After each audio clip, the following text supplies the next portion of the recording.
Okay. Looks like we're live. Let me make the music a bit quieter. Well, hello. I replaced my camera so that you wouldn't just stare at my Greek profile all the time. Okay. And it looks like it must have fucked. It must have fucked up the green screen a little bit. Let me fix it real quick. No, not like that. Okay. That should be enough. Okay, cool. Oh, long time no see. It's been a week since we started playing Everlasting Summer. Everlasting. I said it weird. Sorry. Everlasting Summer. And today we're ready to continue it. I still don't like how it looks. That should be better. Okay. Tell me if my audio is in sync with what I'm saying. If everything is all right. If you can hear me clearly. Okay. I'll wait for that, and then we'll probably wait a minute or two and begin the stream properly. Hello, hello. Hello to everyone who's joining. Don't forget to leave a like under the stream. It makes me feel good and all cozy in here. So yeah. Just a minute or two and we'll begin. Today was actually a pretty cool day. Unfortunately, the next waifu watch isn't ready yet, but we will. I will post it next week. Салам алейкум. Привет, Нарек.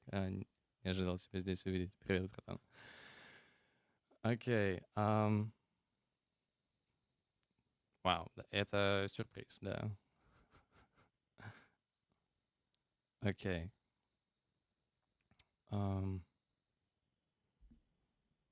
By the way, just started watching Bakemonogatari for the second time. The first time wasn't that it didn't go anywhere. I kind of just stopped after episode 1 or 2 because I was yeah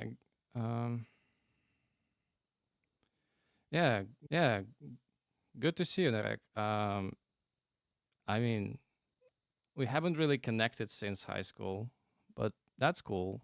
I see you online sometimes in the Discord, so that's cool.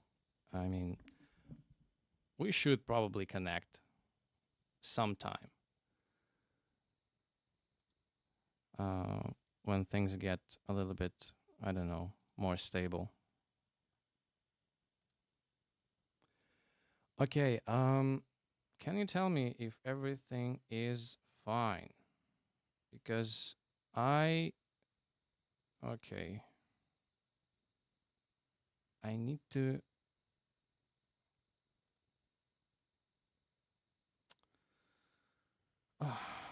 Ay, ay, ay.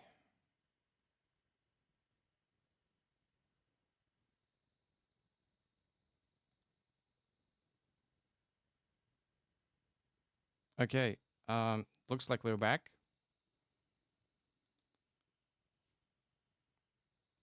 Looks like we're back. Okay, good.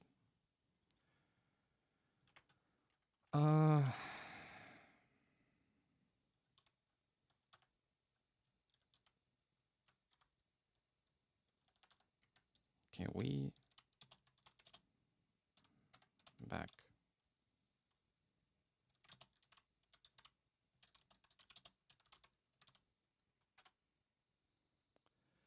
Yep. Oof, that was something unexpected. Okay. Yeah.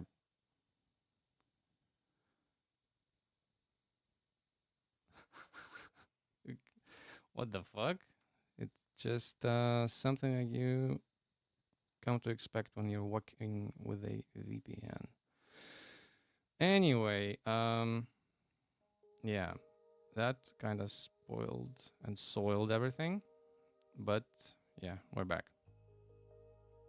Great. I guess we should just begin.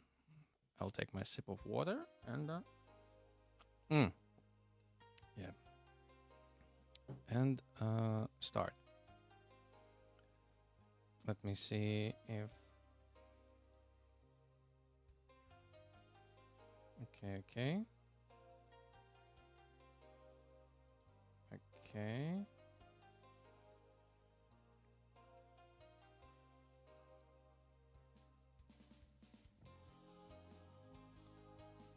Oh, it's loading.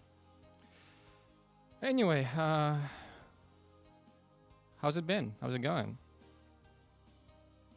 What's up? I'll be rambling for about 5 hours again. So I kinda. Okay, hold on. That's not right.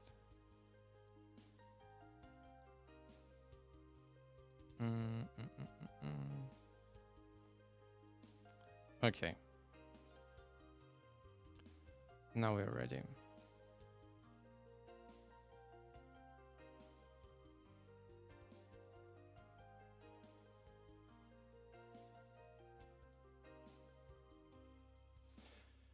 Okay, cool. Once again, everyone is 18. It's all cool. Don't worry. Don't worry about a thing. Let me move myself a little bit. Oh, not that. Let me move myself here. Uh-huh.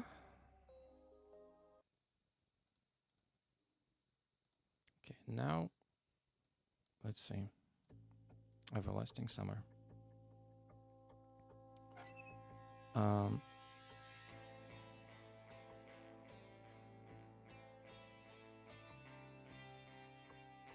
So last time we ended up at day 3. So we've kind of started the Alisa's route because, well, we have the most points with her right now.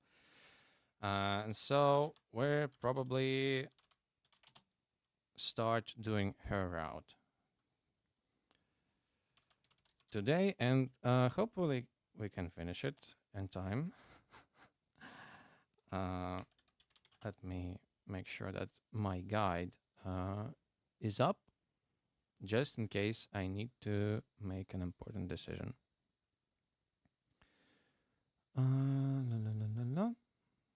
Yep. So, yeah, I need characters. Okay, cool.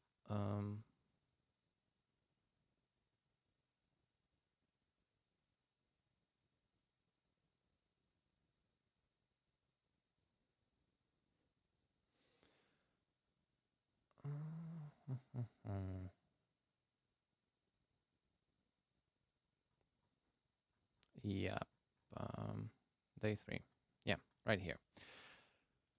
So once again, today we're doing Alisa's route. Hopefully the stream doesn't crash, and we're all fine and dandy.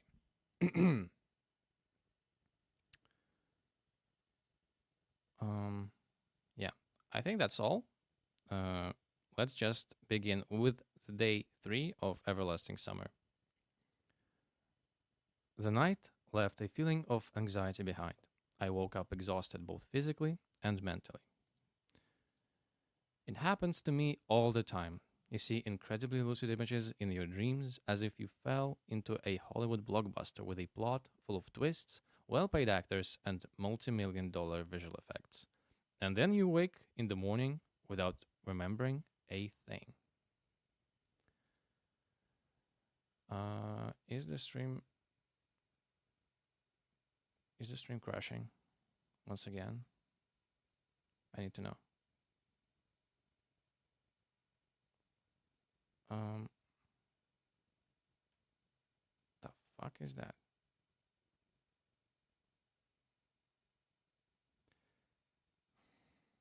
Okay.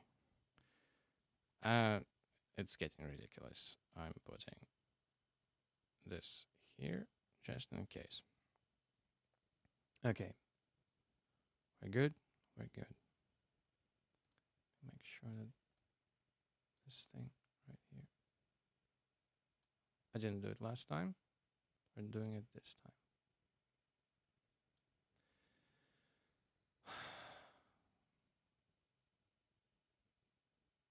You'll get crush paranoia at this rate. Yeah. Okay.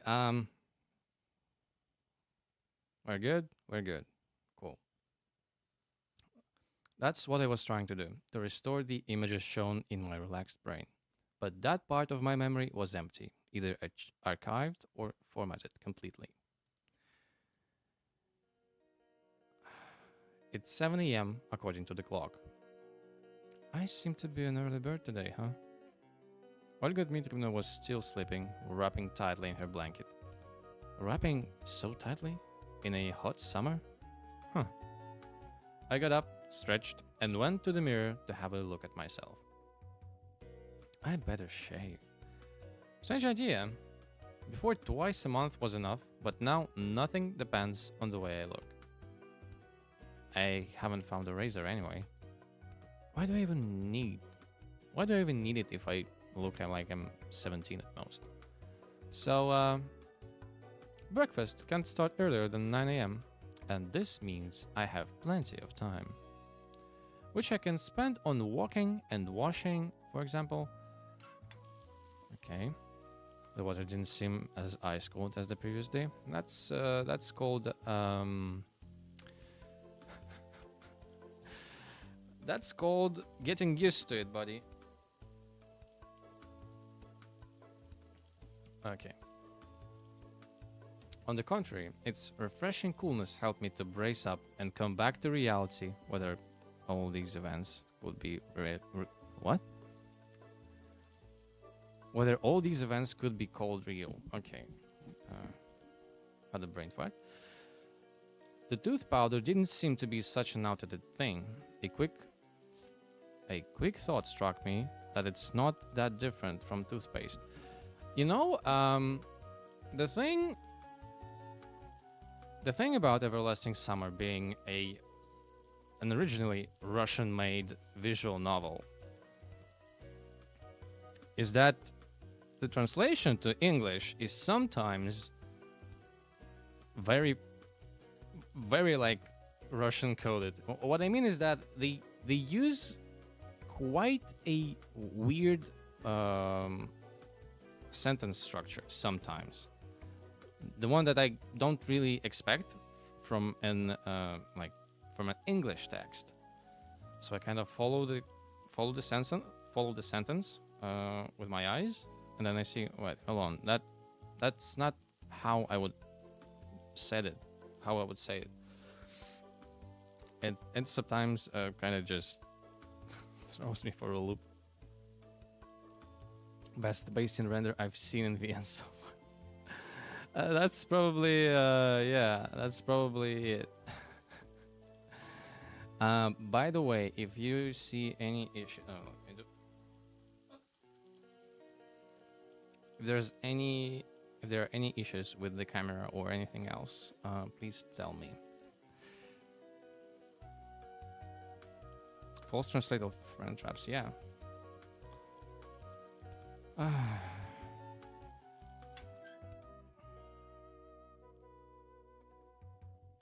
Okay, Olga Dmitrievna. When I returned to the cabin, Olga Dmitrievna was already up. She was standing in front of the mirror and fixing her hair. Good morning, Simeon. Morning. Because of a lack of sleep, my head was still singing, and my thoughts were all jumbled together. However, I didn't regret waking up instead of my usual habit of sleeping in for 2 or 3 hours more. How come you got up so early? It just happened. And no handkerchief once again. Let me. I'll do it myself. No big deal. I'm on my way to the canteen. I don't think so. Do it now. Did you forget about the lineup before breakfast? How could I ever forget? And what's the lineup going to be about today? We'll discuss the agenda for today. So, what's the agenda? Frankly speaking, I didn't care for what might be on the agenda for our courageous pioneer troop. I was mostly interested in where our brave leader will send our little pioneer army for the following 12 to 15 hours. Maybe we could manage to avoid enemy locations. You'll find that at the lineup. You'll find it out at the lineup. She gave me a willy smile. Wiley? Willy? Huh? Okay, she smiled at me, kind of funny. Olga Dmitrievna, you know, my stomach is getting upset. I'd rather, well, you know, I believe that's okay to miss the lineup once. It could get all nasty if I failed to control it right there.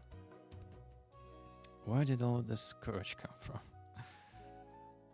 You have 5 more minutes. I'm afraid I need more time. Could you tell me right now, please? Sure, I'll try, but just in case it all goes down. Fine.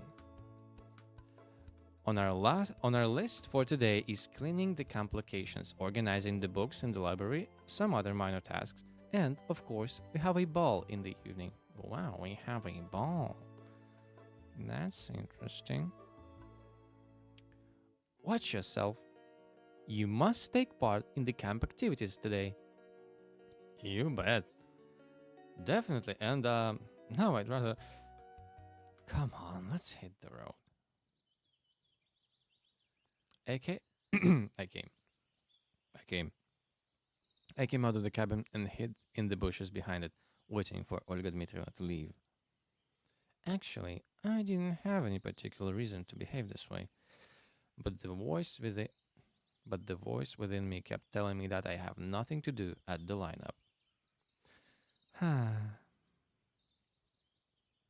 After the camp leader left, I went back to the cabin and decided to wait for breakfast there.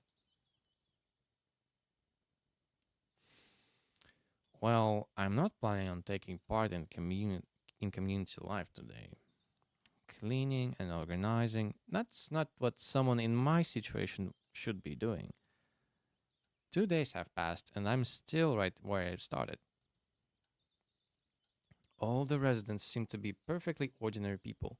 They weren't involved in any conspiracy, weren't communicating with aliens, and had no idea about time warps. Of course, each of them is a bit peculiar, but those peculiarities do not seem out of line at all. Moreover, if I had met any of these pioneers in my familiar world, I wouldn't suspect anything wrong. They seem to be even more normal and natural than, let's say, yours truly. This line of reasoning was quite logical. The illogical part was the absence of answers. Ordinary people in an extraordinary place. I've heard and seen I've heard and seen that already, somewhere.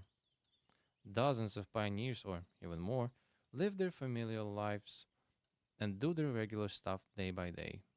They don't understand that the world around them is not what it looks like. Okay, but this is their point of view. As for me, I'm not acquainted with the world of the Saviona camp and its residents, even if they seem to behave the way normal people would under the same circumstances. I have to decide here and now, are those people involved in what's happening to me? Can they give me any answers? Or do I have to seek the truth somewhere else? Okay. it seemed it seems I overdid it a little with the thinking. There's no usual crowd of hungry pioneers near the canteen, or even inside the canteen. Most of them probably had their breakfast before 9 a.m. That's even better. Two's company, three's a crowd. Lena was sitting in the farthest corner of the canteen, lazily picking with her fork at an enormous lump of vaguely resembled porridge. Okay, that's so. Wow. Having breakfast with her seems like a good idea. We can have a chat in peace. Or at least try to have one. I was on the way to her table when suddenly somebody grabbed me by my sleeve. Okay. Zhenya, the librarian. Get your meal and come. Hold on. Get your meal and come. We need to talk. Hmm. What are you waiting for? I was a bit confused. Pardon, isn't this a bit too sudden? What's wrong? Get your meal and sit down. I suppose that she considers her behavior completely normal. Okay. Let's go with Lena. I was sure that Lena wouldn't mind if I sat next to her. Hold on. Wait a second. Sorry, maybe later. I gently loosened my sleeve from her grip and headed to the farthest corner of the canteen. Zhenya was shouting something in my direction, but I tried to ignore her. Hi, good morning. Having heard the librarian shouting, Lena had been stealing glances at me for a while. Morning. Strangely enough, she didn't blush, but smiled instead. Would you mind if I join you? I'll get my meal and be back in no time. Yeah, sure. Hmm. In a minute, I was already sitting in front of her with a simple set of plates on a tray: porridge, two poached eggs, four pieces of wheat bread, a boiled sausage, and a glass of compote, which made of unknown fruits and berries. Have a nice meal. Thanks. I was trying to eat it as neatly as I could, no chomping, smearing the food, or spilling the compote over myself. It seems that eating like a human and not like a hog was not that hard at all. Hmm. As usual, Lena remained silent, which means I should start the conversation. Going to the dance tonight? Probably. She was silent for a while. And you? Um, I don't know yet. Though I didn't want to go there at all. I didn't like dance parties since my school days. Why so? What do you mean? My mind was still far away in my school times. Why don't you want to go? I didn't say I don't want to. Okay then. But if you're inviting me. Lena turned red and looked away. I don't really. Sorry, just kidding. I felt confused. I'd better not joke like that. Fine, Lena said indifferently and focused on her food, while her face turned even more red. Why am I stuck on this dance we had not as if we have nothing else to talk about? But wait, is there actually anything?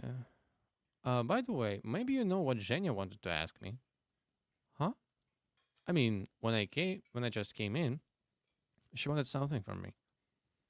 I don't know. I see. The conversation reached a dead end, so I tried to seem fully focused on my meal. Lena finished her breakfast first. I should go. See you later. See you. Mm-hmm. Uh, I was finishing chewing on the sausage, which tasted like a twisted pear cable. I wonder if they have internet access here. I guess not. A pioneer sitting at the next table noticed me talking to myself and stared at me. I smiled and waved to him in return. After such a friendly greeting, he, for some reason, left the canteen quickly without finishing his breakfast. Done with the food? It's time to search for some clues. Sometime later, I finally came to the infirmary. I have nothing to do in that place. Though the nurse seemed quite caring, it's better to keep distance from her. No, such benevolence is actually scary. She might know something, but I just hadn't the courage to enter the infirmary. You fucking dweeb. Moreover, I had no reason to. Yeah, I have plenty of reasons. Not a single, at least two. Immersed in my own thoughts, I didn't notice the nurse who was standing on the porch. Hi there, pioneer. She came closer. You must be sick. Did you come for medicine? No, no, I was just wandering around. Oh, a trant, I see. But if you're here, I have a serious task for you. I gave her a look of inquiry. The word task made me feel uneasy. It sounded like something inevitable. The nurse smiled spitefully. You both will help me to make an inventory of the supplied medicine which arrived today. Both? Who are we? Perhaps I misheard. But what word could be confused with both? Hi again. Lena emerged from behind the nurse's back. Okay. It seems strange that I hadn't noticed her until now. Well, it's not that surprising, actually. Come here after dinner. I have explained everything to Lena. Oh, yeah, that's. Oh, I'm sorry. Come here after dinner. I have explained everything to Lena. She will tell you what to do. I wish you would a bit m- more involved in that, okay? Medicine, huh? Supplied today.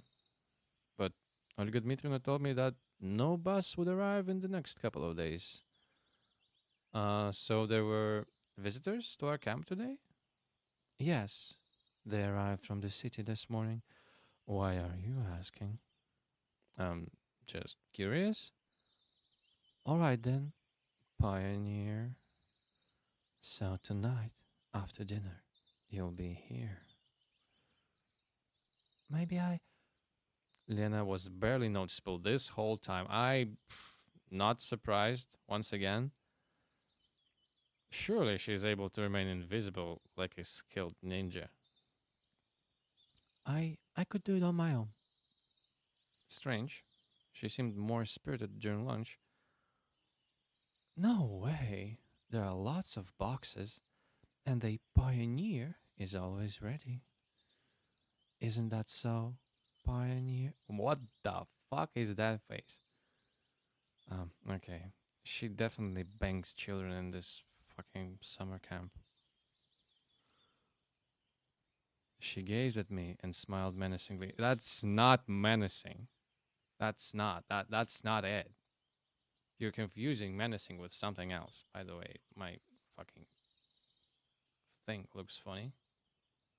Let me.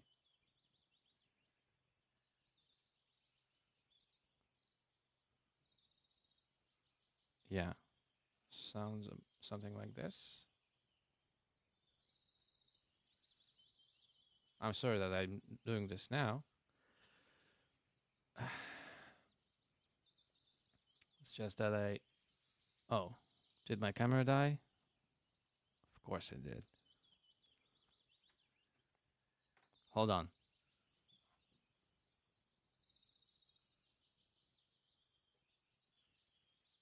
Hold on. I'm doing it. I'm doing it right now.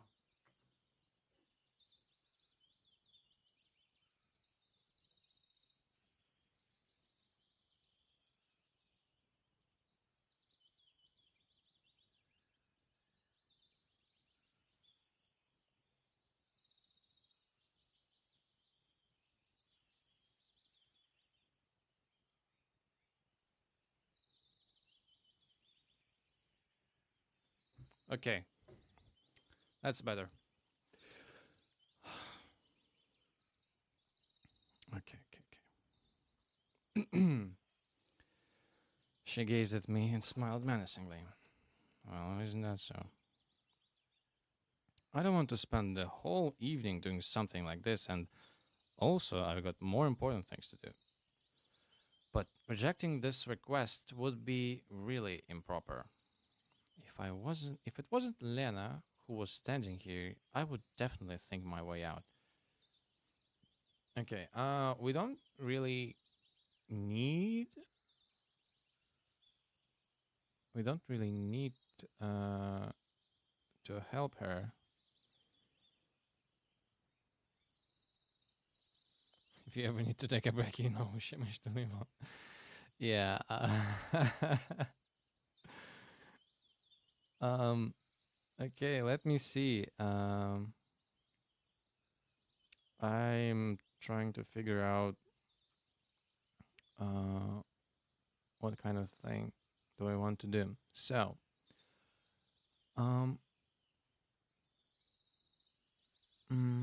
I don't really need to help her. Actually, um, we don't really want to help her. Actually, we need to go and accept Alisa's invitation. So to do that, we need to uh, refuse. What good me's gonna ask me to help her tonight? Maybe I shouldn't have lied to her. I should think before I say something. Oh, really? And what exactly are you going to be helping her with? It was turning out bad, but I decided to stand my ground. Her cabin. She asked me to clean it up, sort the things, and so on. But you know what a mess the cabin is. Sure, she asked you to tidy up her closet too?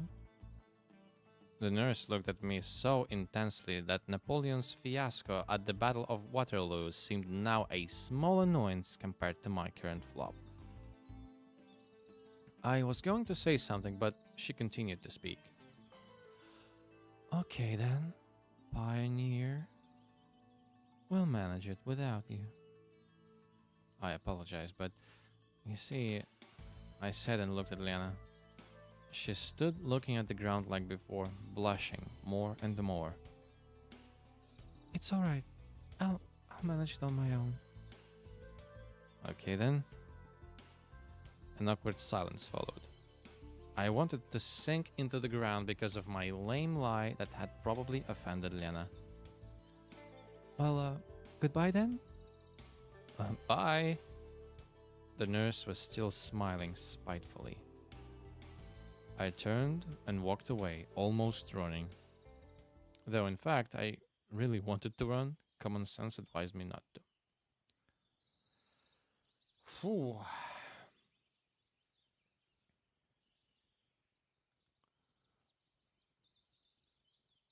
Well, now you absolutely primed yourself for a next playthrough. Yeah, probably. That's something that I kind of need to do. Now, I mean, we'll do everything. We'll do everything, but now it's Alisa's time to shine. Okay, I came back to my senses when I reached the square. So, what's next? I decided to visit my cabin in order to collect my phone. I don't know where I'll find myself today, but having a watch is always useful. Though having a wristwatch is much easier. Suddenly, I heard a different tune which was cutting through the usual noise of the camp. I listened to it carefully. Sounds like an electric guitar. Three repeating chords, no more. But this melody still felt somehow warm, as if a vacuum tube based audio amplifier was used. Could there be such a luxury here, huh? The sound was definitely coming from somewhere near the stage area. I wonder who that could be. We should go take a look. Yeah. Coming to this stage area, I caught sight of Alisa on the stage. Let's go!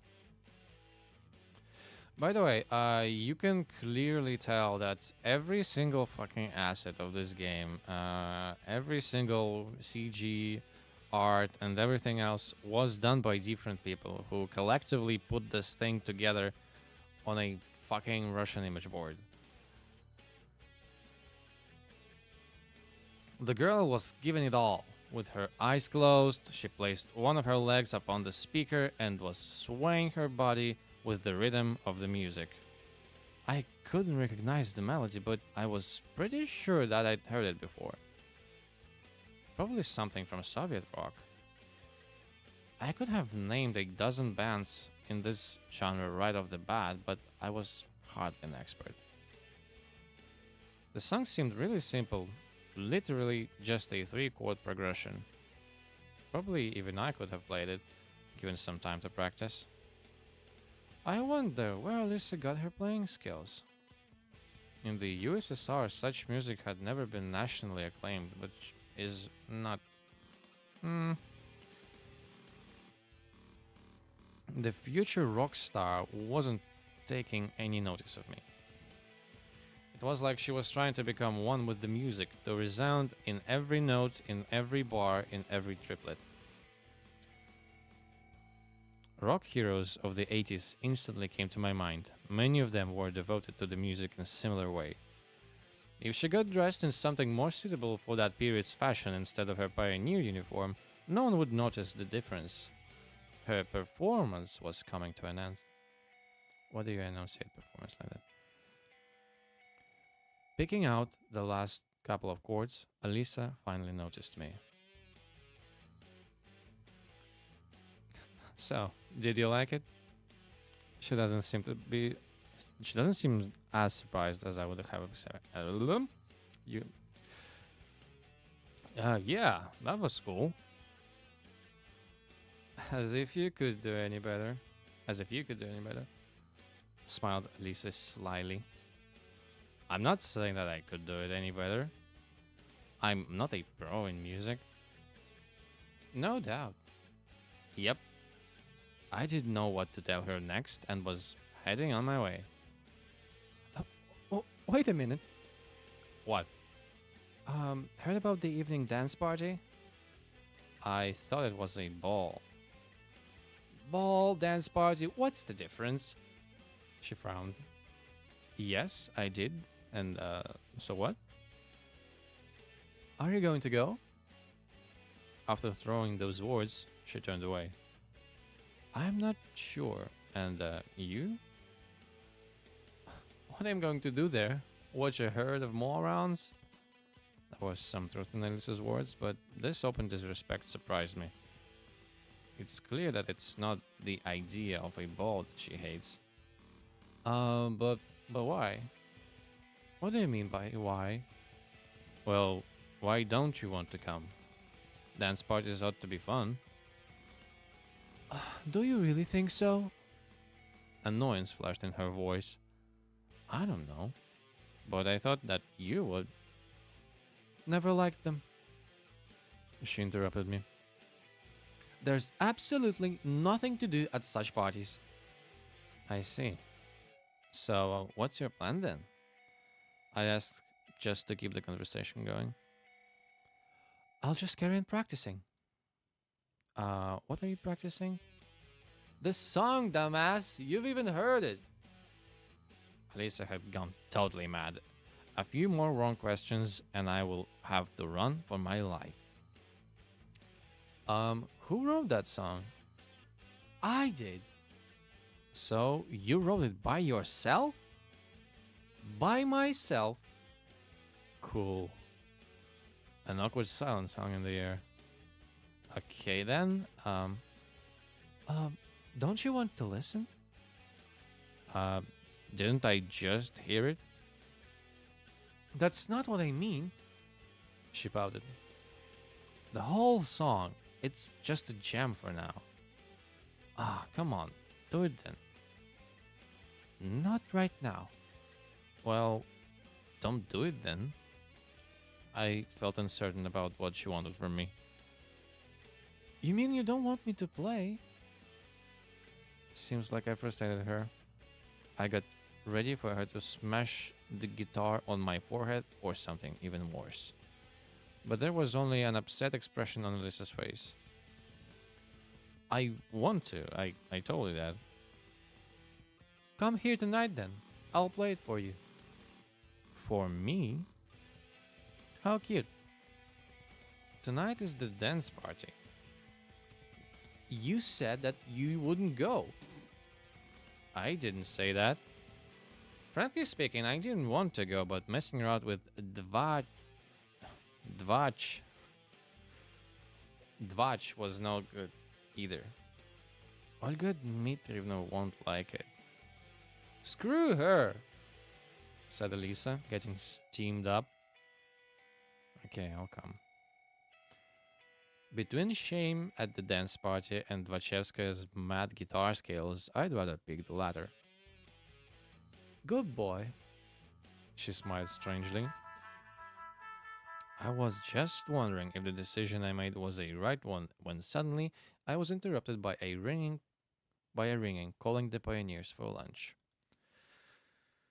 Phew, I looked towards the canteen. I suppose it's time to go. Hunger is a sharp thorn. I turned around with an intent to call Alisa to come along, but she looked so cheerless and down. Every musician should know when it's time to leave. I grumbled under my breath. Okay. Ah.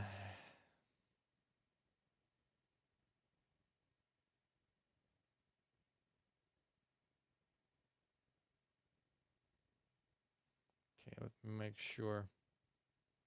Yep, we're doing fine so far. So that's great. Whew.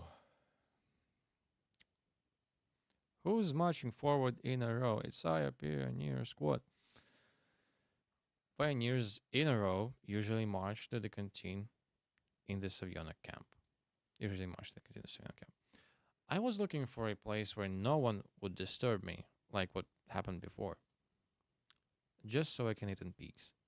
And for that, I have to at least not be the last one to come. But I was pretty sure whatever happens here happens whether I want to do it or not. The canteen was crammed as full as an egg. Olga Dmitrievna was standing at the entrance, guarding it like a hawk. Well, Semyon, were you working hard today? Hard enough.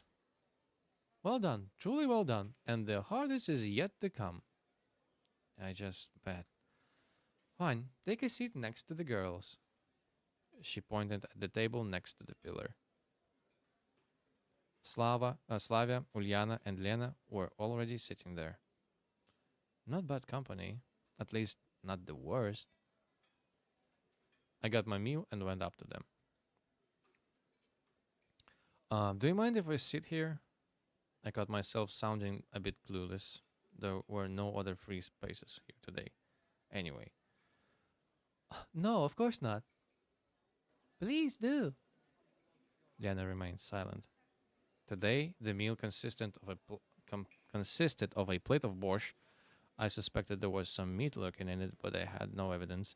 Some poultry, chances are chickenus domesticus, and fried potatoes with a traditional glass of compote. I found myself liking the local food more and more. I guess I just came to the conclusion that I have no other choice, which means that there's no use in complaining. Thank God there's something to eat. Coming to the ball tonight? I don't know. Though I already had my arrangements with Alisa. He'll come. He got nowhere to go, Ulyana said happily. You will come for sure. Of course, I can't miss the opportunity to watch you make a fool of yourself. She got it right? She got it right, so I decided not to reply. Okay. And what about you? I asked Lena. Yes, she replied briefly. See, you should go too then, said Slavya as if leaving me no choice. Don't forget to wear your tailcoat. Apparently, Ulyana was so pleased with her joke that she laughed out loud. But I really had nothing to wear. My wardrobe was just a pioneer uniform and my winter clothes, which would be an inappropriate even at the evening. Which would be inappropriate even at the evening. Uh, and what will you be dressed in, entertainer? Secret. Will it be a little dressed just like in kindergarten's matinee? What the fuck is that word? Ulyana turned red. Looks like I managed to offend her. No, I will wear a biohazard suit just so I don't catch an infection from you. I wonder what kind of infection are you afraid of catching from me? Enough, you guys. Don't quarrel. Easy, of course. Looks like Ulyana was highly pleased with her as she thought, brilliant answer again. You know, if you already have the flu, you can't catch a cold. Two can play that game. What are you implying? Oh, nothing. Nothing at all. I looked away slyly. Do you mean that? She went red again. I don't mean anything. Guys. Given that that it was Lena who interfered, it probably really was time to stop. You're asking for it. You're gonna get it. What? You finally wise up? You'll finally wise up? Oh, brother. Instead of replying, Ulyana grabbed her plate and filled with borscht and tipped it over my head. Okay, it's not even compote. This game met an unexpected finale. Oh, you little... She jumped up and tried to run away. But this time, she won't get away. I grabbed her hand. Now what? I can't just smash her head against the table. This pantomime lasted for a few seconds. Suddenly, Ulyana skillfully grabbed a glass full of compote and splashed it in my face. That way she managed to get free of my grip. She dashed off towards the counter, and I chased her. This resulted in several flipped tables, a pile of smashed tableware, 5 pioneers crippled by various injuries, and full exhaustion of both parties. A draw, sort of. A belligerent draw, without too much belligerence. We stood before each other and breathed heavily. Tell me you won't behave this way again. And you? Olga Dmitrievna snuck up on us from behind. When you think about it, such a riot couldn't go unnoticed. Well, are you satisfied with yourselves now?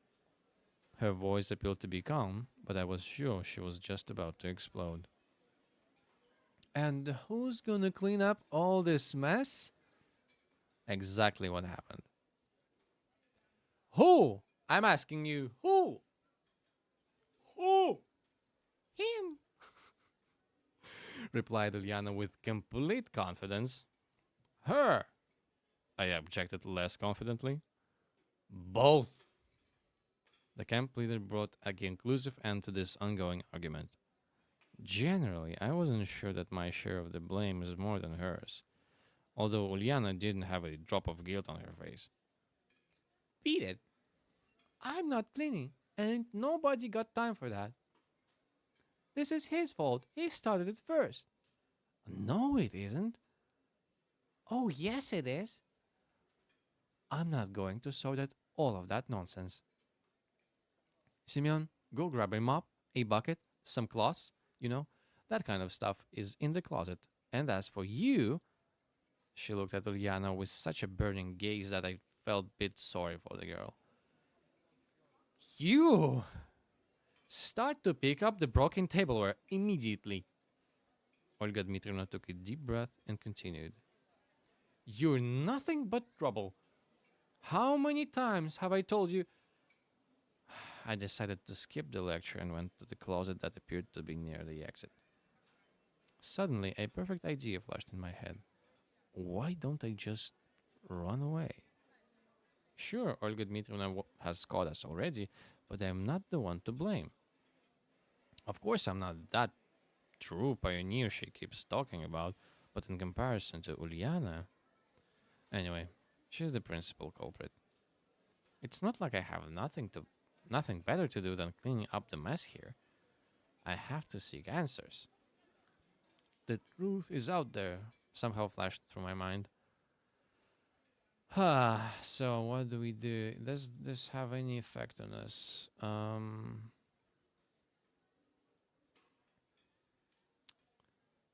Uh,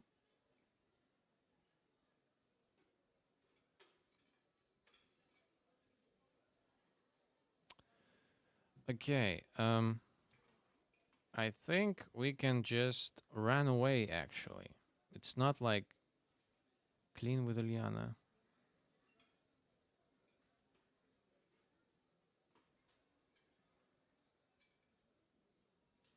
Actually, these two aren't connected at all. Um,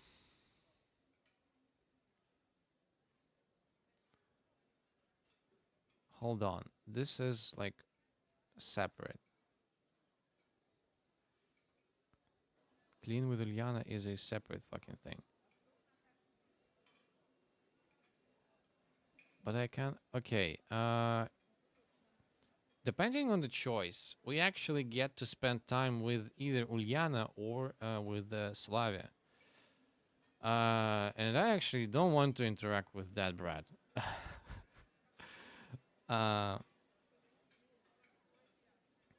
want to get both redheads for yourself now? Nah. Nah.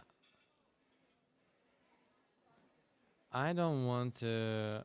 Careful with what? Oh, yeah, sure. Well, if I go with Ulyana,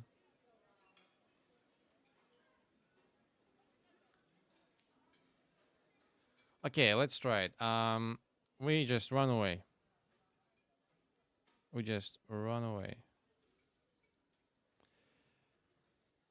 Because this is the place where we can end up earning points for Slavia.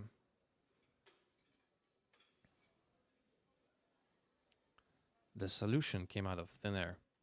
While Olga Dmitrievna was scolding Ulyana, I snacked to the exit. Thank goodness it was nearby. Stepping outside, I hesitated for a few moments and ran into Electronic. Looks like he was working till late at the club. Where's the fire? Fire? My shuttle is leaving in 10 minutes. What? Hey, wait. Electronics words hung in the air behind me. I ran off towards the square. It's definitely not the best place to hide. Indeed, in a state of stress or fatigue, I frequently start talking to myself. Well, not really talking, but rather mumbling under my breath. It helps me to concentrate and find the right solution quickly. Okay, where to next? Where should I go? The best place would be the one with the least amount of people. Consequently, my way lies in the woods.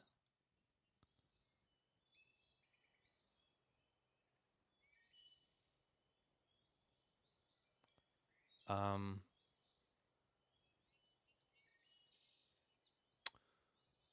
huh.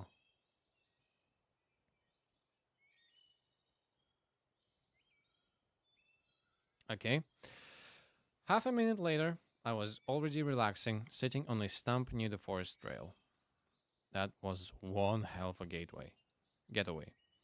I hope that will teach Ulyana to behave. Indeed, to behave. Oh, that's an exclamation point. I'm sorry. I hope that will teach Ulyana to behave. Indeed, she's not a child anymore. Well, I said, well, sad but true. Not a child anymore. No, a thought crossed my mind. I might have sort of mishandled the whole situation. A fair share of that broken tableware is because of me. Moreover, one might mention that I didn't have to engage in that mess at the beginning. It got me thinking. How's the weather? Slavia stood right before me. How does she manage to sneak up unnoticed? Thank goodness that's not Olga Dmitrievna. Fine. Those were the only words I managed to squeeze out of myself.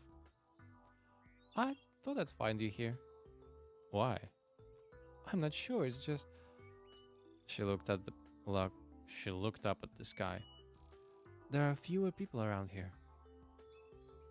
Does Slavia really think I have some sort of social phobia? On second thought, she actually has a good reason to think so. And what are you doing here? Looking for you? She smiled again, but this time her smile looked a bit different. A little friendlier, I guess. Um, there are a lot of mods for this game, but damn, looks like not one of them has such gorgeous backgrounds. Someone really cooked with art before being trapped by a bunch of adventures. Yeah. Uh, the background art really is beautiful.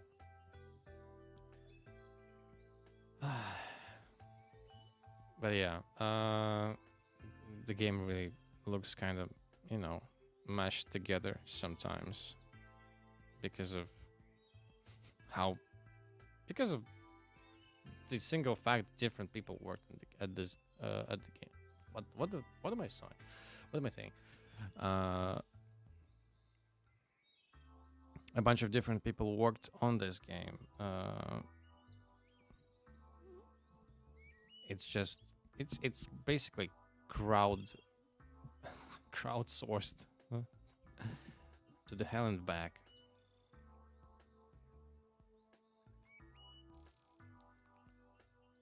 Okay. She smiled again, but this time her smile looked a bit different. Sorry. I need to. Oh. She smiled again, but this time her smile looked a bit different. A little friendlier, I guess. Me? Why? Can't you guess? I braced and prepared for a harsh lecture. I understand that you're. Oh, okay. I understand that you're guilty to a lesser degree than Ulyana. Now the camp leader's assistant is defending me. I felt even more pathetic. Damn, get serious. We're not playing bad cop, good cop here.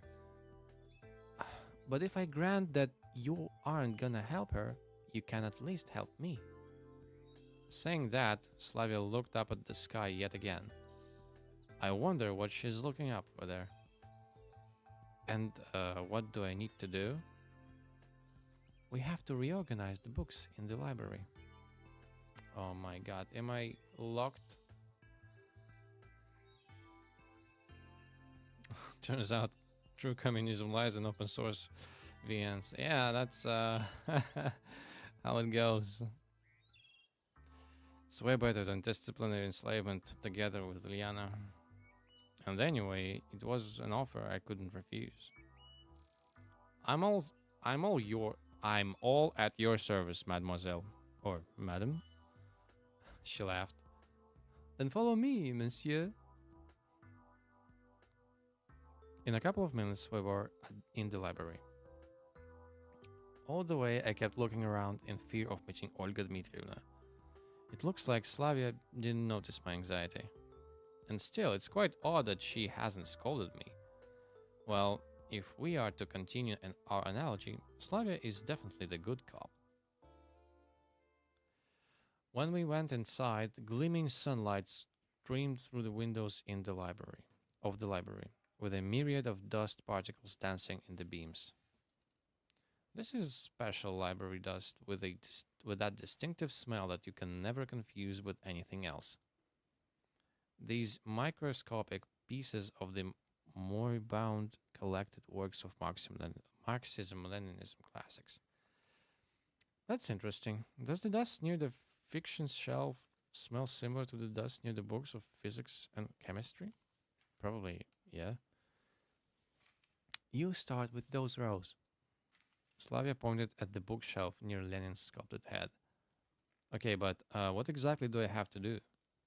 Just remove the books from the shelves and put them on the floor. We'll dust them and then we'll put them back. By looking at at all this dust, reading it's hardly the pioneer's favorite activity. And any idea where Shenya must be? Don't know. She probably went somewhere. Strange. It appears that there are just two places in the world when one can meet Shenya: the library and the canteen. I got into gear. I guess I've never handled so many books at one time in my entire life.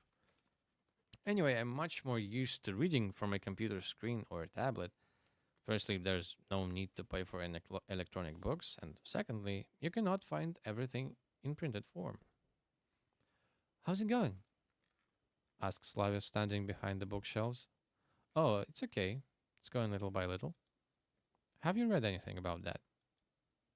About what? Well, about communism. Nah, I'm more like a I'm I'm kind of more into historical books and adventures. Me too. Well, historical literature wasn't exactly my favorite, but the class struggle under socialism was definitely hold on.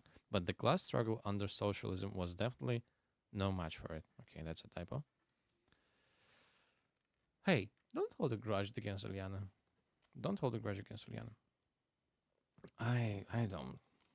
Indeed, I felt that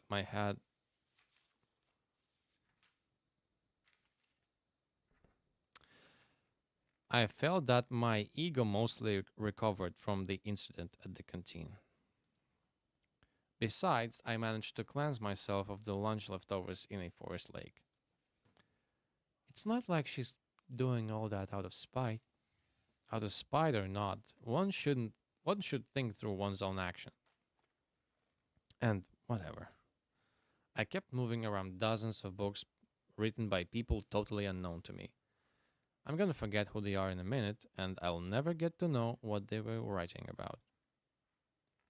That is a doom of many writers, to become a forsaken set of letters in a hardcover on a bookshelf in the library of a non existent pioneers camp reality.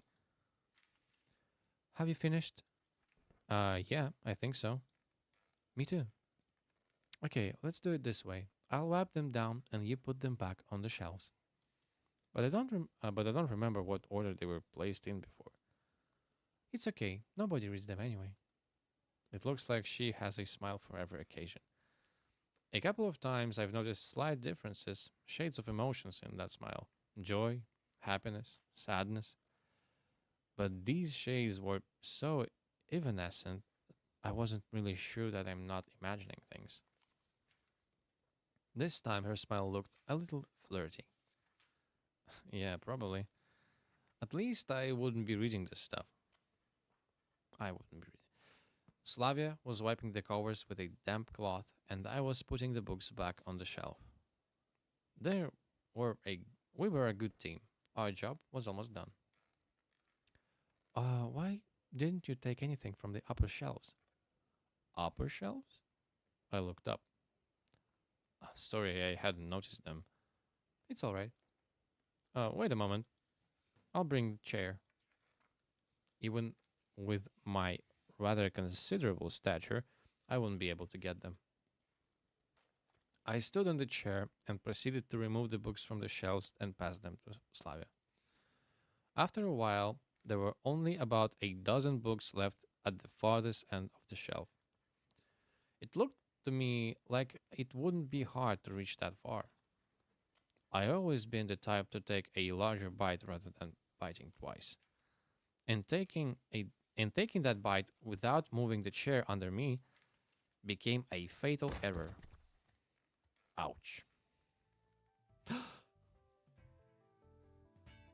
Opening my eyes, I found myself on top of Slavia.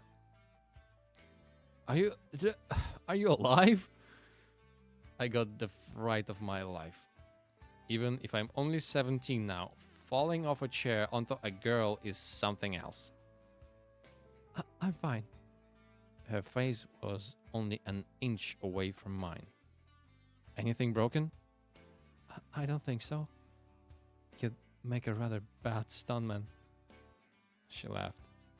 You bet. I looked into her eyes. Just looked. I wasn't sure what I should say. And Slavya either hesitated to or just let me take the lead. At this rate, something might happen. Her lips were so close to mine. A natural desire started to awaken my body, but was it right? I had the urge to stand up, but was unable to do so. Slavya was just lying in silence and looking me straight in the eyes. All of a sudden, I noticed the bell ringing on the edge of my hearing. It's dinner time. Yeah. Shall we go? Or shall we lie here some more? She smiled again, and this time her smile seemed foxy to me, as if she was hinting at something. Let's go. I didn't move an inch. Well, if we're going to go, we need to get up first. Obviously. It felt like some invisible force was holding me in place. Slavia seemed to recognize that and carefully slipped out from under me. Are you going to stay there? She laughed. At that point, I finally came to my senses and stood up. I'm sorry. That's okay. But we haven't finished it all. But we haven't finished it all. We'll have to clean up the rest later. Yeah, sure. I stayed silent all the way to the canteen.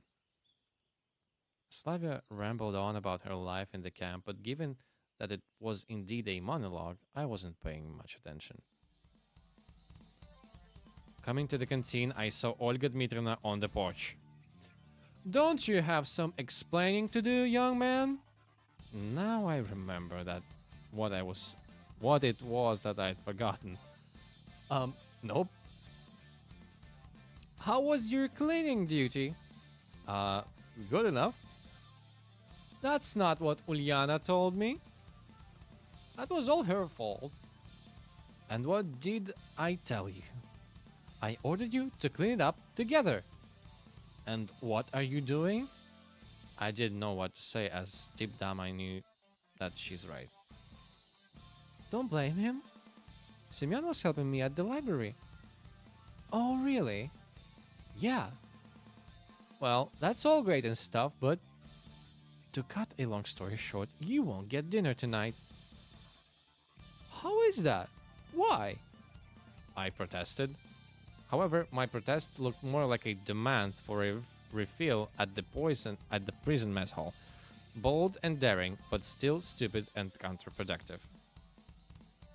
Hopefully, that will teach you a lesson. At that instant, Olga Dmitrievna looked more like an ancient Roman legionnaire commander than a tiny pioneer camp leader. I had no idea how to oppose her. Forgive him and hold me responsible. The camp leader took her time to think it over. All right, if you say so. Thanks. Thanks. We heard inside. I'm sorry. Well, I'm gonna join the girls. We had a prior arrangement. Falls off a chair. Yeah. Take care. She smiled and waved her goodbye. You know what? This whole falls off chair, neck snaps by the end. That's the thing that could happen sometimes. That's exactly what happens sometimes in these games. I wouldn't be surprised at all. Like, you didn't earn that one extra affection point earlier, and so now you fall off a chair and get a bad ending because you missed one fucking thing. Um, Seriously, where would I be without her? There were no free places near Slavia, and besides, I had been introduced to her friends. It seems that I will have to share a dinner table with Electronic and Shurik. There were no more places to sit. What's happening, gentlemen? Every time I had to deal with them, I got an itching desire to tease them, or at least to drop some cheeky or cocky banter. It might be too risky to behave that way, but the Electronic brothers were my primary source of positive emotions. How are you doing? Fine. What about you? Hits and misses. Did something happen? Lots of stuff. Mind sharing? Nah, some other time maybe. Suit yourself. He made a helpless gesture. We're going to the ball after dinner. What the fuck was that? Why did I say it like that? Electronic giggled. I know that. Who would you want to ask out? I hadn't thought about it yet. What about you? Well, it seemed that this question caught him off guard. Ask Ulyana. That would make her happy. No thanks. Electronic furiously waved his hands. And you, Shurik? You're gonna ask Alisa out. You gotta ask Alisa. Thanks, I'll pass. He looked calmer than his mate. Oh, come on, guys. It'd be fun. And in any case, we've got things to do. We still have to finish the robot. Oh, that's a marvelous idea. Ask your robot out. Can it dance? It can't even walk yet. Shurik probably missed the point completely. Why, it would be a great demonstration of our achievements in front of the camp. And what would we show to them? Yeah, you're right. They both stared at their plates disappointedly.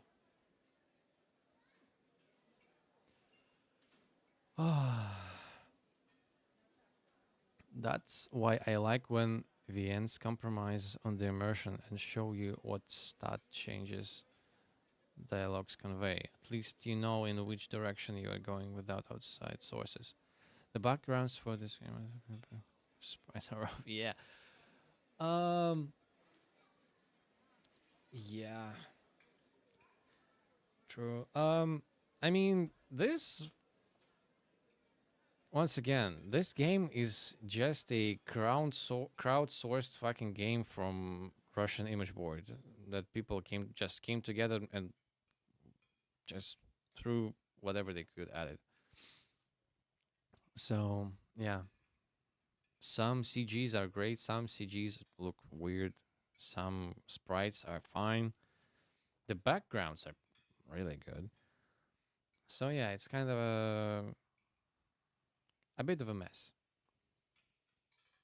And Vox, to your point of VNs showing you the stats, uh, the World End Syndrome has a good system for it. I think have like a not an affinity system, but kind of like it. Um, so you see how your choices actually affect the way the story will progress.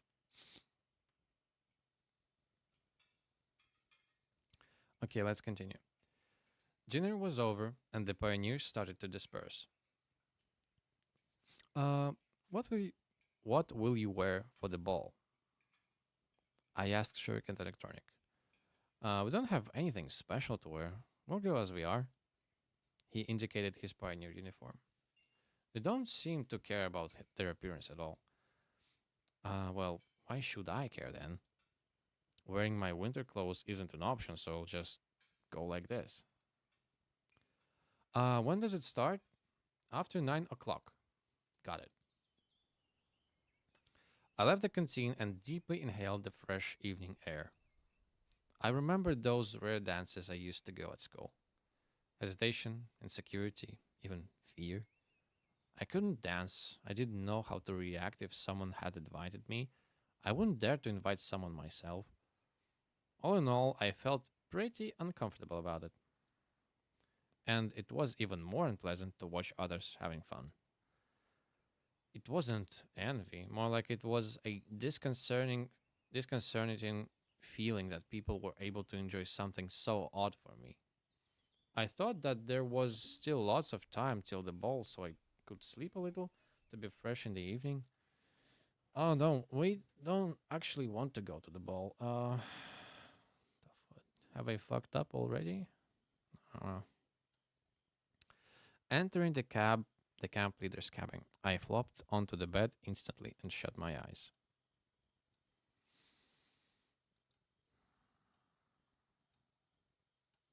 Strangely enough, I got up right on time even without an alarm. The clock was showing 9. Such a rare thing to happen. I felt sluggish though. Probably it wasn't the best idea to sleep during the day after all. I'm going to see Alisa instead of the dance. Okay, that's great. So it's time then.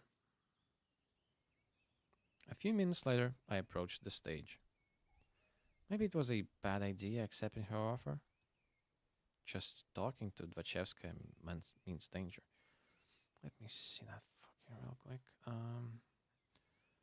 I'm a bit confused right now, so I'm sorry.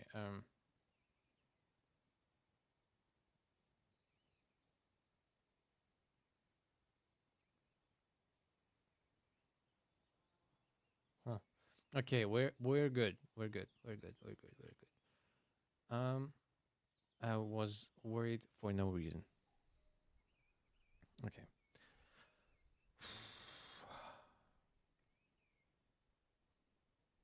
Yeah.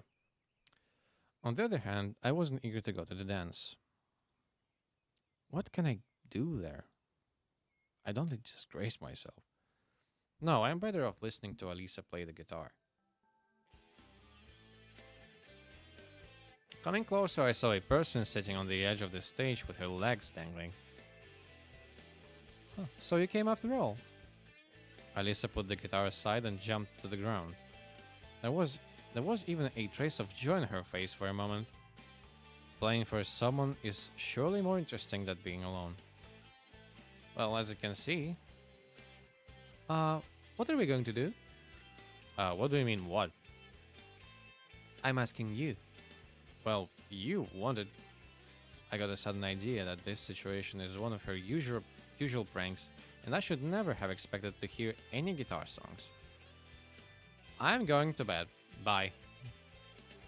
I turned around and waved a hand intentionally slowly. Hey! Alisa grabbed my sleeve. What? Don't you want to listen? Listen to what? You yourself don't know what you're going to do. Of course I know. She took the guitar and hit the strings with a plectrum a couple of times. What the okay, it's like. Sit next to me. I didn't object, and in a moment I was sitting beside her. It's better that way. Miss the dance, leave now, and then what would I do? The role of a stranger was more suitable for a passive observer, and not for the eager seeker of answers, who I wanted to be so badly. So, I'll show you how to play this song now. Just like that? Right away? What do you mean, right away? I haven't held a guitar for a long time. She could probably guess how long it had been since I held one. My skills were enough to make a cat laugh. Oh, it's not difficult. I threw an intense look at Alisa. It distinctly seems to me now that she just can't express her feelings. She could lose her strange self-control for a moment and I'd get to see a casual and even funny and friendly girl. And then, when her self-confidence and impudence turned back on, it was bitchiness as usual. And which is the real one? Hey! What? Stop daydreaming. Oh yeah, sorry. So, are you watching? I am. What song is this? The one I played this morning, of course. Oh, okay. I'm listening. Alisa made up her mind and started to play.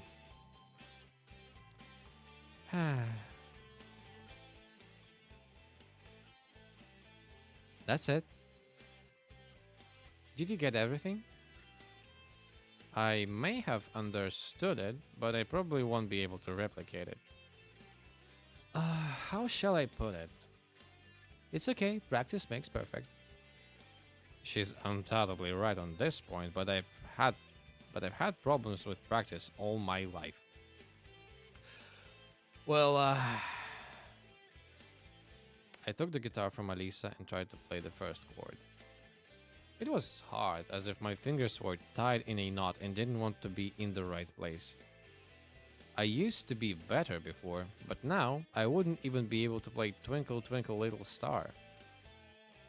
Well, wait a moment. Looks like you won't be a rock hero. She laughed kindly. It may be better this way, I hissed, vainly trying to remember the order of strings to press. Well, the guitar started to make devilish sounds resembling the groans of a wounded dinosaur. My left hand fingers constantly missed the right frets, and my right hand didn't strike in rhythm. Okay, it's a bit weird. Let's call it that progressive rock. Progressive? Well, give it back. She took the guitar away, and it sounded completely different in her hands. I felt embarrassed by my clumsiness for a moment. Alisa's skill may not be on the level of a professional guitarist, but nevertheless, she played simple things like this with confidence. She must have had a lot of practice. Did you get it this time? She finished and offered the guitar to me. Well, I did better the second time, but it was still a long way away from Alisa's level. Or from any decently adequate level. I was aware of how totally worthless I was compared to her. It seems so simple, just play a song with 3 chords. The tune is too simple though. I put the guitar aside. Alisa was lost in thought for a moment. Even a preschool kid could play it better. Thanks. I tried. So I noticed. She might be trying to demonstrate her evident superiority at playing the guitar. It's not like everyone can be a musician. Not really. Alisa looked up at the sky. Though, you can't be one, that's for sure. Why is that? You should have heard yourself. I started to regret coming here. Well, don't mind me. Why does Alisa need to do this? It's obvious that I'm a horrible guitarist. Oh, obviously. But if I had some practice. So, will you practice? I don't know. Maybe I will. The guitar was the least of my problems, though. I'm stuck in a strange world I can't escape from. That's more important than a stupid argument with Alisa. I suddenly felt an annoying self-pity, apathy, and an urge to leave this place, to forget this evening. Those feelings left a nasty impression and a burning desire to do or say something stupid. As if it would change anything. What? Me learning to play the guitar?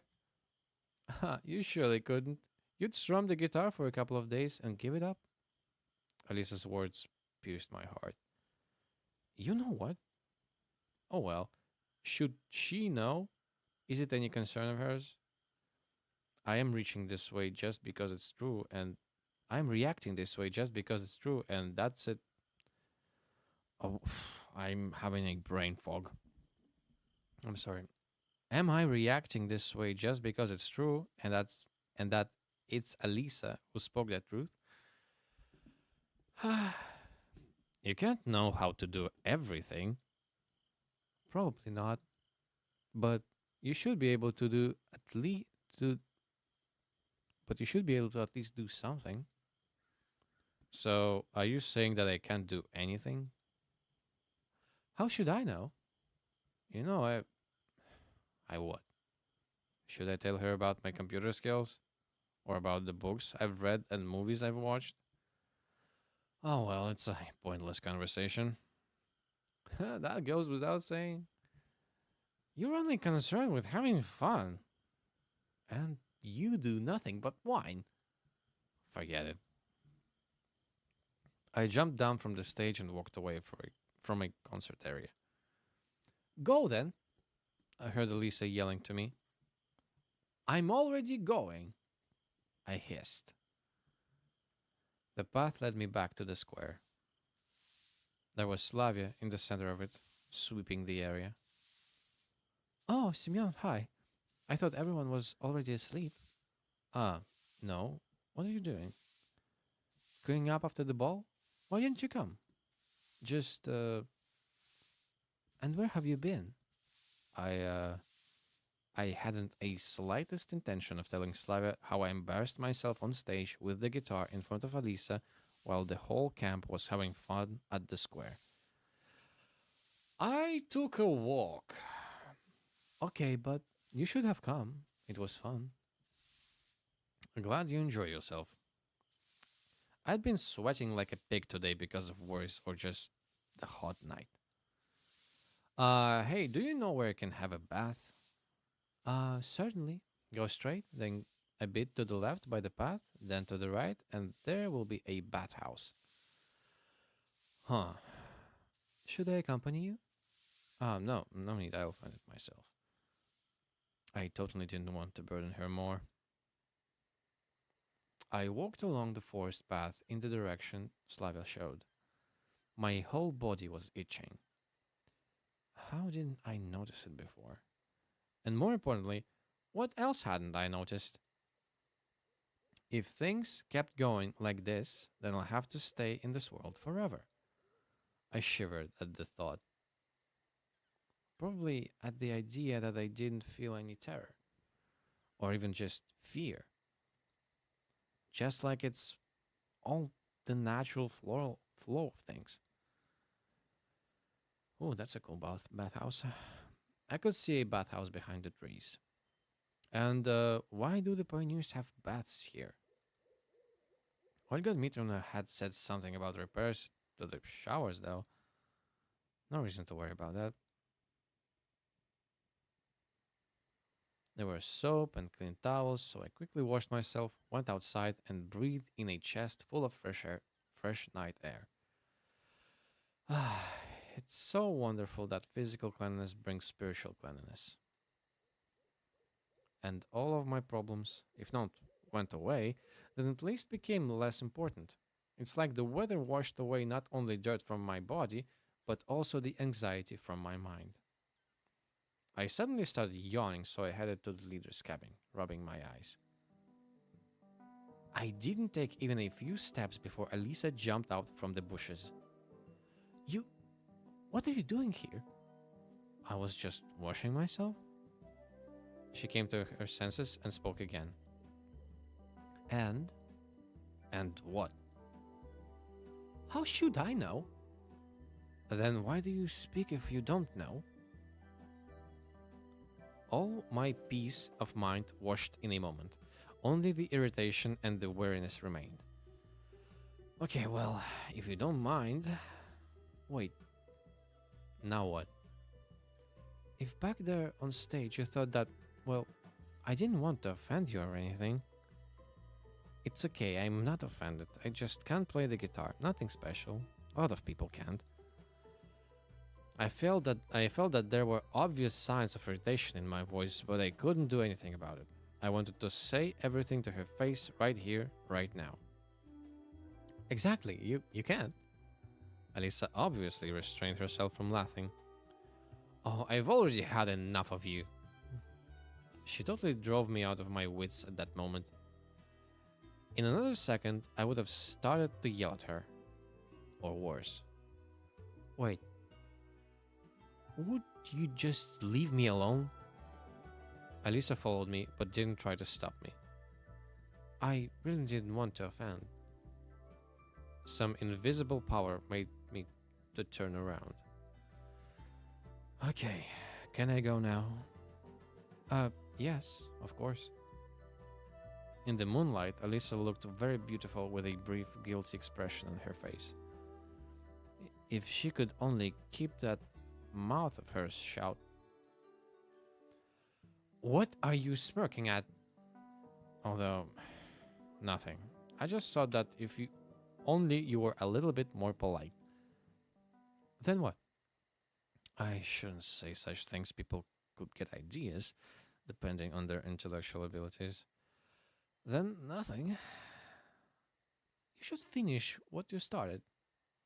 There's nothing to finish. I'm very tired and I'm going to sleep. Stop right there.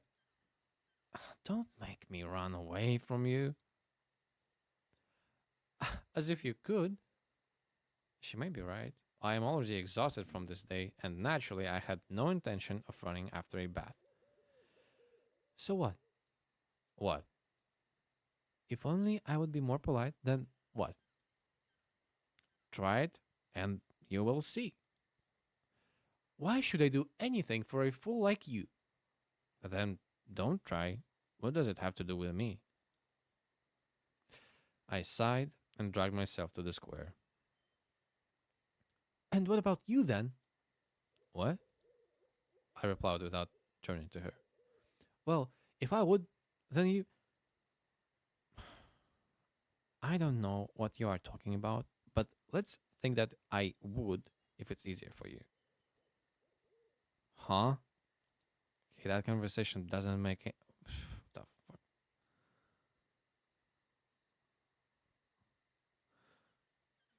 I'm a bit confused. Okay. Is it like would? Or is it like whatever the fuck? I don't know. Alisa yelled at me and headed to the bathhouse. Oh, yeah. The square shined with the cleanliness, I'm sorry. The square shined with the cleanness of a German road, which were washed with shampoo, or so people said. That's Slavya for you. And I just argued with Alisa and nothing else. What for? As if it was really necessary. And her behavior. In any other situation, I would have surely said that Alisa likes me and just hides it behind her rudeness. That's not important right now, though. Relationships, love, anything. Maybe she isn't even a human. And what if she was a human and all this was happening in the real world? I drove those thoughts away and headed to the leader's cabin. Tired, tiredness and tiredness had overwhelmed me. It was like an invisible obstacle stopped me in front of the door. Olga Dmitrievna certainly would like to know where I was and why I missed the dance. I'll get a full interrogation for sure. Counting the absence of Alisa at the dance too, it wouldn't be hard to guess that we skipped it together. On the other hand, should I even tell her that instead of going to the dance, Alisa practiced playing the guitar and I just went along with it, the flow? Nothing special, actually. It doesn't really matter why I left. So, at the same time, I thought that it would be better to keep silent. Well, I'll decide on the spot. I sighed and pulled the door handle. Olga Dmitrievna was already waiting for me, wearing a dress. Oh, that's a good dress. So, Simeon, where have you been? Okay, we should make up an excuse. I was just walking around. Alone? Yes. Okay, that's not important. Why didn't you come to the ball? Well, frankly speaking, I don't like dancing. So what? That was a camp public event, which means every pioneer had to attend. She looked at me intently. You could just sit somewhere quietly. I'm sorry. I sighed. Okay, okay. The leader softened. Go to bed quickly. The storm had passed. Ah. I tossed and turned, but couldn't sleep. My head was full of thoughts about music, guitars, and Alisa. I wonder, could I become a professional musician? And do I even want to be one? I'm sorry, I'm checking if my camera stopped working. And do I even want to be one? Why should I want to? It certainly would be pretty fun, but nothing else. Or is Alisa the reason? She really is like an energy vampire sucking all your juices. My eyes started to close, and I fell asleep a moment later.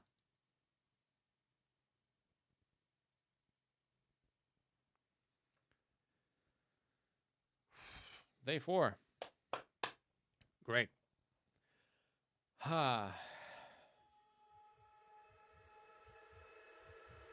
Okay. I woke up with a hellish ringing inside my head. The ringing seemed to be coming from the depth of my consciousness.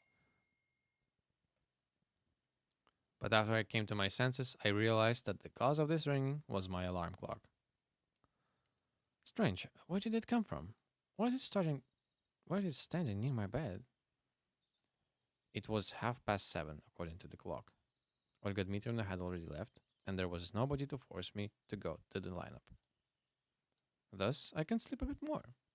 I closed my eyes, but seemed like my consciousness had already had its coffee and was ready for a long, productive day.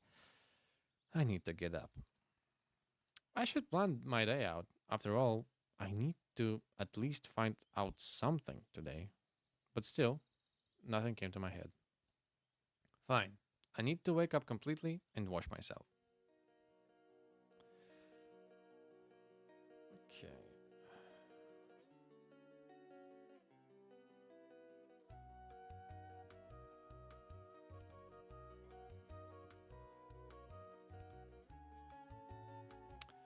On my way to washstands, I met Zhenya.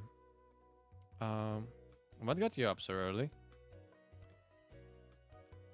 Anything wrong with being up early? She looked at me as if I had insulted her.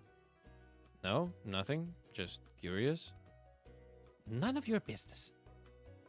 Gosh, Zhenya isn't very sympathetic even when she's in a good mood.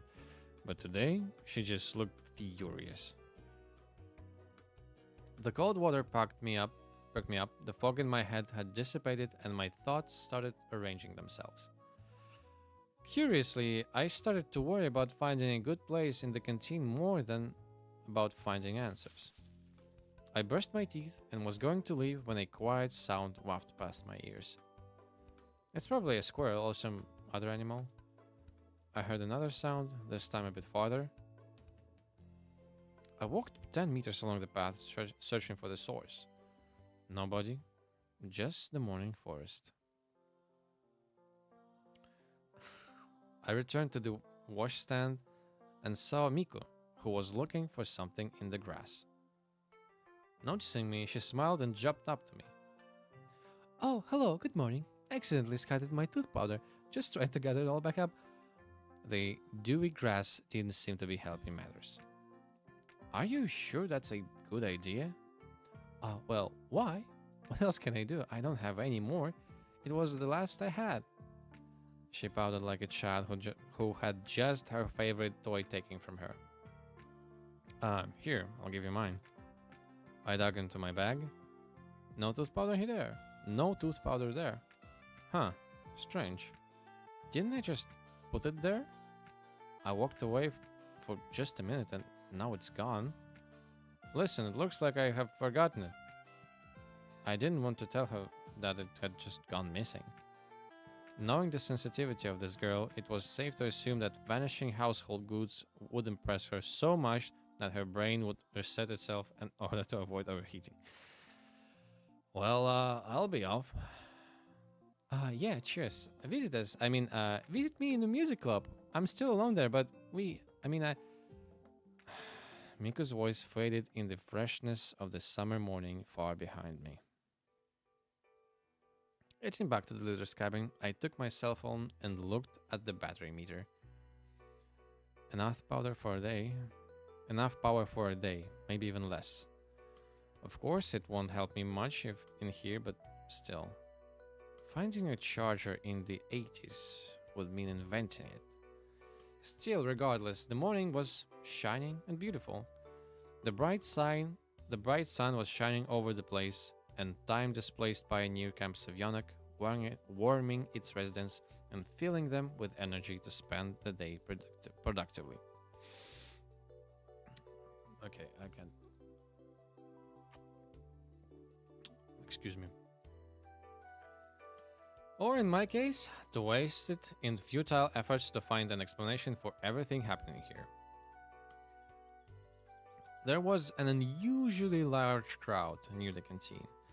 Of course, there was no other place in the camp that pioneers loved as much as the canteen, but why were they all crowding on the porch? I came closer to find out what was going on. It looked like the It looked like all the camp had gathered at the porch. There were all the familiar girls, Olga Dmitrievna and Electronic. They were having a lively discussion. I drew closer. Ah, Semyon, have you seen Shurik today? Nope. What's the matter? We haven't been able to find him since early morning. Disappearing pioneers? Well, that's something new. Okay, my camera died, and I need to change the battery. Hold on.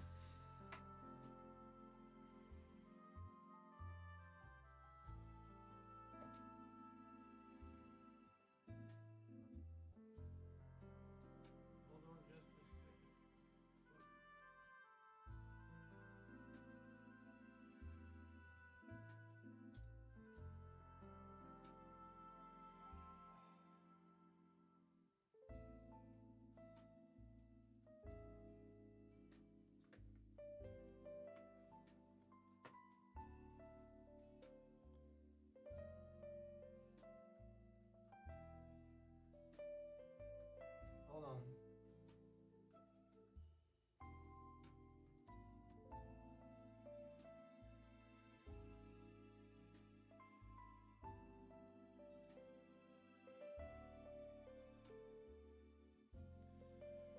Phew, okay. The camera is back.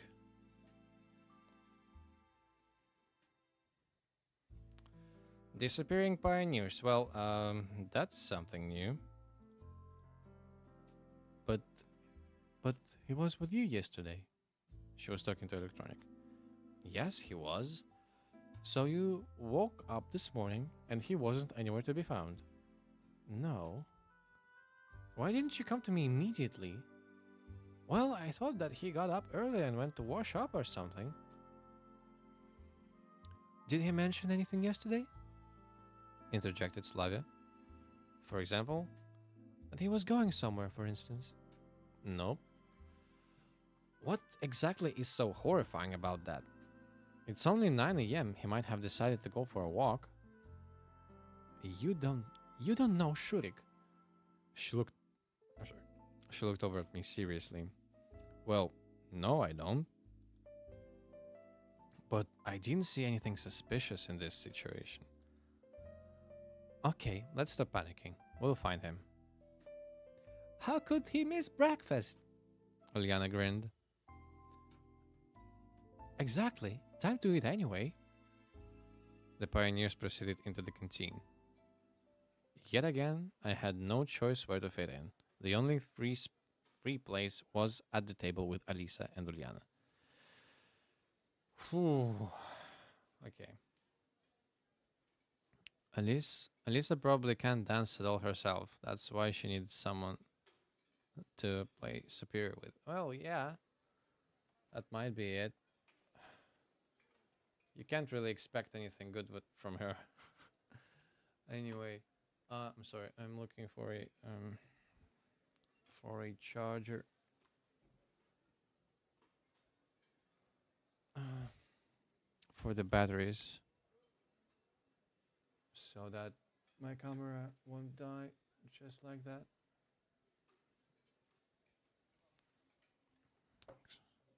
1 second.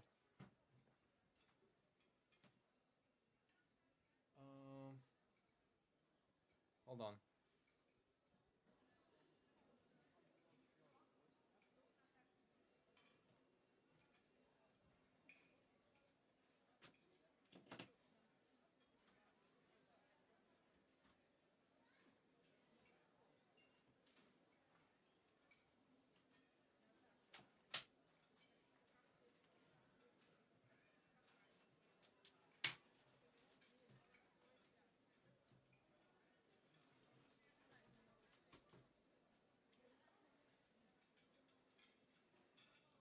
I did notice that my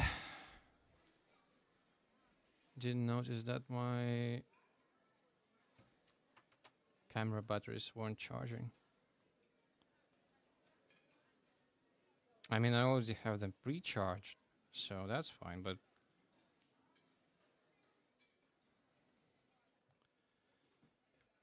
okay, hold on just a second. Okay, take a seat. Take a seat. She pointed at the chair next to her. I sat down. Aren't you gonna get your food? Good idea. I hadn't thought about that. Today's breakfast didn't look much different from yesterday's, but it looked more appetizing. Or maybe I was just very hungry. Or maybe I was eager to finish it off as soon as possible to avoid yet another Ulyana prank. Well, that's probably the main thing about it. Want to go to the beach with us today? When? Right after breakfast. Generally speaking, relaxation wasn't on my agenda today, but if I was going to spend my time thinking, why shouldn't I do it while getting a suntan? Sure, why not? Ah, cool. She smiled nicely. I bet you're planning another prank, huh? No, not at all. Ulyana waved her hands at me. She sure is. Alisa grinned. She's always like that. I can't decide on a voice for Alisa, for the life of me.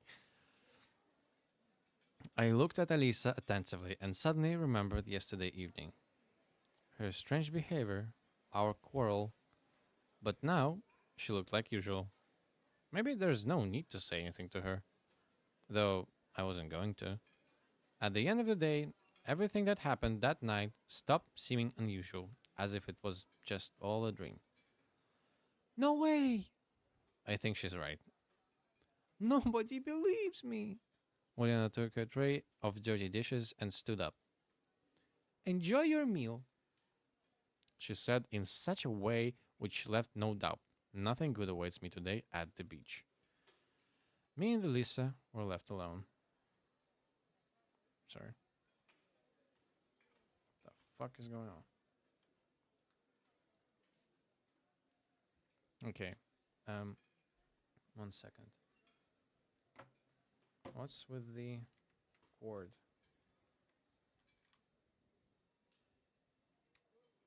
The fuck?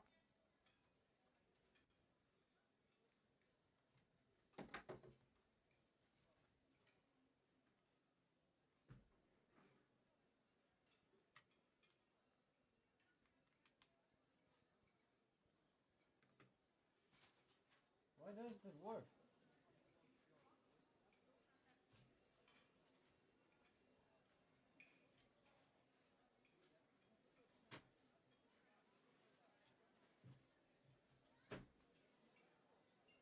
Okay, that's better.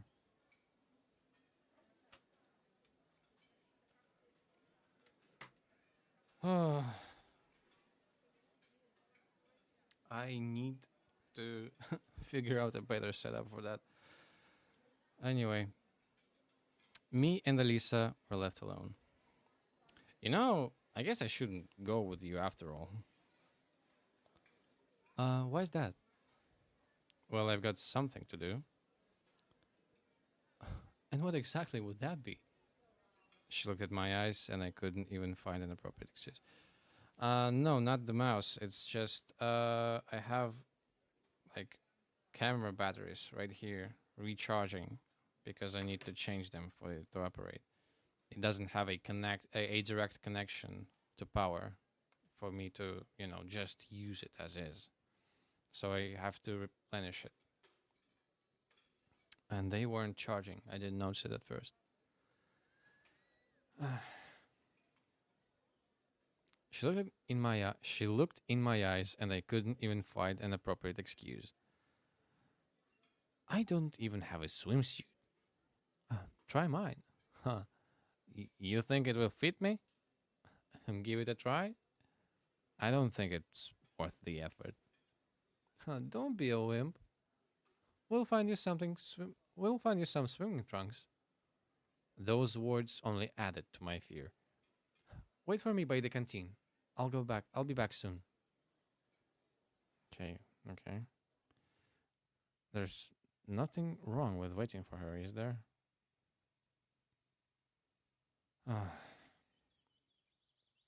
Finishing my breakfast, I left the building and sat on the stairs. Pioneers, all having their own business, hurried past me one by one. No one stopped by me. Not one even looked in my direction. It seemed they didn't consider me a stranger, but exactly the opposite. Just another teenager their age, their comrade, you could say. I caught myself thinking that I had started to consider this camp and its inhabitants with not as much caution as I had the first day. Indeed, Alisa was back in a couple of minutes.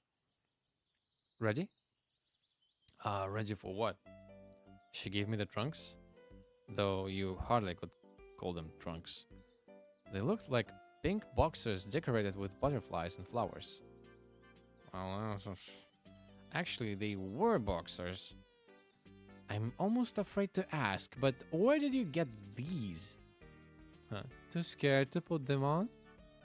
Well, I have not the slightest intention of doing so. I appreciated her joke, but wasn't going to make myself a laughing stock. Put them on? She said roughly. Why don't you try them on instead of me? I think that the color of this swimsuit would set... Okay, hold on. I think that the color of this swimsuit would set off your eyes very nicely. Let's make a bet. I had no desire to accept her bets. No thanks. All right. You either go to the beach wearing them or you swim naked. Weighing the pros and cons, even the second option seems better than the first. I'm not planning to go anywhere at all.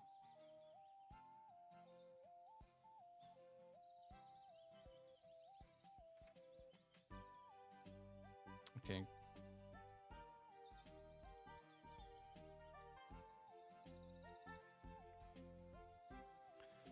I'm not planning to go anywhere at all. Then I'll tell everyone that you left these trunks in my cabin. Why would I do that? How should I know? She burst into laughter. I didn't want to argue with Alisa, so I decided to go to the beach in the end.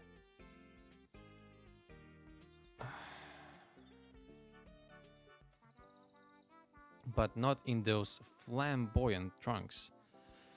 Okay, I'll be there in 10 minutes. Don't be late. She ran off after saying that. Okay, now I believe we have a choice coming up. Uh,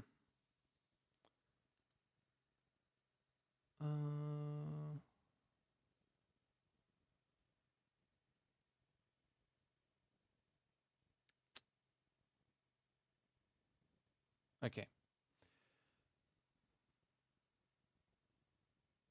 Mm-hmm. Should be fine. I dragged my feet to the leader's cabin to get a towel and to hopefully find something like trunks. Olga Dmitrievna was waiting for me in the room. Simeon, did you hear anything about Shurik? Same as half an hour ago. I walked to my bed and took a towel. Are you going somewhere? Yes, to the beach. Wait, do you have swimming trunks? You came here without any luggage, as I recall. Strange. That fact didn't seem to surprise her during our first encounter. No. So, what will you wear? Good question. What? I don't know. Wait a minute. She walked to the wardrobe and unlocked a drawer. In a moment, she had a pair of normal black trunks. Where did she get those? More importantly, why? Someone from the previous session might have forgotten them. Considering all the strange things in this camp, I wasn't really it wasn't really surprising to find men's swimming trunks in Olga Dmitrievna's room. Well, she's. uh, Thanks. The trunks were just my size. I got changed behind the cabin oh, and went to the beach. A lot of pioneers had already gathered there, but I recognized only Alisa and Ulyana. Come here! I walked over to them and sat on the sand. I see you found some. I see you found something better. She stared at my trunks and smirked. Every woman in this camp has spare trunks, it seems. I mean, yeah. And the only difference between them is in their like color and pattern. That's fun. She stared at my trunks and smirked. Well, as you can see. Come on, let's swim. I don't want to. Maybe later. I was not a fan of swimming. Man, are you a fan of anything? My guy, get a life. I mean, I was not a fan. Suit yourself.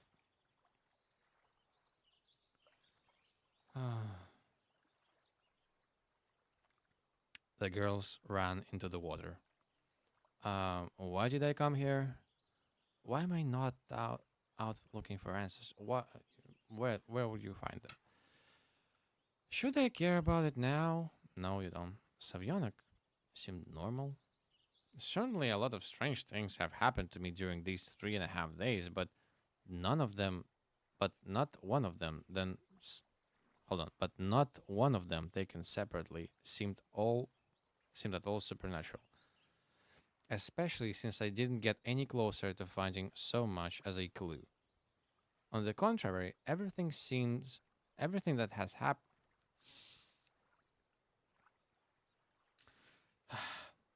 On the contrary, everything that has happened has only confused me more. Uh, what alternatives do I have? I won't get any truth from the local residents.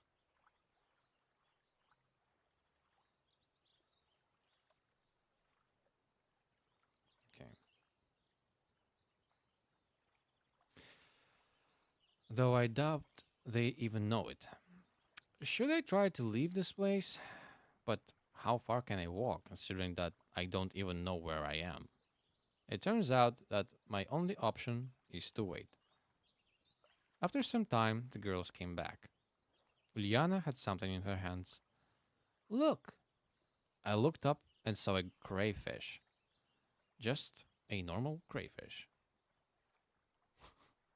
Ulyana lay next to me and started to torment it.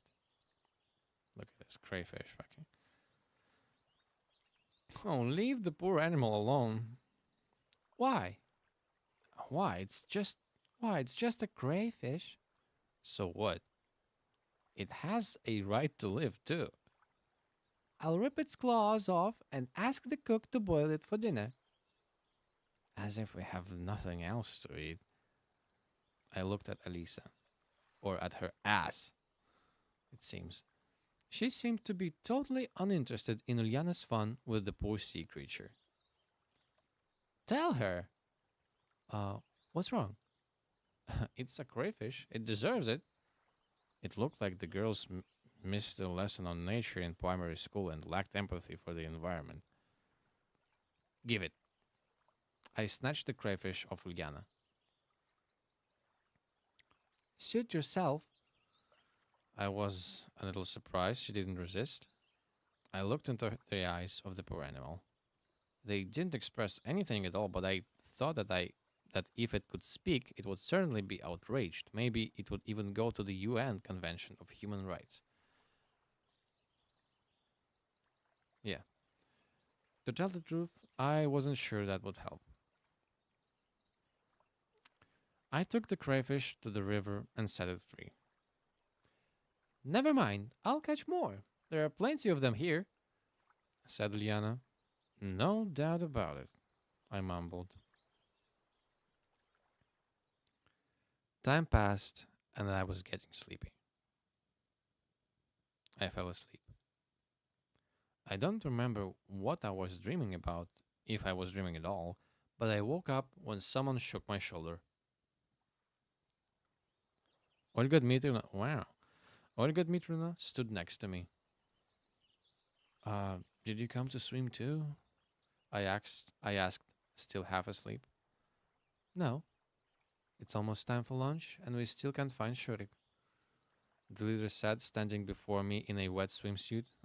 Okay. And, I want you to look for him. It seems like I'm the only pioneer in this entire camp. I was sincerely outraged. Every time it was getting clearer that Olga Dmitrievna considered me to be her errand boy, to be used like a slave, or vice versa. If I came to you, then I want you to help me. Why exactly me? However, after giving it some thought, I decided to agree. After all, my shoulders and back got sunburned while I was sleeping, and searching for Shurik would let me get acquainted with unexplored locations of the camp. Okay. It was not exactly right to wander around wearing only swimsuit trunks, so I should get changed first. Hmm. 10 minutes later, I stood outside Olga Dmitrievna's cabin, deciding where to go. Whew. Okay, it looks like we only have two locations that we can visit. Um, so, mm,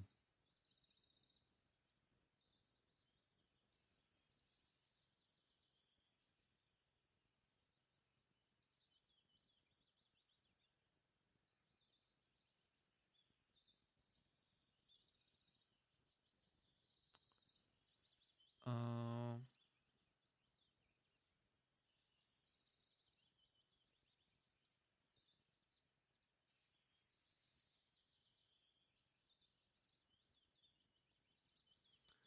I'm looking at what I should do next. Um, uh,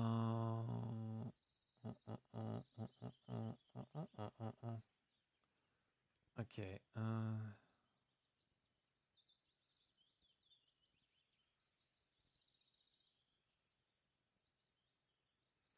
I'll just go to boat station. I'll interact with Alisa and Slavya. So one of them is at the boat station. Where's the boat station? The boathouse. And the other one is at Olga's house.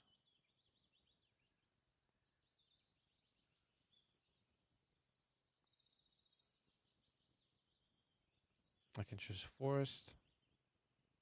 Okay, boathouse first. Maybe Shurik decided to pick up stones near the water. In the worst case, I'll find his corpse. Okay, that's optimistic. But I'm sure that it won't end up this way. I was crossing the square when somebody called out for me. Wait! Alisa came up and smiled. I immediately sensed a trap. Where are you going? I am searching for Shurik. Olga Dmitrievna asked me to. And how is it? Exciting? She looked intently into my eyes, and I turned away awkwardly. Well, not really. But a pioneer is missing.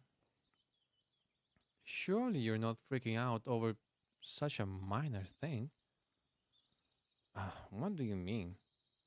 Only a few hours have passed. Maybe he just lost track of time. I'm sorry. Lost track of time while having a walk. Certainly, I'd had the same idea, but I wasn't telling her that. Well, yeah, that's true. But who knows what could have happened? Let me help you with it. With what? I got suspicious. With looking for Shurik. Oh, but I can't do it. Oh, come on. She smiled at me, but there was something malevolent in that smile. Naturally, her smile was cute enough, but it really seemed to me like there was something behind it. Well, if you insist. Since I could not understand what's on her mind, I had no real reason to refuse. But before we go, I have to get one thing from home. Okay, I'll wait for you. You're actually serious about just standing there. Let's go. Okay. We approached Alisa's cabin. It would be just like all other cabins, if not for the Jolly Roger on the door. By the way, Ulyana is my roommate. Okay. Uh-huh. We entered the cabin. The complete chaos inside really reminded me of my old flat. Okay, let's see. What do we have here? Mm, some. Is this like. Is this a manga cover or something? Because I see one here. And it's all like Japanese coded. Well, I assume that's Alisa's. And that's Ulyana's. Because of how SSSR coded it is. USSR. Okay. Let's see. The complete chaos inside really reminded me of my old flat. Though, though why I thought it was. Hold on. Though why I thought of it as old. Okay. In general, I would imagine a girl's room differently. Snow white sheets, walls, floor, and ceiling shining, spotless. But then, if you consider it, but when you consider that the two most exemplary pioneers are living here, we just stood silently for some time. And what did you need to get? Huh?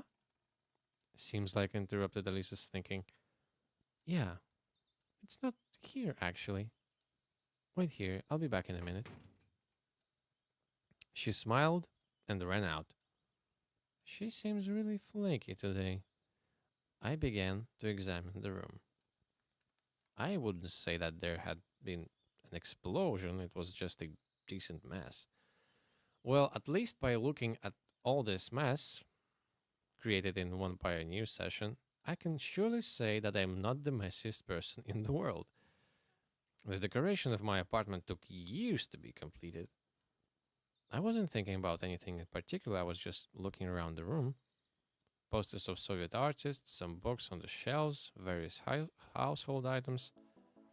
And then I realized that everything is wrong. Something will happen soon. Something bad. Why did Alisa leave me here all alone? There was something I had to discover. My gut told me that it's dangerous to stay here. I went to the door and tried to open it. Locked. What a surprise. How did she manage to quietly lock me in? I don't know what's on her mind, but I need to get out of here. She went. I went to the window, opened it, and climbed out. Now I can go and take care of business, or I chose the second option and waited. What is the reason she had me locked up? I wanted to know what was happening. Plus, I really wanted to see Alisa's face when she finds her room is empty. I hid in the bushes next to the house and waited. After some time, I heard footsteps. Alisa and Olga Dmitrievna came to the house. You'll see everything for yourself. She opened the door and went in. A few seconds later, she ran back out.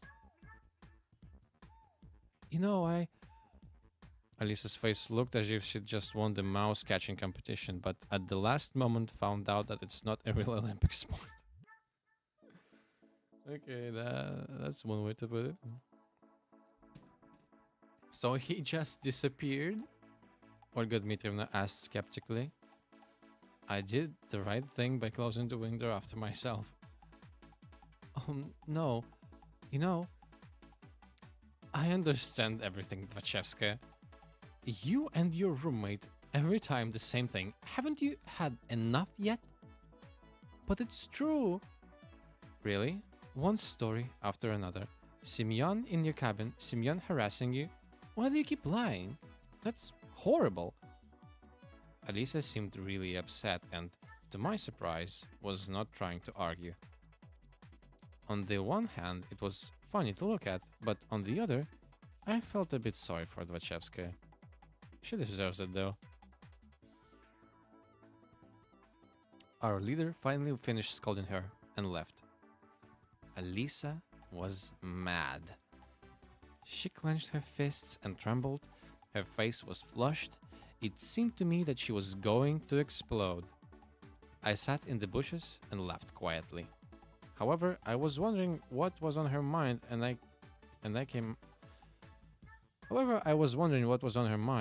came out of my hiding place, not afraid of being beaten.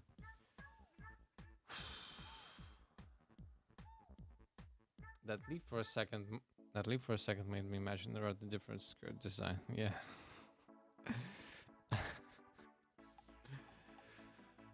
Yeah.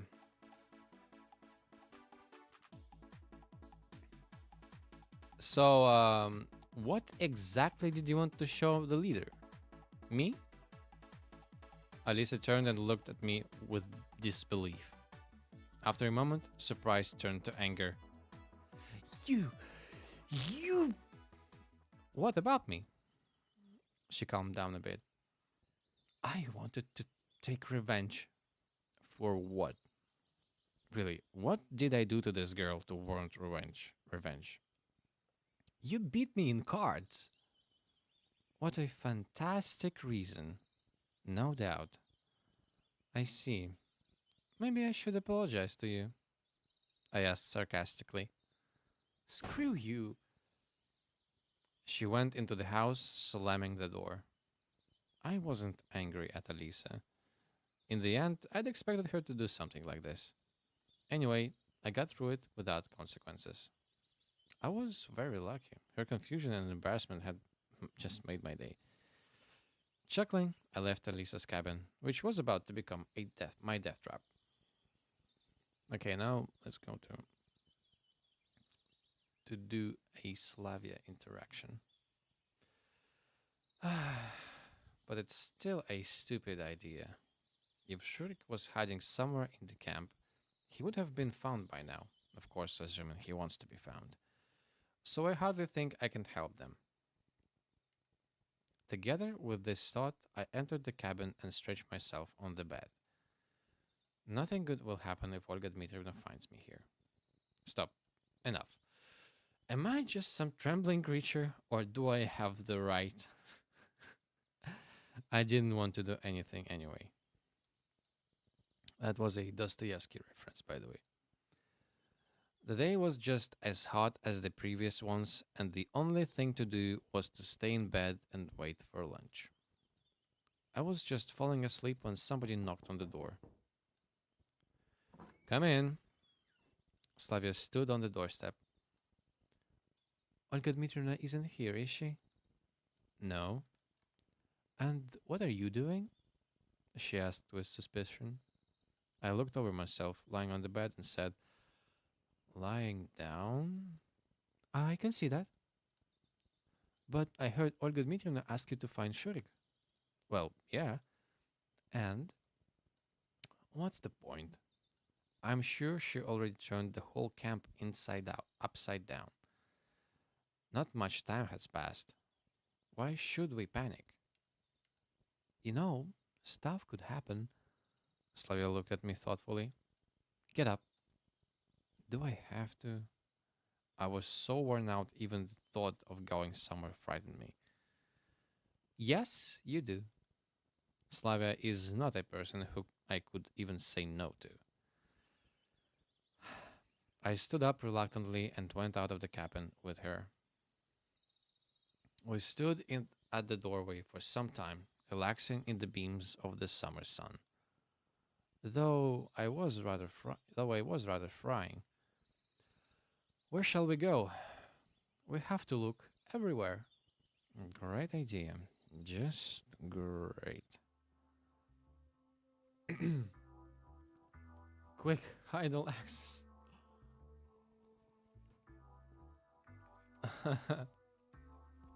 Yeah.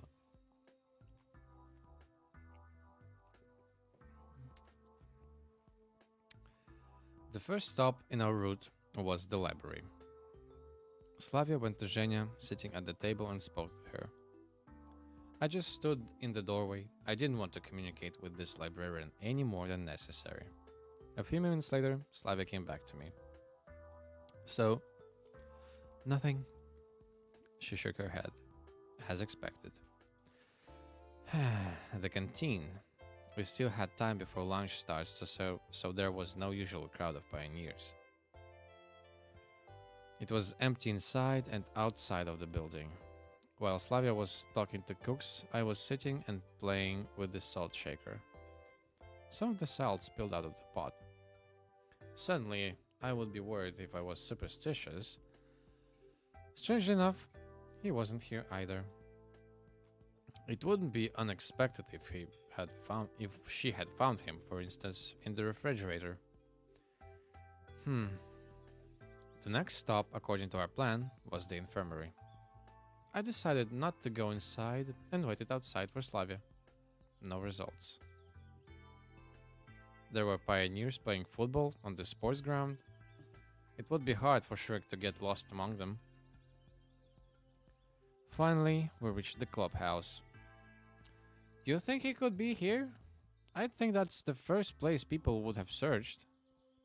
Let's go in. Empty inside.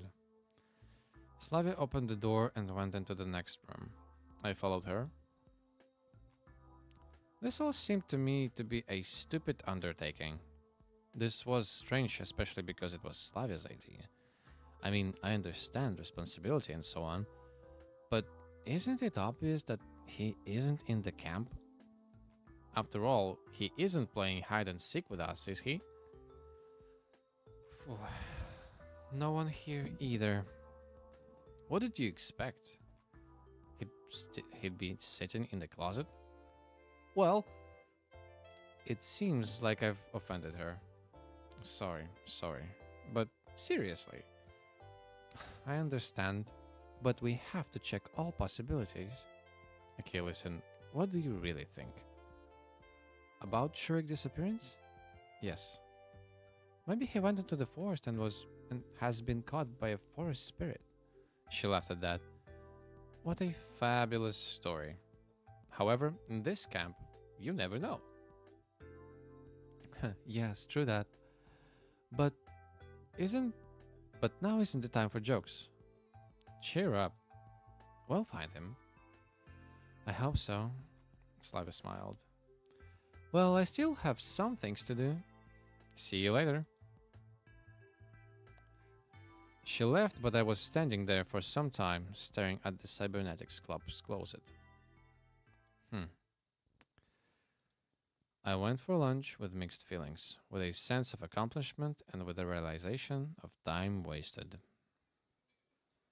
The canteen was crowded. I couldn't stay unnoticed. Olga Dmitrievna called me. Semyon, come with us. The camp leader, Slavya, and the electronic were sitting at the four-seat table. I nodded and went to get my food. This time I had to spend several minutes in the queue. Today's menu didn't really differ from the other day's menus. The dishes looked the same at least. When I sat at the table and wished bon appetit to everyone, Olga Dmitrievna said, "So, what are you thinking?" "About what?" "We searched for Shurik all around. It's noon and he's nowhere to be found." I took a note of the rhyme. I took note of the rhyme, but didn't want to point it out. "We looked all over the camp." "I went all around the neighboring forest." Olga Dmitrievna looked at me, and I helped too. "We must call the police." "Maybe we should wait until the evening," I asked lazily. "Maybe he went home." "That can't be. Shurik lives thousands of miles away." "By train?" "The nearest station," she paused, "is far off." Now it was getting interesting.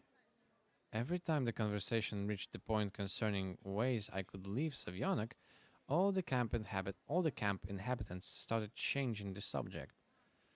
How far is far? Really far. The camp leader looked at me, indicating with her expression that asking more questions was not advised. "So we should go deeper into the forest. Maybe he got lost." "Shurik always takes a compass," chimed in electronic. "I wonder what else could be found in his magic vest, assuming he has one. If I were to get lost in the forest, a compass would be of no real use." "Police. We should call the police in the evening." "Not right now, at least." "Okay, so I'll do it later." They were all silent.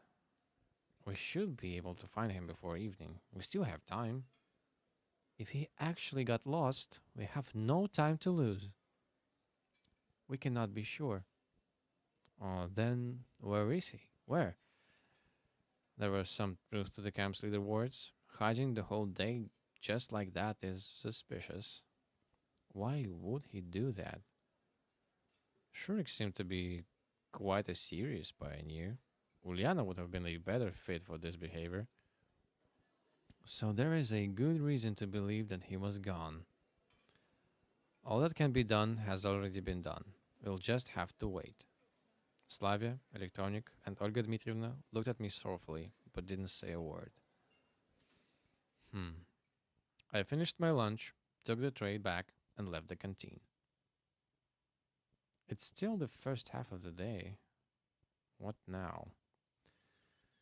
The camp was drifting off for an afternoon nap.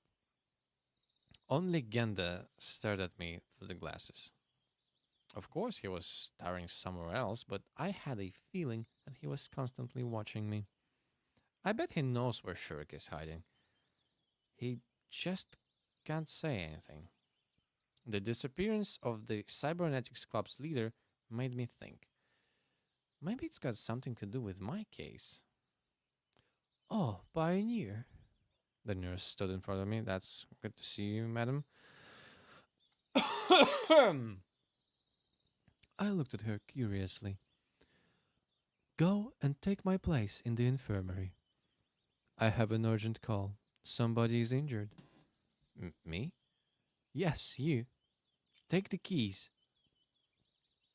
The nurse threw me the keys and ran away. Why me? Isn't there anyone else in this camp? What exactly should I be doing? What if something happens? Or what do I do now? I missed my chance to refuse. Excuse me. Hmm. I stood in front of the door uncertainly. On the one hand, there's nothing to worry about. I'll spend half an hour or so here and she'll be back. But what if someone comes for actual help with a broken leg or a head injury? I began to worry too much. I hope that there are no injuries more serious than bruises and scratches in this camp. But at the same time, I could not shake the idea that in a serious situation, I would be absolutely useless. I don't even know how to perform CPR. A magazine on the nurse's table caught my attention. A good way to relax, I guess. This is labeled Soviet fashion. The publication date or month were absent. However, this was not a surprise. There were much stranger things happening to me. I didn't know much about Soviet magazines. Maybe they actually didn't have publication dates on them. Models dressed in old fashioned clothes stared at me from the glossy pages. Nowadays, nobody would wear such clothes. I smirked. I wonder if Slavia, for example, considered this fashionable. I can only imagine what would happen if she appeared in my time wearing something like this. Imagine we are walking in hand. I'm wearing my coat with the hood, and she's dressed in a lavish dress covered with lace and things. Seems like I'm already imagining Slavia in my world. With me, and not only Slavia. This dress better suits Ulyana. This cute sarafan would look good on Alisa. This skirt and cardigan would look nice on Lena. If only they could be real. Oh. No, I saw them, heard them, and could even touch them. But still, they are here, and I simply don't belong in this place. It's alien to me. I'm just waiting for a chance to get out of here. Waiting because nothing is up to me anymore. I signed, put my head on the table, and fell asleep.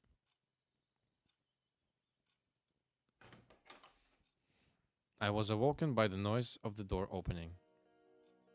Lena stood at the door. The nurse isn't here? Then I'll come back later. I'm substituting for her. Since I am responsible for pioneers' lives, I should do it with full responsibility. Although, in fact, I was just afraid of something bad happening because of me. Any health complaints? I tried to give Lena the most professional smile I could in order to not confuse her. Nothing special. Just a little headache. Let's do this. Some painkillers, maybe? Okay, this is where we do things.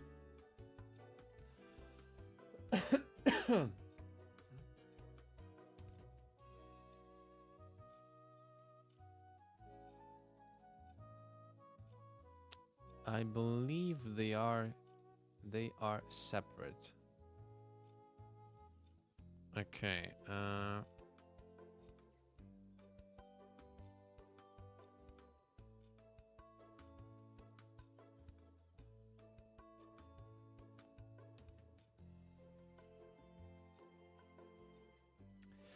okay, I'll just save real quick, just in case, because I'm a bit confused of how this works. Of course, I wasn't aware where to find the required medicines, so it took me a while to find them. Finally, I handed a Кого, блядь? I handed a metamizole. The fucking. I handed the medicine tablet to Lena. Thanks. She smiled. That was completely unexpected, and I lost touch with reality, staring at her. Oh, what? Lena turned awkward in an instant. Listen, I've been wondering, do you like this? I don't know what got into me, but I grabbed that magazine from the table and showed her that picture of a skirt and a cardigan, which would really suit Lena, in my opinion.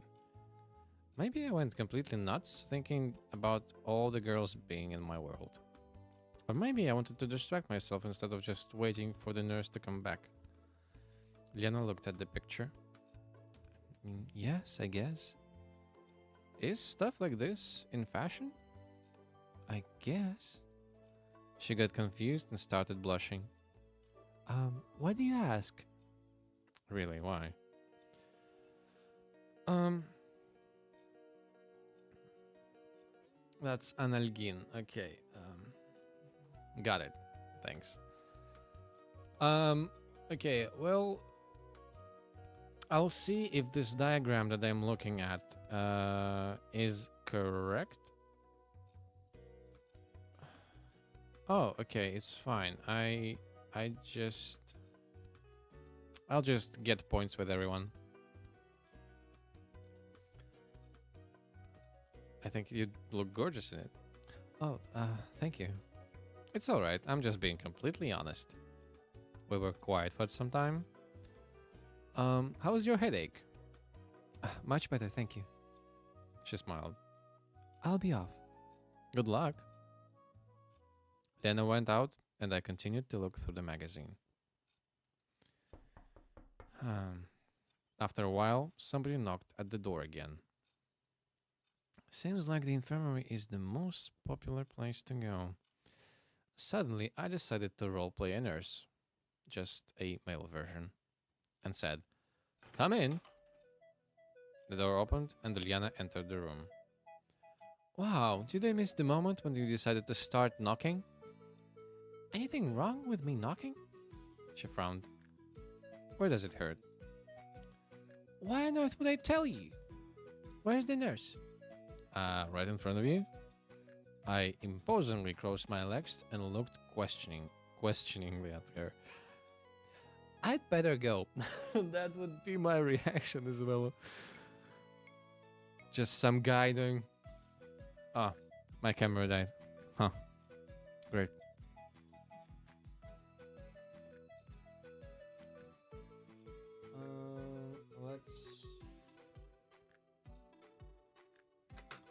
Let me change it real quick.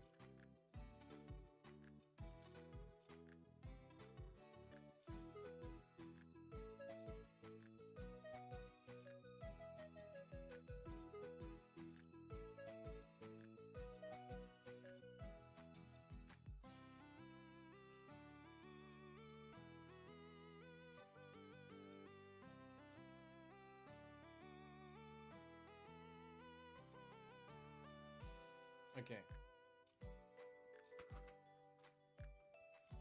Phew.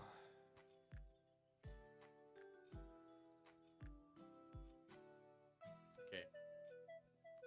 Great. I'd better go. I'd be better to die than be treated by you. Haha. She smiled mischievously. You didn't even let me try. Ulyana thought for a moment. Though you could give me some pills. What's bothering you? It took her some time to reply. A heavy stomach. Sure it's not an empty head? I muttered under my breath.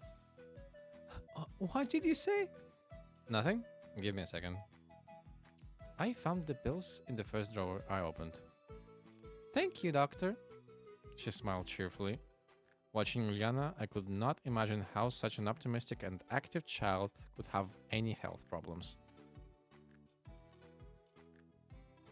Got food poisoning from the canteen?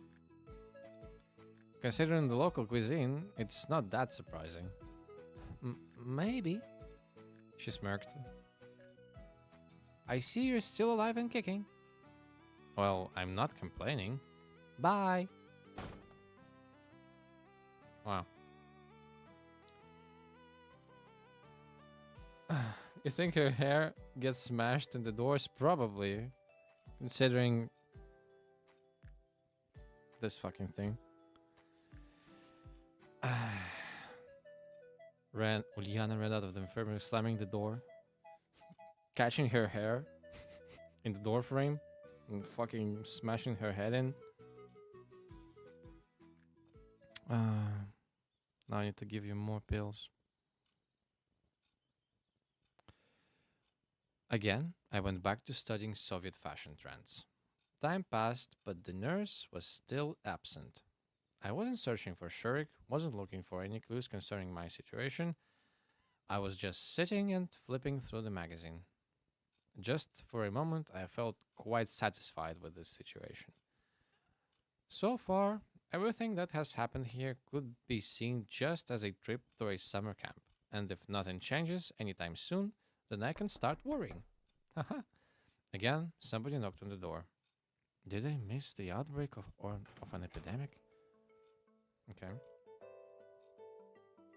Hmm. Don't ask about it. Okay. Slavya was standing here. Oh, hi. Oh, hi. Isn't the nurse here? No, she's not. She's not here. I'm taking over for the day. Oh, great. I'd like. She hesitated. What? By the way, Semyon. Slavia said and looked intently at me. What? It seems like I lost my keys. Have you seen them anywhere? Sure, I have. Yes, here, I found them near the canteen yesterday. I wanted to return them to you, but forgot about it. I was really bad at lying. My cheeks were red, my eyes were wandering around, and hands were constantly shaking. Here. I was already preparing myself for an appropriate scolding, but Slavia only took the keys and said, Thanks. So, what have you come for? I really needed to change the subject. Does anything hurt? Oh, no, it's nothing. Strange. I wouldn't even think that such an open person as Slavia would keep something quiet. If there's something bothering you, tell me. That's why I'm here, to treat people. I smiled wildly. No. I mean, yes, but no. Hearing that made anything possible, even division by zero. So, how can I help you? You? I guess you can. She smiled and was going to leave, but suddenly stopped. However, could you step out for a minute? Why not? Okay. I stepped out of the infirmary and leaned against the wall. I wonder what might she be doing, something that I can't even see. After a minute, the door opened and Slavia came out. She was carrying a small bundle. Do not ask about the bundle. Good luck, I shouted after her. Thank you. She gave me one of her sweet smiles before leaving. Okay. Mm.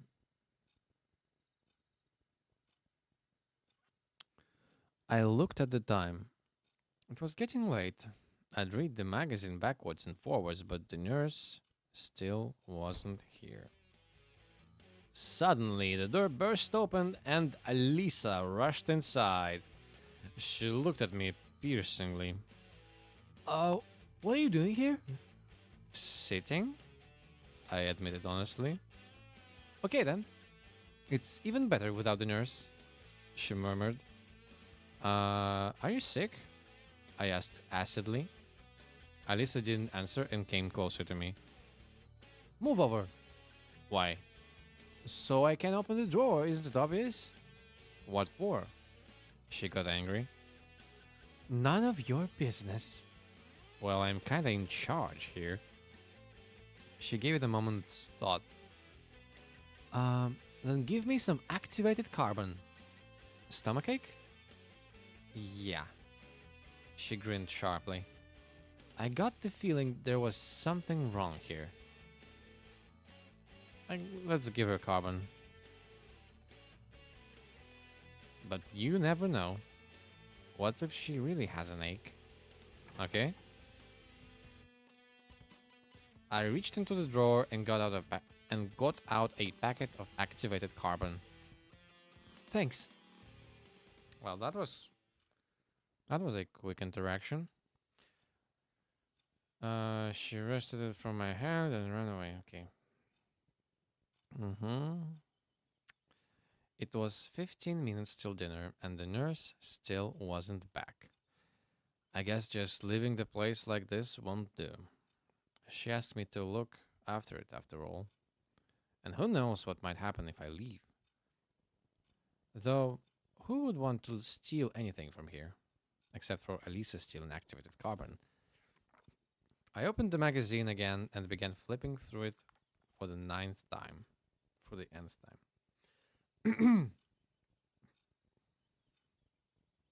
The fashion of the 80s weren't that fun anymore. Yawning got me several times. It was already 6 o'clock, so dinner has already started. Of course, I had to be on the watch till the end, but my stomach seemed to have its own opinion on the matter. I stood up and steadily headed to the exit. A rustling sound came from behind the door.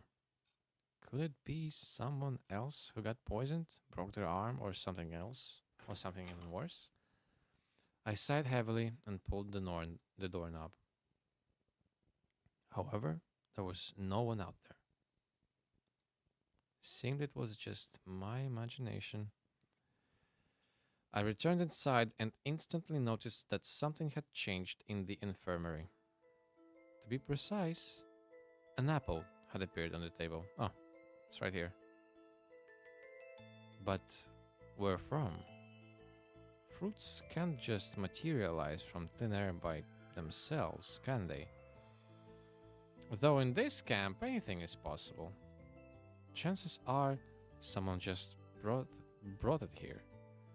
Maybe Lena wanted to thank me, given that she's all shy and... But wait, how could she just slip past me like that? Lena wouldn't climb through the window after all. So there must be something else. I was suddenly overwhelmed by fear. What if the apple is poisoned? Though, why would someone complicate things, even when I'm here totally helpless and can be killed even way more easily? Or it might be the apple which Eve tasted in the Gardens of Eden. In that case, I certainly shouldn't eat it. Okay, you're overthinking it, my man. The same second my stomach reminded me it was there by rumbling traitorously. However, it would take me some time. It would take time to close the infirmary, to reach the canteen to get food. My stomach is about to eat itself. There's nothing wrong, I guess. Once again, I tried to remember if this apple was here before. In the end, it must have appeared from somewhere. Maybe it got me. Maybe it got here through the window. The shutter was slightly open, so someone must have reached in and put it here. Nothing serious, however. I don't know if it. Uh,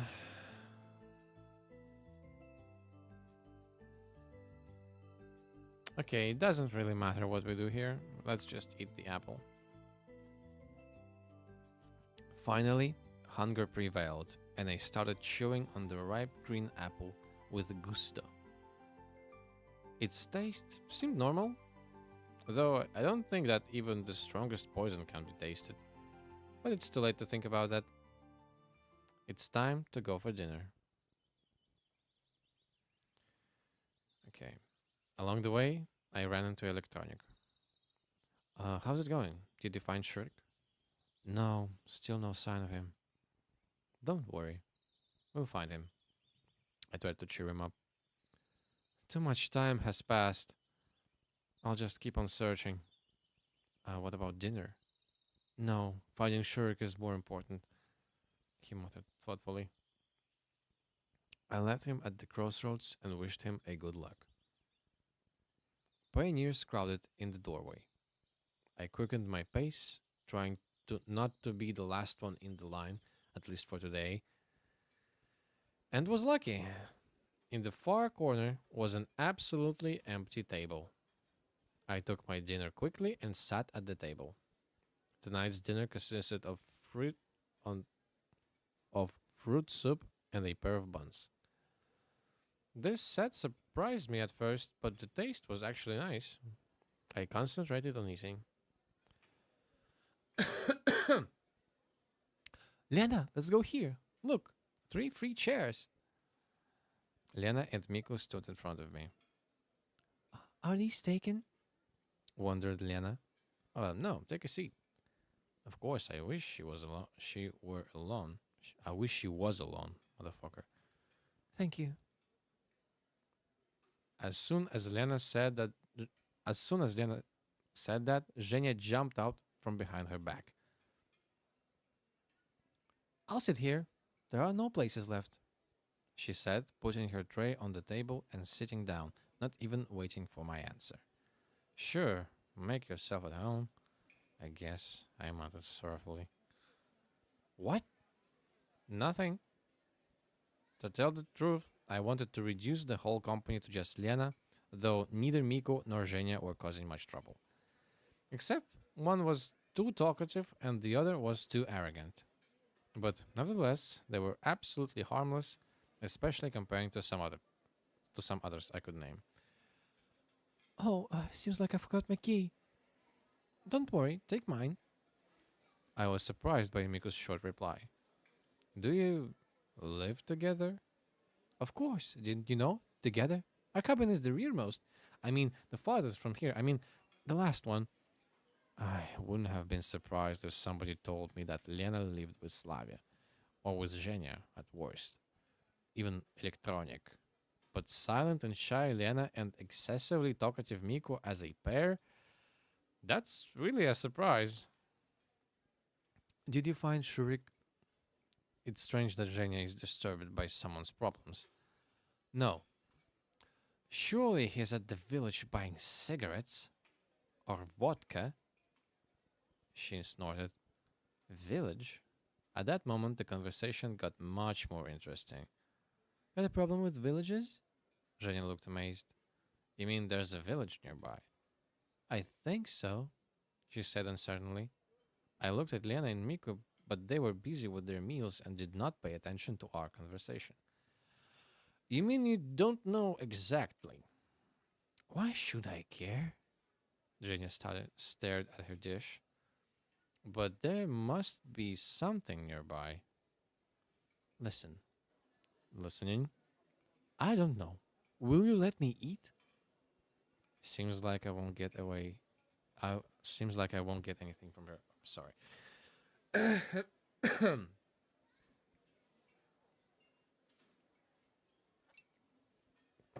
Excuse me. By the way,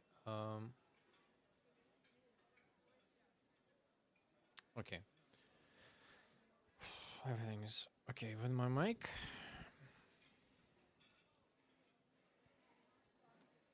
Mhm. Though there is a chance that she really doesn't know. The remaining time was spent listening to Miko talking about some nonsense. I was just going slowly mad in silence. Obviously, the first thing I did after getting out after that was inhale a great breath of fresh air. The sun was setting. I decided to take a walk. It's highly unlikely that I will find anything more exciting to do for the rest of the evening. That way, something interesting could arise quite unexpectedly. I was approaching the square when I heard a loud bang. It seemed like something had exploded. I was paralyzed. I am in a hostile environment, not knowing the rules and laws of this place. It would be better for me to run, but at the same time, I was curious. Probably I would have just kept standing there, but somebody grabbed my hand. It was Olga Dmitrievna. Oh, why are you standing here? Let's go and see what happened.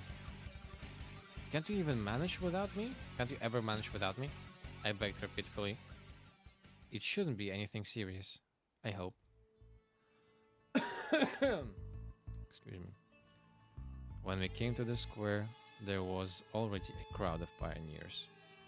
Olga Dmitrievna vigorously pushed through the crowd and approached the crime scene. Obviously, someone had tried to blow up Genda, but the attackers failed. The monument was still standing upright. There were only a dim ash traces on the pedestal. Well, who did this? She looked over the crowd of pioneers. Surely it wasn't done by an organized terrorist organization. These guys all came here just to look at what happened. I noticed Ulyana and Alisa in the crowd. And it looks like our camp leader noticed them too. You two, come here. They approached reluctantly. Why always me? If you think so. Show me your hands, Dachevskaya. What's wrong with them? I looked closer and saw that they were smeared with black. Now it's clear. What did you make a bomb with? The junior terrorist seemed to hesitate over whether or not to confess, but then blurted out proudly. Activated carbon, saltpeter, and sulfur. Why exactly the monument? With what did this honored man ever do to you? The fighter for the rights of... Besides, he gave me activated carbon.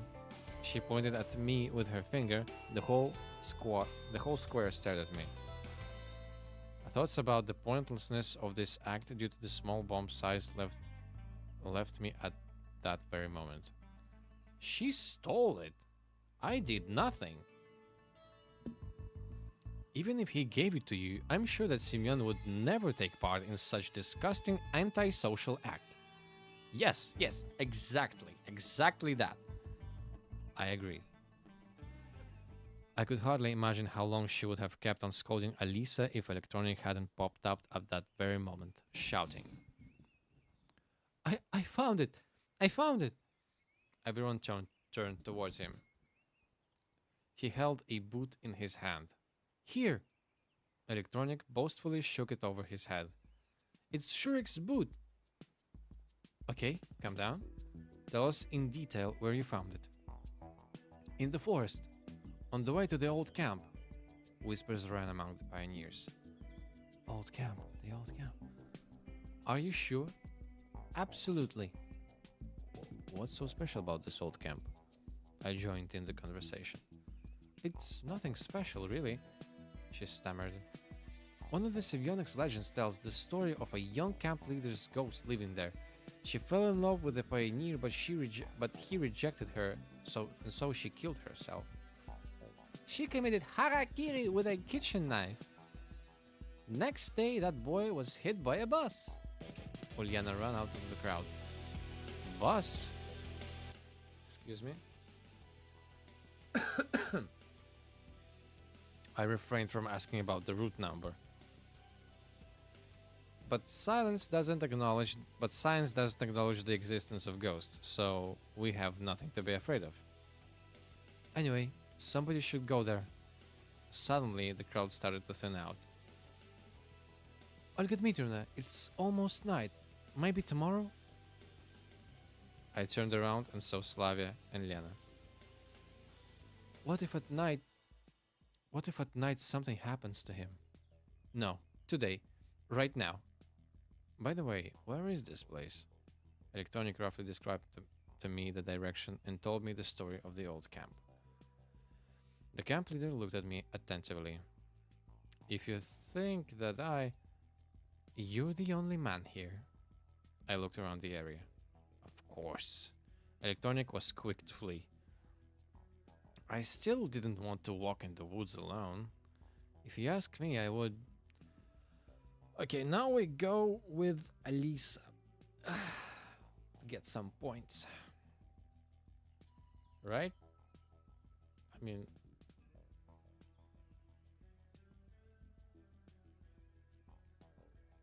Yeah, let's go with Alisa just to fuck with her, I guess. Doesn't really matter, but...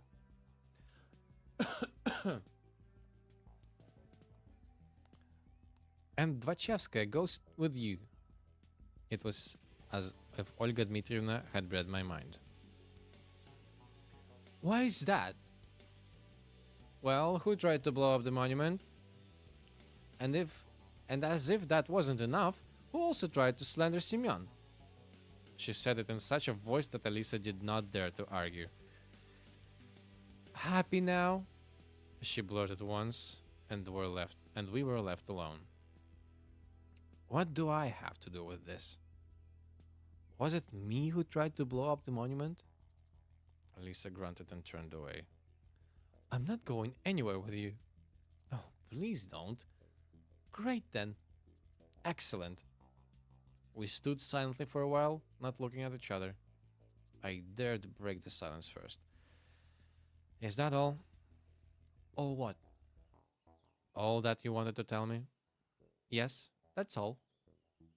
Do you mind then if I inquire why you tried to blow up the monument? I was bored. Ah, right. Blowing it up would have definitely cheered you up.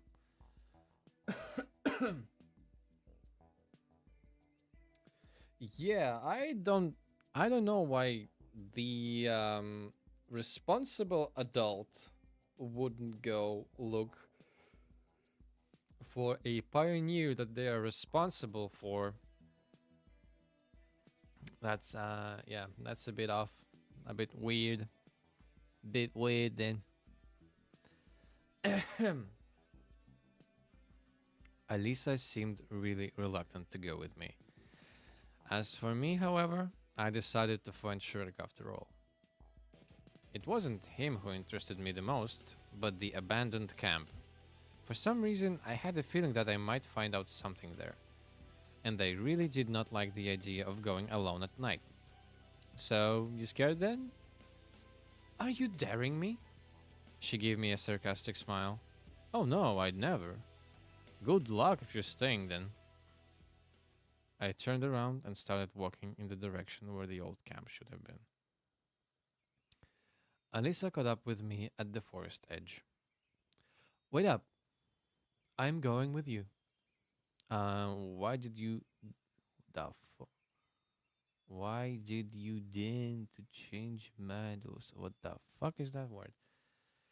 I asked ironically. You don't need to know. She snarled and howled and handed me a flashlight. That was quite wise.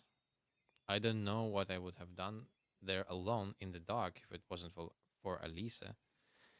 Electronic had told us the old building was built right after the war. It looked like a kindergarten or like a barracks I expected, and definitely could hold fewer pioneers than today's camp. It had been abandoned for about 20 years. The night forest was completely unlike during the day. Just a couple of hours ago, it seemed like just a small grove where even a blind man wouldn't get lost.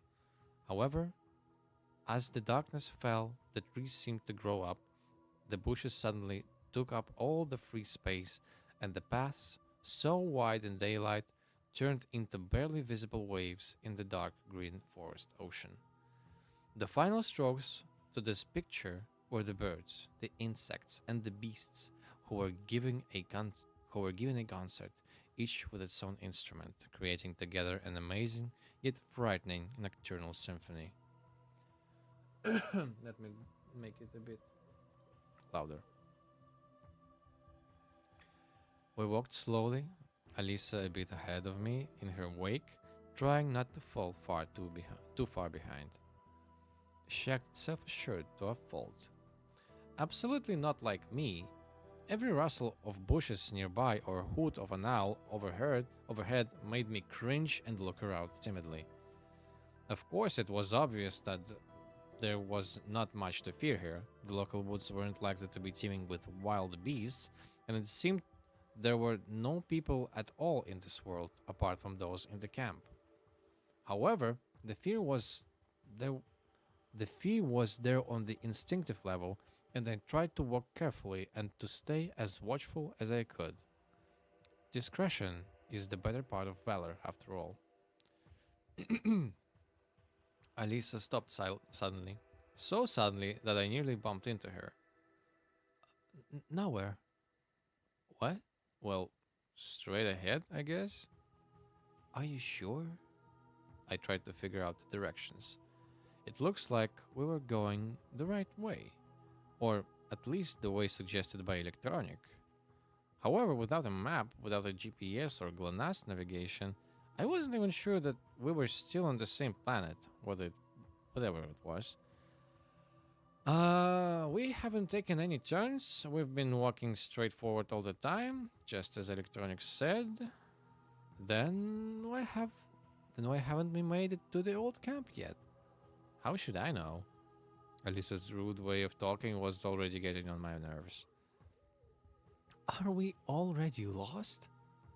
Why would you say that? We are barely a kilometer away from the camp. So what? She looked visibly sadder. So nothing. If you don't like it, you can go back. Alisa eyed me disappointedly for a while, and then her face changed sharply. Well, I will then. She suddenly turned around and started marching briskly back towards the camp. Good luck there! I shouted as she was going. However, Alisa may be right, and we are in fact lost. In which case, it's not a good idea to stay here alone. The cool night breeze blew stronger, and I shivered. But going after her would mean losing face, even worse, admitting she's right. No, I'm not ready to accept that. I could have probably spent until morning arguing with myself about this if it weren't for Alice's scream. My legs carried me on their own towards where she went. About 20 meters the fuck? About 20 meters on, I nearly fell into a hole, just managing to jump over it at the last moment.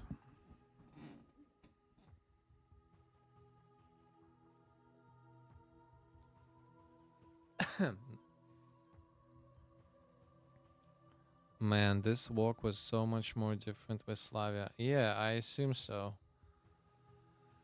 Uh, okay, let's continue. Okay, about 20 meters okay, we already read that. As for Alisa, it looked like she had not managed to. I was about to point the flashlight into the darkness when I realized that she'd taken it with her. Well, that had to be expected. Are you alive? Yeah. Her muffled voice sounded up from below. Did you break anything? Hell if I know. He did. A light flickered in the hole. I stepped closer and bent to it to examine how deep it was. The crumbling hole went about 3 meters into the depth, but it was pitch black below. Help me get out, Alisa yelled angrily. And how do you imagine I should do that? I don't know. Think of something. Well, what do you see now? Describe it. Well, it's sort of a tunnel and... Nah, it's just a tunnel. A tunnel? That's weird.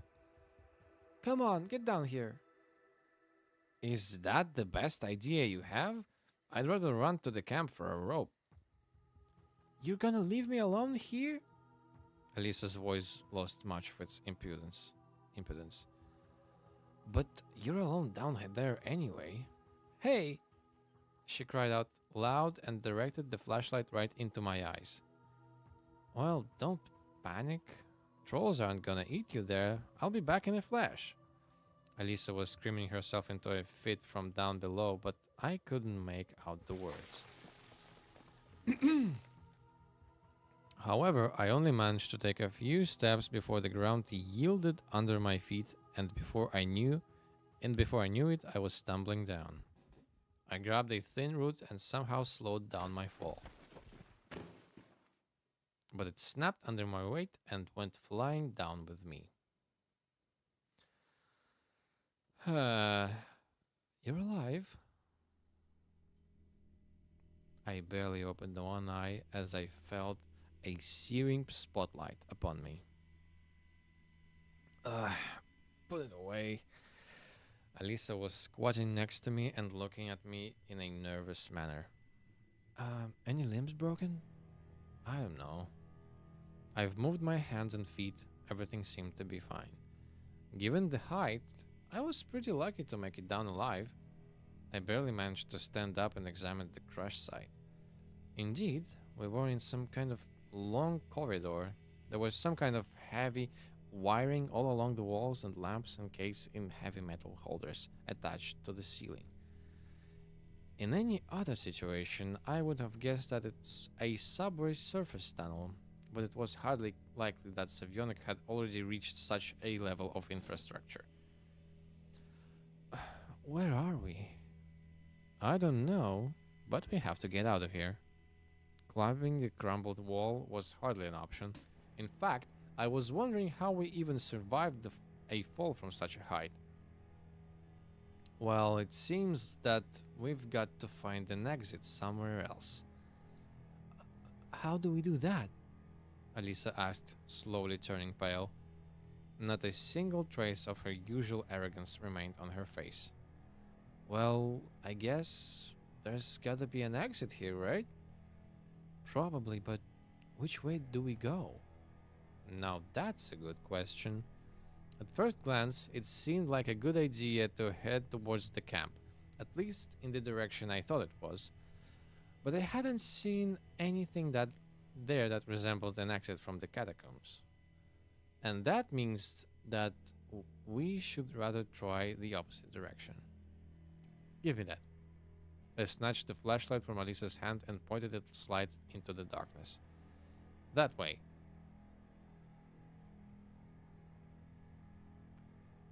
We were slowly proceeding forward, with Alisa keeping a firm grip on my hand. In other circumstances, I might have been surprised, embarrassed, or even rejoiced. How should I know? But right now, I was just eager to get out of here as soon as possible.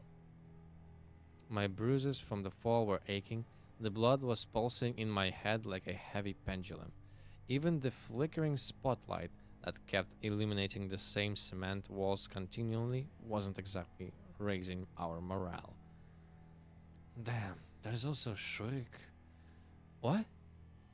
Where did we go into the night? Why did we go into the night forest in the first place? To find Shurik? Oh, just forget him. He might have fallen down here just like us. Of course, Alisa had a point. This wasn't exactly the best time to engage in a search mission. If we don't manage to get out, there will be a search mission for us instead. But I couldn't just make okay, hold on. But I couldn't just take my mind off this thought. It was as if Shurik was standing right before my eyes, giving me a reproachful look. Look out! Alisa yelled. I almost crashed into a massive metal door. A biohazard sign immediately caught my eye. This means that we're in a bomb shelter, I mumbled under my breath. Yeah, I've heard something like that. You have? Why didn't you mention it before? How would I know it'd be important? I guess you're right. Fine. I grasped the door's wheel and pushed it as hard as I could, trying to turn it. The rusty metal grated, but refused to budge. Stop slacking, help me. Alisa hesitated a little bit, but then grasped the handle and started to pull. Sorry, excuse me for a second.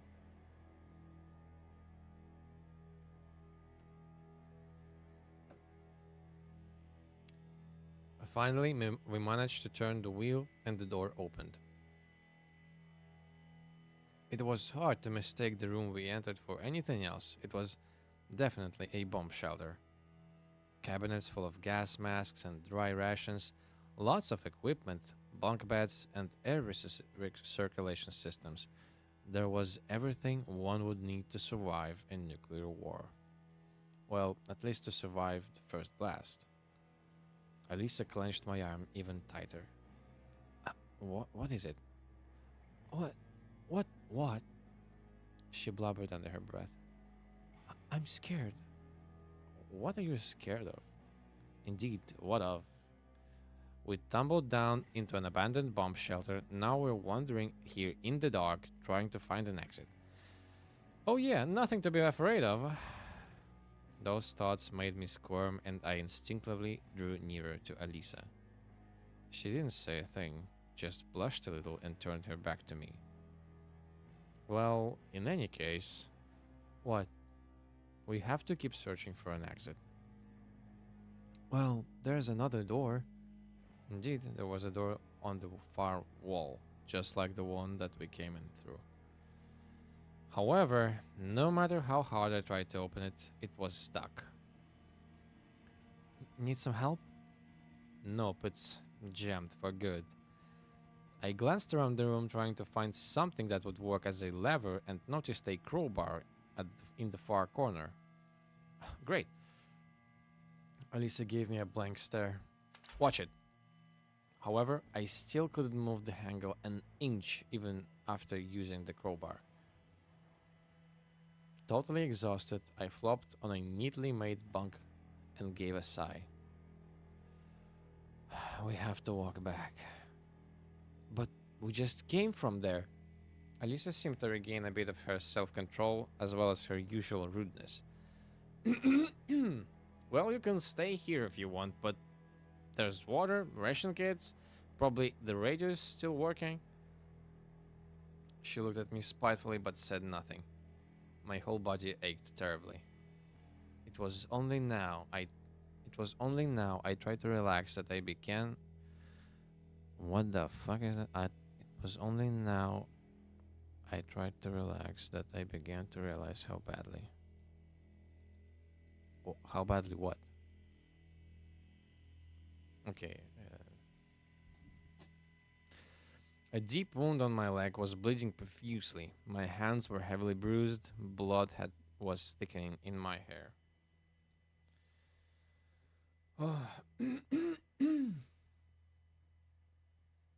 Shame. Shame there is no image with her in that pit, lol. Yeah, I guess they changed things up for everyone. Which is fair. Oh my god. And are you okay?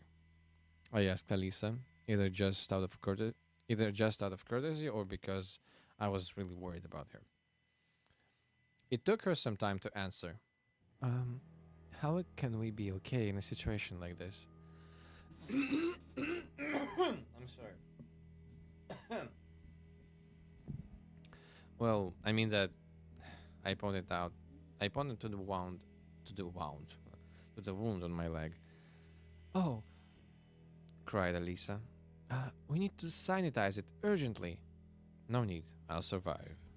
Oh, stop. We must do it, or you risk it getting infected and okay, or you'll risk getting it infected and then they'll take your leg off. My granddad lost his leg that way in the war. Alisa looked truly concerned and I decided not to argue. Okay, but it's kind of a long way to the infirmary. Hang on. She smiled and started to rummage through the cabinets. There was a fair chance of finding some kind of medicine in a bomb shelter, and soon enough, Alisa pulled out a first aid kit with a triumphant look. Okay, hold still. Well, I'll try. Treating the wound with an iodine-soaked cotton swab. Treating the wound with an iodine-soaked cotton swab felt like the touch of a red-hot iron. I clenched my teeth hard and hissed with pain. Oh, come on, it's not that painful. It is. Maybe you should try it yourself. It was easier with my other wounds, and soon enough, I looked like a leopard, all covered in brown spots. Thanks. Don't you think that was anything special? We just had to treat your injuries. All right, tsundere. Alisa snorted and turned her back on me. Sure.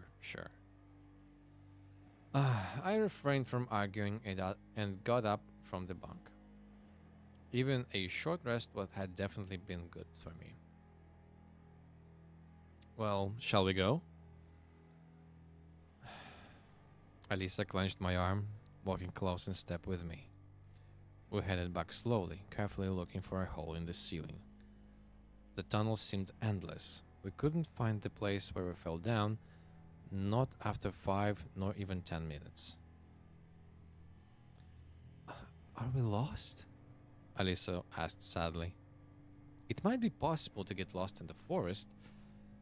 It just came to me that that's exactly what we'd accomplished half an hour ago, so to refrain scaring her even further, I continued with confidence. But this is a single straight tunnel. You can't get lost here. So, where are we going to end up? My words didn't seem to calm Alisa down enough. We'll get out of here. There's always an exit. Really? Of course there is. The workers that built it somehow got back up to the surface, didn't they? Yeah, I guess. It appeared that she was trying hard to look as bold as usual, but it wasn't turning out well. In the dim light, it was evident that Alisa was shivering. A look of extreme exhaustion was plastered on her face. Fine, let's move forward.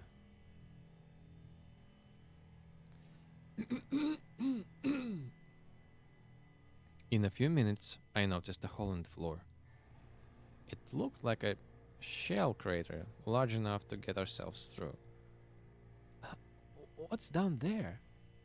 Hell if I know. I kneeled and pointed the light downwards. Damp ground, some kind of rail tracks. Must be a mine. Alisa looked at me questioningly. Of course we could easily sidestep the hole, but my instincts insisted that we wouldn't encounter anything good proceeding down the tunnel either. There would be either a dead end or yet another jammed door. On the other hand, I was naive to believe that we would find an exit in the mines. We should give it a try. In the worst case, we'll just come back. Is it slow enough to let us climb back up later? I'm sorry. Word's no good today. My throat is getting drier by the minute. Her face took on a suffering expression. Then Alisa turned away from the light and quietly said, "If you say so." As I thought, we were in a mine. Miles of rust-eaten tracks stretched far away down the corridors. I could virtually see the overloaded minecarts creaking along these tracks ages ago.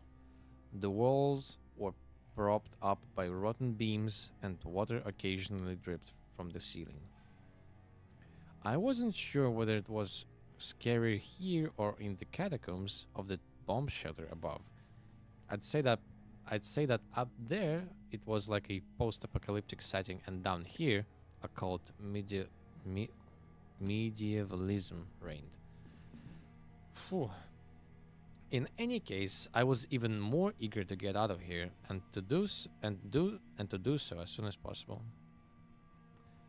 Alisa didn't utter a word after we descended into the mine. She just walked next to me, clenching my hand so hard I started to worry. "Are you all right?" "No," she said quietly. "I understand that it can't be okay, but how are you holding up?" "Fine," she replied with that indifferent voice. "That's good, because I really wanted to say because if you go nuts too, it's gonna be a massacre. Because we will find an exit. We'll definitely find one." "Yeah." It seemed she wouldn't last much longer. We should go faster. I quickened my steps and we reached a fork after a couple of dozen meters. Well, so, which way? Alisa seemed to have completely disconnected from the outer world and didn't worry about what would happen to us or how we could leave this place. Well, let's think. To the left or to the right? And what if we get lost?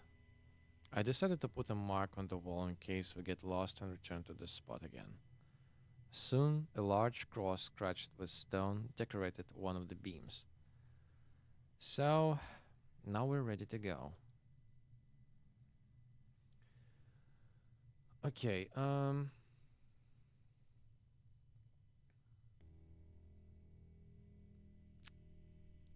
okay.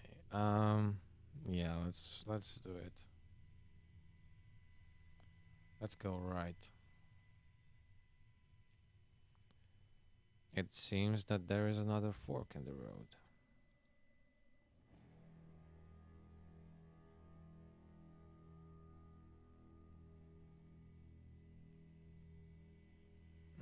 Let's go left. It seems that there is another fork in the road. Let's go right. There seems that there is another fork in the road. Bam, bam, bam. Okay, let me see if there is something.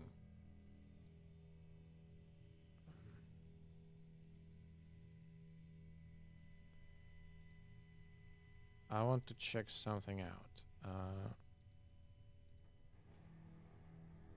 Okay. I wanted to see what this thing is.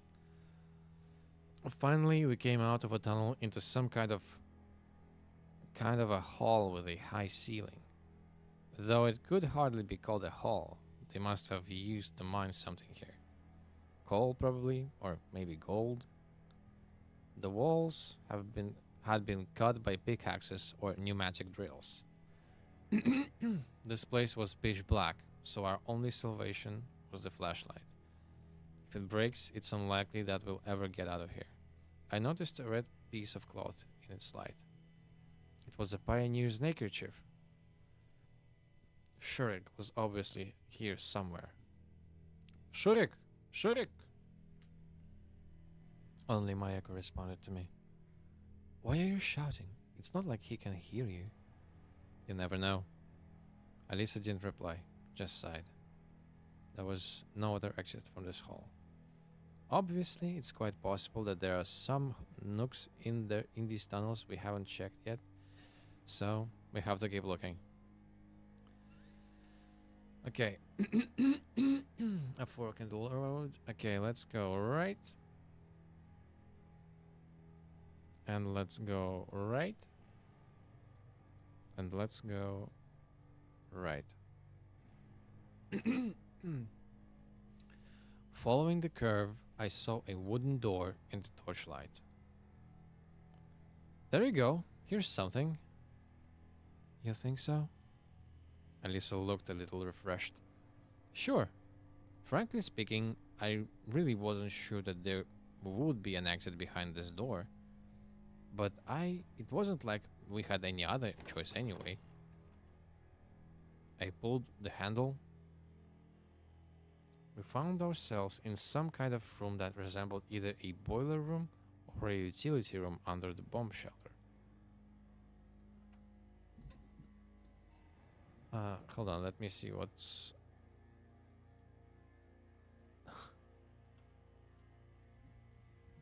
Okay, so there's a writing here.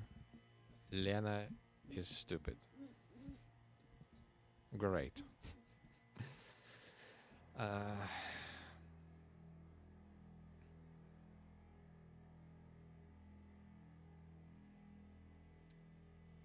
So it's binary code of choices. Yeah, kind of. I mean there is a proper map to the underground.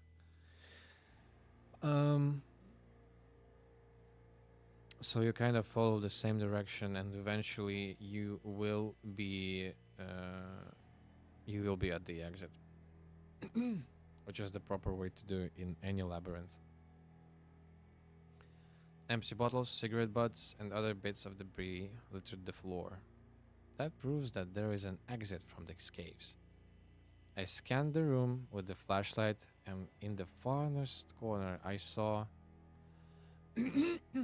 Shurik, doubled up and trembling all over. Shurik! Who? Who is that? He stammered. Shurik, we've been looking for you for all night, and you're just sitting here? Get up. I'm not going anywhere. He started quietly, but with every word his voice gained strength until he was shouting at the top of his lungs. No, I won't go with you anywhere. You don't exist. You aren't here anyway. It's a hallucination. It's unscientific. Yeah, unscientific. What do you mean by you aren't here? Here we are. We came searching for you. Alisa had remained silent until now, but then she let go of my hand and took a few steps towards Shurik. What are you doing? I asked quietly. She hesitated for a moment but proceeded as if nothing, as if not hearing me. Finally, having come close to the lost pioneer, Alisa fetched him a scathing slap across the face. You nearly died we nearly died for search. I'm sorry. We nearly died while searching for you. Those damned woods at night, that bomb shelter, these freaking mines. I'm one mass of bruises thanks to you. And you what? You're just hanging out, drinking booze, and seeing pink spiders, you bastard. Shirk stared at her with a bemused look. Now then, get your ass up and move. No. He began to whisper quietly. No. Somewhere deep inside me, on the very edge of my awareness, I got a feeling that something really bad was going to happen now. It happened.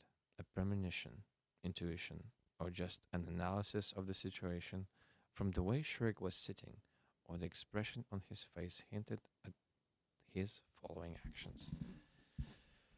Okay, let me catch my breath then for a second. Hold on.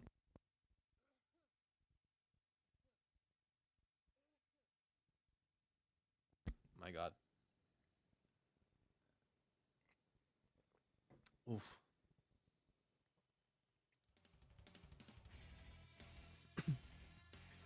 And probably all of that together. I rushed to Alisa, the light furiously jumping all over the room and highlighting Shurik's face for a second, twisted with madness. He was wielding a metal rod, and if I had been a moment too late, he would definitely have smashed in Alisa's head with it. But I made it. Everything was like a dream. The distant shout of a girl, a hollow thud, the flashlight going out, and the eerie silence, except for the heavy breathing of Shurik. It took me a while to come to my senses. What are you doing, you jerk? I checked my arm. It felt okay. The blow landed on the flashlight. So now we were in a complete darkness. You won't get it. Won't get me. Shurik's hysterical laughter was quickly fading away in the distance. Hey, where are you going? Get back here, now! Won't get? The yell vanished into the distance. What a freak. I've tried to fix the flashlight in the darkness. No way, Shurik has smashed it into pieces with his rod. Then I suddenly thought of Alisa. Are you okay? I've heard a quiet sob, and in the same instant I felt her embrace hugging me tightly. Okay, it's all over now. Everything is fine. Well, in fact, nothing was fine, but I needed her to get a grip on herself. Otherwise, we stood no chance of getting out of here alive. I tenderly caressed her head. I wonder, Alisa crying. Is that a funny thing? Maybe in different circumstances. I'm scared. That's okay. I'm scared too. I noticed this strong and sudden transformation in Alisa. But what the heck? Anyone would be scared in these circumstances. Moreover, she's a girl. But why aren't I scared? No, not scared. Why am I still able to keep my mind clear and speak sense? Might it be because I have to worry about more than just myself? Okay, come on. We have to get out of here anyway. Hold on, just a second, said Alisa quietly in the room, and the room became illuminated by the dim flicker of a lighter's flame. Uh, where did that come from? The statue. She forced a gentle smile and handed me the lighter. All right. I quickly swept my eyes over the room, searching for something that could be used as a torch. There were some tattered rags and a rod among the debris on the floor. One of the bottles contained some liquid that smelled like industrial alcohol. For better or worse, in a minute I was holding something that resembled a flaming torch in my hands. I don't know how long it will last, so we got to move quickly. Where to? Alisa seemed to be returning to her senses. Let's go back. At least we'll reach the bomb shelter for one thing. There's light there. She gave me a quiet nod and took my hand. The torch was burning poorly. We had to reignite it every other minute. One didn't have to be in an one didn't have to be in an oracle. Hold on. What did one didn't have to be an oracle to predict an extremely short lifespan for that rag we were using. I became more and more afraid that we wouldn't leave the darkness in this mine. You couldn't rely too much on just the lighter. However, we reached the hole that led us up to the catacombs quite fast. It seems that I memorized the route after all. We struggled to get up, scrambling over the rocks almost blindly. Okay, where are we going now? Asked Alisa, getting her breath back. What do you mean? We're going to that room with the bunks and cabinets. Which way is that? I opened my mouth to reply, but suddenly realized that I had not the slightest idea. The hall looked the same from all sides, just like the walls, the floor, and the ceiling.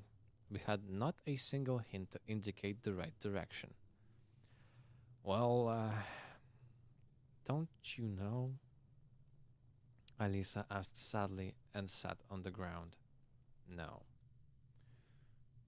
I replied quietly, put out the torch to preserve it, and sat next to her. Are we going to die here? She rested her head upon my shoulder. Alisa's voice sounded flat, one might even say calm, but I could feel that her body was trembling, either with cold, or with fear, or with both combined. Don't be silly. Sure, things are getting worse, but they're still pretty far from we're gonna die. They will come and rescue us in the morning. One good meteor will call the police, so it would have been. I would love to believe that myself. I see. Yeah. I lost track of time sitting here. I was afraid to go forward or backward. I was afraid to make a choice, as our torch definitely wouldn't last both ways. Wandering in total darkness without any source of light was definitely worse than waiting for the rescue here. This way, at least, we would have some light left for an emergency. Suddenly, a rumbling started echoing in the distance. Well, here is that emergency. That was definitely the clank of door bolts mixed in that rumbling. Get up. I harshly pulled Alisa to her feet and lit the torch with shaking hands. What is it? She asked in dismay. I don't know, but it seems there is someone. We have to run. To be honest, I wasn't sure that it was such a good idea. What if the mad Shurik is here? And, in fact, that's the least of all the evils I can imagine. But we had no choice left. The stones scattered beneath our feet. I desperately tried to not fall down, holding my hand with the torch out in front, and dragging Alisa with the other. She ran along in silence, breathing heavily. I really wanted to look back at her, but didn't have the strength or time. I finally, the outline of the open door appeared before us, and I leaped into the bomb shelter, readying myself to fight any foe that was there. But the room was empty. I swept my eyes across the room, trying hard to spot hidden monsters, Shurik, or any other evil entity, but it was all exactly the same as it was the first time we'd been here. Except for the door, the second door. It was open. Somebody has passed through here. I spoke up triumphantly. Who? I don't know. Maybe it was Shurik. But how did he manage to open it? Who the hell cares? Come on. There was another corridor behind that door, and it was ascending slowly. So we're getting closer to the surface. I was right. After several hundred of feet, I stumbled upon a ladder leading to a small hatch on the ceiling. It didn't take much effort to open it. What's up there? Who cares? It's better than staying down here anyway. I climbed the ladder and found myself surrounded by gloom.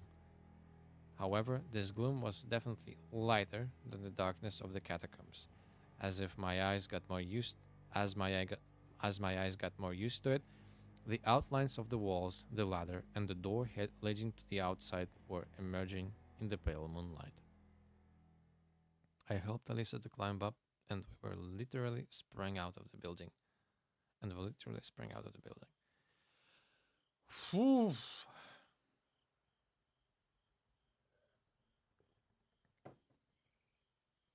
The exit for the catacombs was located in some sort of ruined building that resembled either a nursery or a country school. It must be the old camp. Alisa sat on one of the swings and wiped the sweat from her forehead with the back of her hand. I see. So we found it after all. I smiled involuntarily. What are you laughing at? She frowned and pouted with displeasure. To put it shortly, she'd returned to her usual self. So it's not so scary here anymore, huh? I wasn't scared there either. Oh, come on. That's right, I wasn't. Whatever. I was angry. I really felt hurt because of Alisa. If not for me, she would have still been down there in that damn mine. Where are you going? She asked me in a less self assured voice as I turned around and walked slowly towards the camp. Back to the camp. Hey, Alisa jumped up right away and started to walk next to me. For a moment, I wanted to say something nasty, but I wasn't ready to start the next argument. We found the path we had taken before surprisingly fast, even the two holes we'd fallen into. It was only about 200 meters from the old camp. I stopped at the square and turned to Alisa. Well, well. She looked uncertain, even confused. Then, sure. Deep inside, I wanted to yell at her, to scold her, to even insult her. On the other hand, I wanted to have a meaningful conversation. In the end, I just kept silent, turned around, and slowly headed towards the leader's cabin. But something persistently disturbed the quiet of the night. I keenly listened to it and realized that it was the snoring of Shurik, who was sleeping peacefully on a bench. Hey! I called Alisa, who hadn't walked too far away. Get up, you! Shurik slowly came to his senses and stared at us blankly. Oh, is it morning already? Morning? Yeah, sure. Sometimes one acts first, thinks later. Of course, it all starts in the brain. Then the current comes through the neural links, thereby transmitting the command to the body. But sometimes the subconscious just works faster than the consciousness. That's exactly why my fist swung and smacked Shurik in the guts, and it was only then that I realized what I'd done. He coughed, trying to catch his breath, and writhed in pain on the bench. What the hell was all that about? I already felt bad about it. I shouldn't have treated. Sorry, I'm losing it. I shouldn't have treated him so rough. What are, what are you talking about? Shurik looked at me in shock. In the mine. What mine? He turned his head, completely confused. And why am I here? And why are you here? Stop fooling around. Alisa barged into the conversation.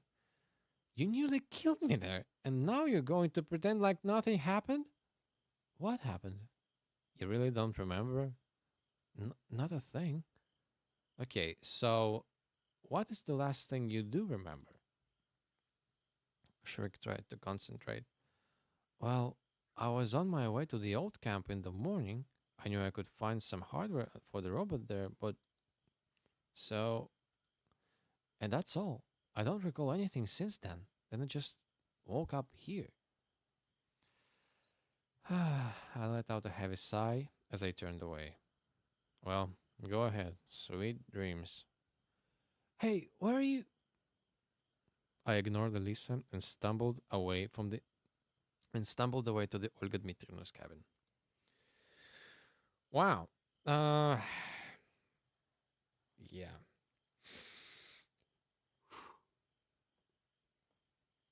She stayed, arguing with Shurik.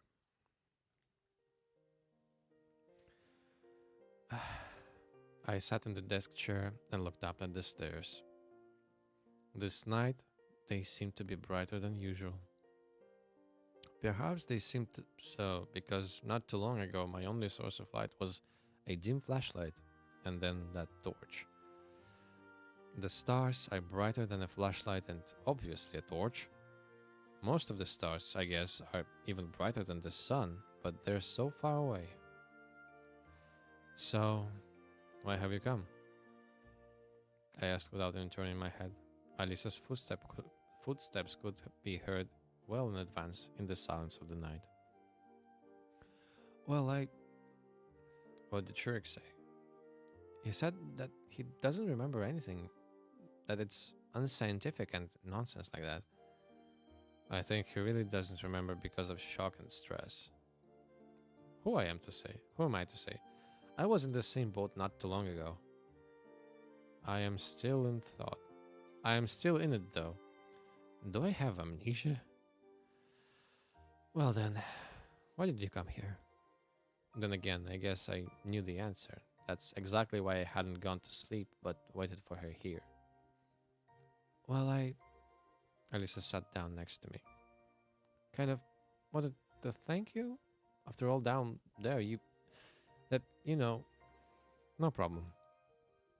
I said gently and leaned back. Well, all right then. She got up and was going to go. If you think that I'm angry with you, I'm not.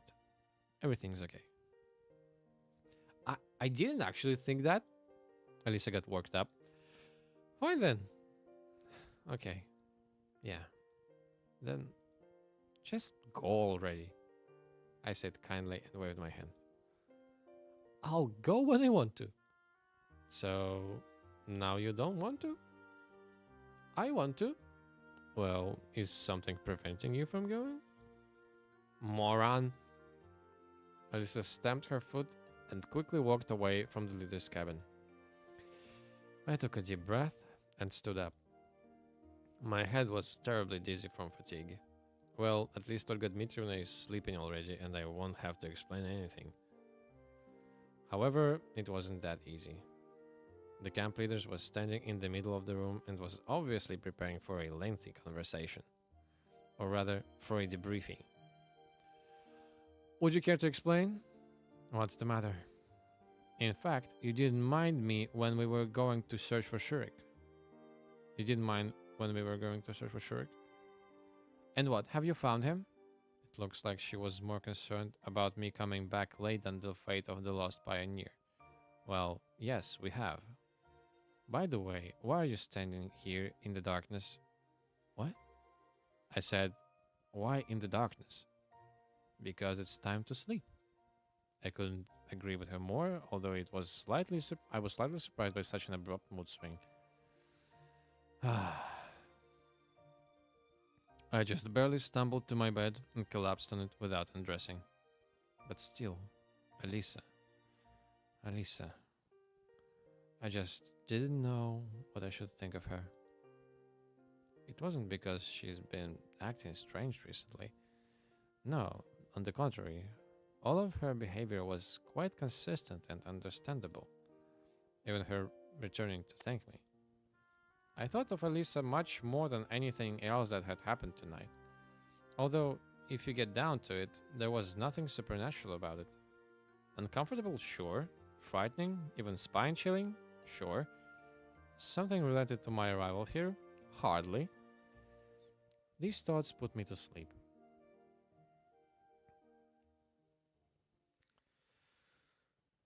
Ooh. Okay. Day 5.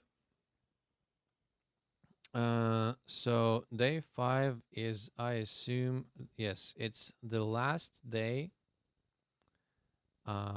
before we start to experiencing the the roots actually.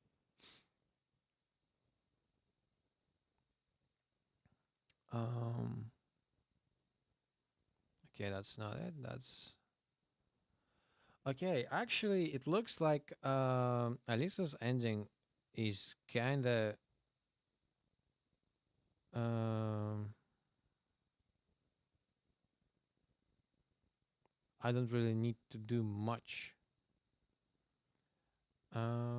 On day 5, I just have one option to do, and that will unlock her root.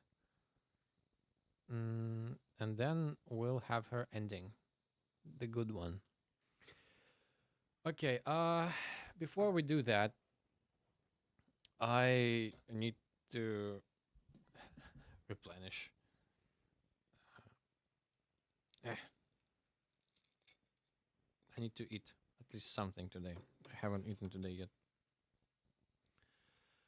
Whew. So yeah, let me put some music.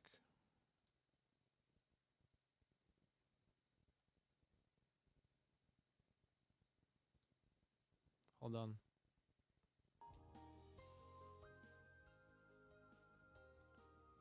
Okay. Uh, so a short break for a little bit. Uh, I'll just, I don't know.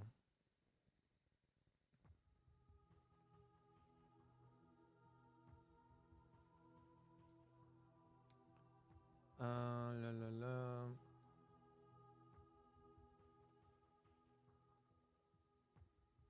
Yeah, let's just.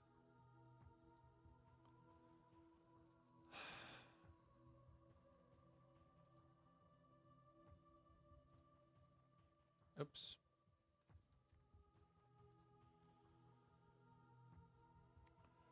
I'll be back in a few minutes. Just hold on. Hold on tight. 5 minutes. I'll be back in 5 minutes. And then we'll continue the game.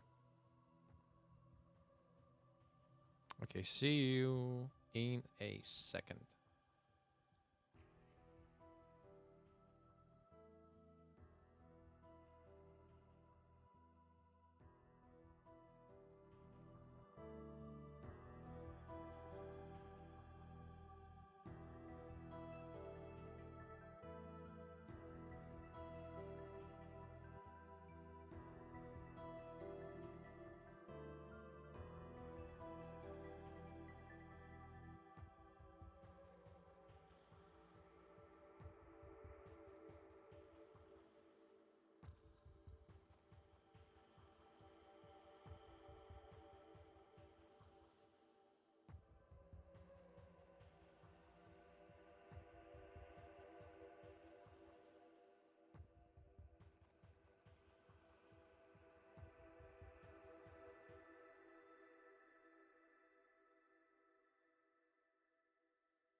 Okay.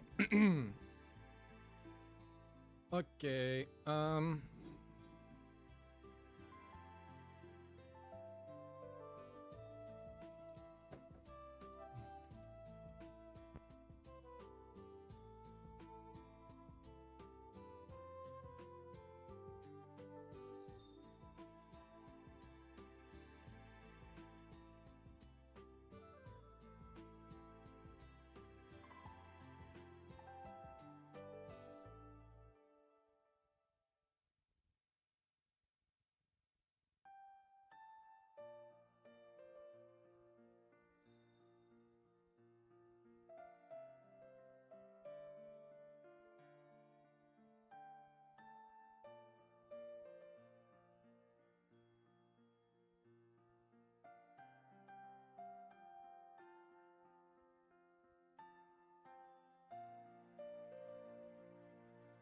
Okay, now I'm ready.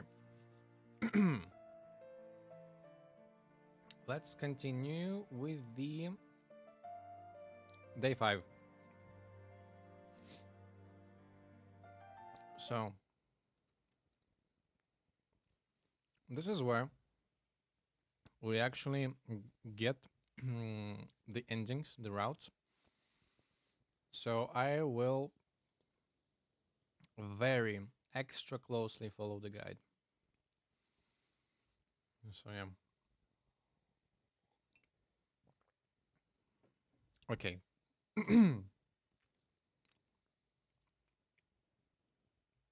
We ran. Ran with the last of our strength. Like those who run for their precious lives. Like a doomed person, knowing that there is no hope to save his life, will still fight the inevitable and his own way. I barely managed to close the heavy metal door behind me. I have no idea how deep this bomb shelter is or how it's able to withstand the nuclear blast, but I have no other place to hide. She gripped my hand tight. Don't be afraid. Bits of the ceiling were falling and the walls were shaking. I was prepared for the worst. But death is the kind of thing that you can't ever be prepared for. But suddenly, complete silence fell. It rang even louder than the explosions. Maybe it's time to say goodbye, she was whimpering. I wanted to comfort her somehow, but realized that that there is nothing I could do. Yes. You know, I. Okay. That's a bit loud. A horrible bang almost split my eardrums. Yeah, no shit. It seems that I'm under a piece of collapsed ceiling, but I don't feel any pain. All I wanted was not to let her go.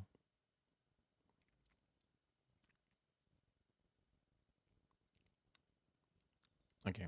I woke up in a cold sweat, short of breath and gasping for air. It took me some time to come to my senses. It was a dream. It was just a dream. My questioning mind, however, refused to believe it. But who was that girl with me there? I didn't want to let go of her hand so desperately. Sadly, I couldn't recall her at all. The clocks was the clocks were showing few minutes past 10. I slowly came to my senses as reality started to stake out its calm on my mind, and my stomach fully growled. All right, war is war, but lunch should be served in due time. It turned out that Olga Dmitrievna wasn't here. She must have decided not to wake me up. Well, thanks. Thanks go out to our camp leader for the. Okay. After yesterday's adventures, I had to have a rest. Last night was remained a blurry memory. Has remained a blurry memory, which I really didn't want to think about. It's now more important to find something to eat and to wash myself.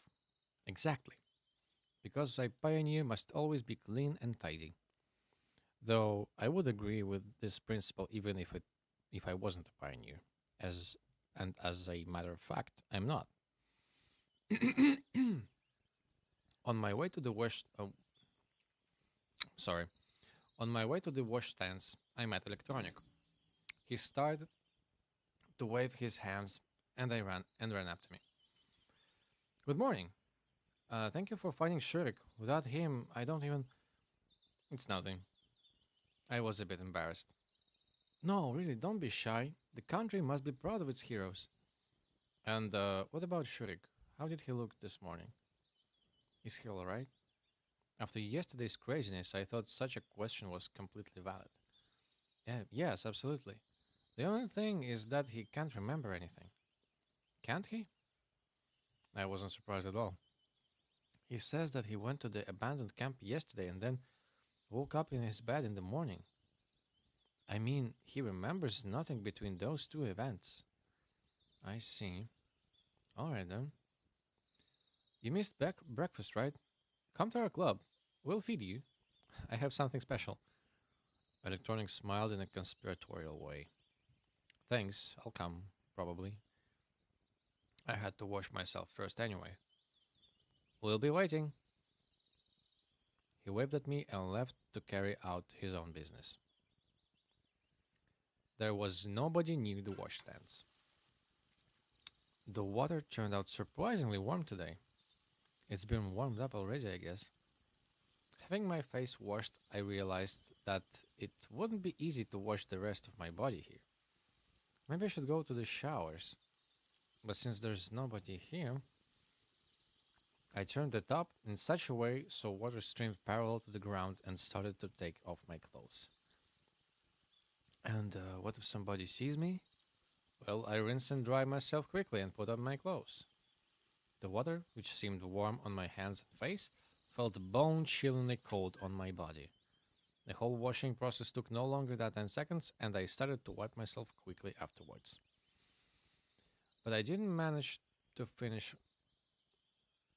But I didn't manage to finish anyway. There were voices coming in from the direction of the footpath. The only solution came to me in a split second. I grabbed my clothes and dashed into the bushes. A moment later, Alisa and Ulyana appeared near the washstands. You could have done it by yourself. Why did you bring me here? Is it a big deal for you? Fine, let me. I peered at them and noticed that they were both covered in red paint. What a surprise. I wonder how they managed that. Alisa opened the valve and started to rub Ulyana's back. Take off your bra. What if somebody sees us? What? Is there anything to see? She grinned. Okay, just be quick. So, yeah. Since this is a an official release version, all the naughty stuff was cut. And so now it's just a black screen. Enjoy. Okay. Otherwise, there's a naughty scene. It was true that there was much to look at, but even so, I stared at the girls narrowly. It was a pity that they were standing with their backs to me. A minute later, Alisa managed to wash off all the paint. I'm done. Thanks. You're welcome, Alisa replied lazily. Listen, let me try on yours. She pointed at Alisa's bras. It won't fit you for sure. Well, I'd like to try anyway. But out here, there's nobody here, right? Ulyana looked my way and smiled archly. I was absolutely sure she couldn't see me in these bushes, but enough with this nonsense. Ulyana wasn't listening to her anymore and grabbed Alisa's bra with a dexterous move instead. Dexterous. Now, I have to confess, I had something to look at. I watched the two girls chase one another around the washstands with bated breath. Alisa covered her breasts with her hands so I could barely see anything at all. I leaned forward and stumbled over a stone falling out of the bushes. Alisa and Ulyana stood frozen, staring at me. I tried to cover my nudity with my guilty face. Lita Blue lasted for a few seconds. Then Alisa took her shirt and somehow put it on in an instant. You! Her face gone from red to purple. It looked like she would explode in a nuclear blast any second. The only thing I wanted was to disintegrate into atoms and get as far from the epicenter as possible. He was sitting there the whole time. So she noticed me then. You and I accidentally, you know what I mean. Alisa rushed at me. Covering my butt with one hand and holding my clothes with the other, I ran into the woods. It seemed the best solution to me at the time, as showing up naked in the middle of the camp accompanied by two screaming girls wasn't a good idea. I ran without looking back and stopped after a few minutes later to catch my breath. It seemed that there was no pursuit, so I managed to save myself, but at the cost of lacerated, scratched, and bleeding feet, as I had no time to put on my boots. I sat on a tree stump and sighed. Sometime later, having dressed already, I left the forest. I needed to decide what to do next. My feet are hurting, so I should go straight to the infirmary. But on the other hand, my stomach isn't going to wait either. Maybe I should accept Electronic's invitation, or head to the canteen in the hope of finding something left to eat there. Okay, let's just go to the infirmary to make things quick. I was always I always took care of my health, and even better care at the times when something starts to hurt badly. So without hesitation, I made my way to the infirmary. But right in front of the door, I stopped as if some mysterious force was holding me. I had absolutely no desire to face the camp nurse without any urgent need, but on the other hand, I almost did a great deed yesterday defending the infirmary. Okay, that was weird. So in some sense, she owed me.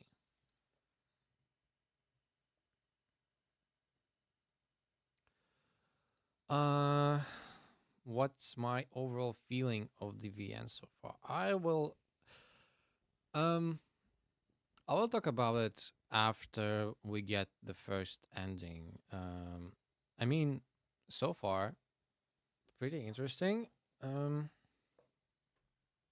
there definitely were a few episodes that really, were really good. But not quite ready with the verdict. Although I do understand, I really do understand why Everlasting Summer became a cult classic in the post-Soviet like space. I took heart and opened the door. Hi, Pioneer. Hello. I'm sorry that I was so late yesterday. It wasn't a problem at all. Why have you come? Are you sick? She smiled slyly. Well, I got my feet a bit. You got a bit what? My feet. I gave a stupid answer. Okay, show me. I sat on the couch and took off my boots. How did you manage that? I'd better keep silent about what happened near the washstands. Well, Okay, never mind. Wait a second. She rummaged in the drawer and took out a big red pill with a cross shaped notch from a vial. And what is that for? I was disturbed by the size of the pill and its strange shape. They are broken in halves usually and not in quarters. This is to make the amputation of your leg unnecessary. What? Oh, mama. I. Oh, brother. Huh.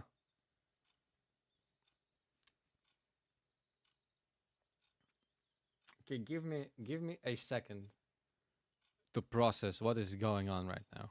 Okay? Like, I need a moment to myself.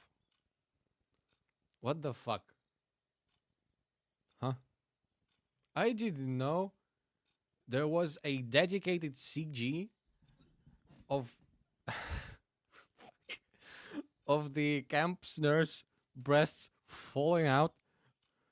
Oh, okay. I'm sorry.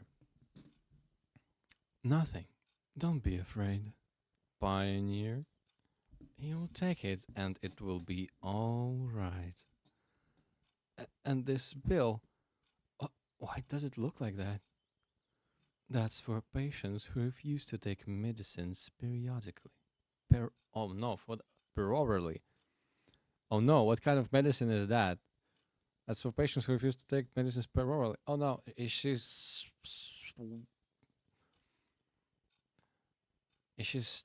gonna stuff it up my ass? We'll screw it into them with a screwdriver then. Okay, she's just messing around.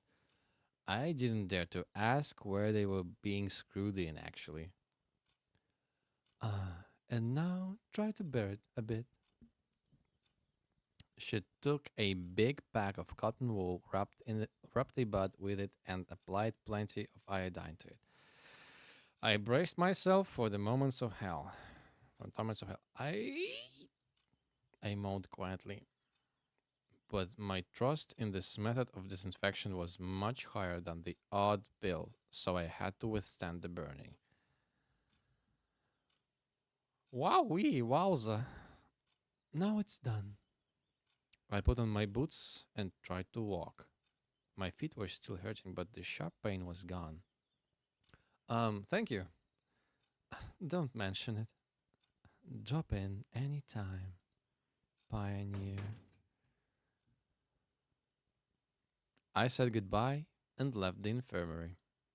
My health problem was solved. It's the first time to it's the right time to eat now.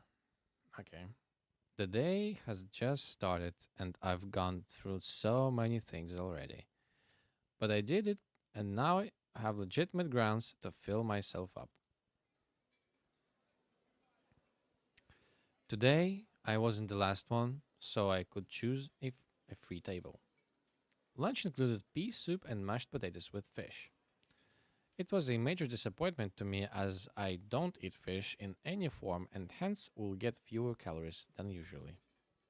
Soon Slavia and Lena came to my table. Can we? She smiled nicely. Eh? Yeah, sure. I stood up and pulled out a chair for her. No nurse route, sadly. But then again, you are like 17 in the game, so. I mean, if Persona 5 can can uh, uh can make it possible for me to romance older women, why isn't it okay in the Soviet Union, huh? I thought we were building a communism here, everybody. We thought we were actually building something here, but no nurse route. That's at least we get a pretty good CG. Once again, just a few moments back, a great nurse CG. I'm pretty happy with that. Good thing they didn't censor it. Okay. Now, please. It was an excellent mood. I was in an excellent mood at that moment. Of course, you were in an excellent mood, my guy. I am as well. Enjoy your meal. Saying that, Lena began staring at me and continued for some time, but then, after realizing how odd she looked, switched to her plate. You too. Uh, do you have any plans for today, Simeon? Nope. I gave her an honest answer, as indeed I had no plans, except for searching for answers, but that was more like a global goal. Do you want to take a boat ride to the island with us? The island? Well, I think I've seen it from the pier. For what? Our good meeting asked us to gather some strawberries. There are a lot of strawberries there, and they're so delicious. I could imagine the taste without even eating it. I'm sorry, just by looking at Slavia's face. Strawberries. And what are those for? I don't know, but it's needed. But it's indeed a great idea. Well, indeed it is. Moreover, I haven't been to the island yet. Yeah, sure. Let's go there. Within minutes, we were already standing at the pier. Well, here is the boat. Hang on, I'll go and fetch the paddles now. I was left face to face with Lena. Um, do you like strawberries? Well, not really, but they're tasty. Lena smiled. I see. I didn't know what to say next, how to continue the conversation. If Slavia didn't come back, we could probably sit here till the evening without saying a word. Here you go. She handed me a pair of hefty paddles. Yeah, thanks. We got into the boat. I untied it, pushed off the shore, and tried to start paddling. And where exactly are we heading to? Right here. She pointed her finger at the island. That island is named the closest one. I wonder what captain gave it such an original name. Well, the island is indeed close to the shore. Aye, aye, Captain. If only I'd known. Okay, what was waiting for me ahead. I wasn't an experienced oarsman. I'd rowed a boat just once or twice in my entire life. It was less than half a mile to the island, but we were making our way in zigzags thanks to my skills. By approximately the middle of the trip, my arms hurt so badly that I dropped the paddles to get some rest. Well, aren't there any strawberries anywhere else? I mean, in more accessible places? But the tastiest, but the tastiest won't grow there. Slavia gave me a puzzled look. Is it hard for you to row alone? Lena, unlike Slavia, understood everything straight away. Oh, it's nothing. Anyway, I couldn't let a fragile girl help me. The rest of the way, I spent concentrating on staying alive while getting to the island. Slavia and Lena discussed something, but I wasn't listening. That was too much for me. At last, we arrived. Completely exhausted, I out on the shore and looked at the boathouse. I'm sorry. It seemed so far away that I felt like a first person on the moon watching the Earth rise. Here you go. Slavia handed me a basket. It was a small island, barely 100 meters long, and it looked more like a birch grove with even rows and trees covering its entire surface. A calm green sea spread beneath our feet with wind causing lonely waves on its surface from time to time. This island looked like a lost paradise. It's no wonder that the most delicious strawberries grow just here. Um, we've got to split up. That way we'll do the job faster. Yeah, sure. But there are only 2 baskets, said Lena humbly. Oh, you're right, my bad. So how are we going to split up then? Okay, let me see. Does it matter for us at this point? Probably not. Let's go with Slavia. just because we have more points with her already. Uh, to maybe so that we maybe could just fucking rush her ending next. Yeah, I only rode the boat once, so I mean, it depends. It's not that hard, but it's more about the coordination and doing everything in one fell swoop. Like you can't exert different amount of force. It should be the same on every hand, so that you would row like in a straight line and not just what wriggle and go in zigzags. So that's something you should focus on. It's like a control thing. Okay, but enough of that. I didn't want to walk here alone and hope that Slavia would join me, but I couldn't bring myself to ask. Well, it's obvious. One basket for me, one for you two. No, let me go with you. Slavia smiled. Okay. I was a bit surprised, but I was also glad that it turned out like this. Lena seemed to take no offense at all. Hmm.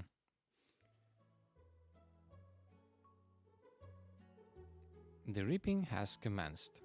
The strawberries were delicious here indeed. Were delicious here indeed. I could probably eat them all if I didn't stop myself in time. Despite being wild grown, the berries were close to the garden ones in size and had a rich red color, so it was clear that our first visit here wasn't in vain. Okay, let me.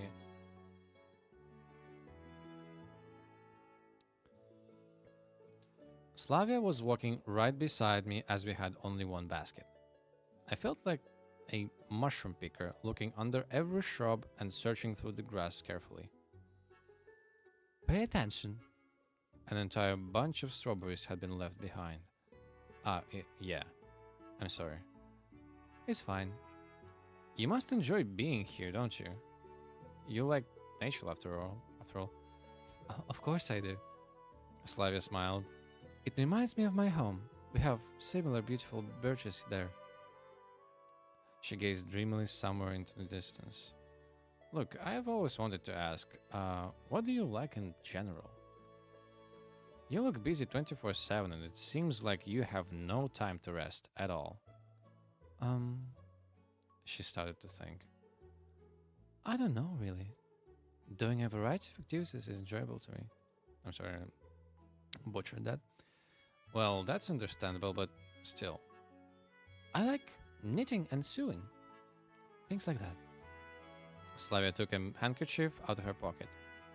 There were red, yellow, and green flowers embroidered on it.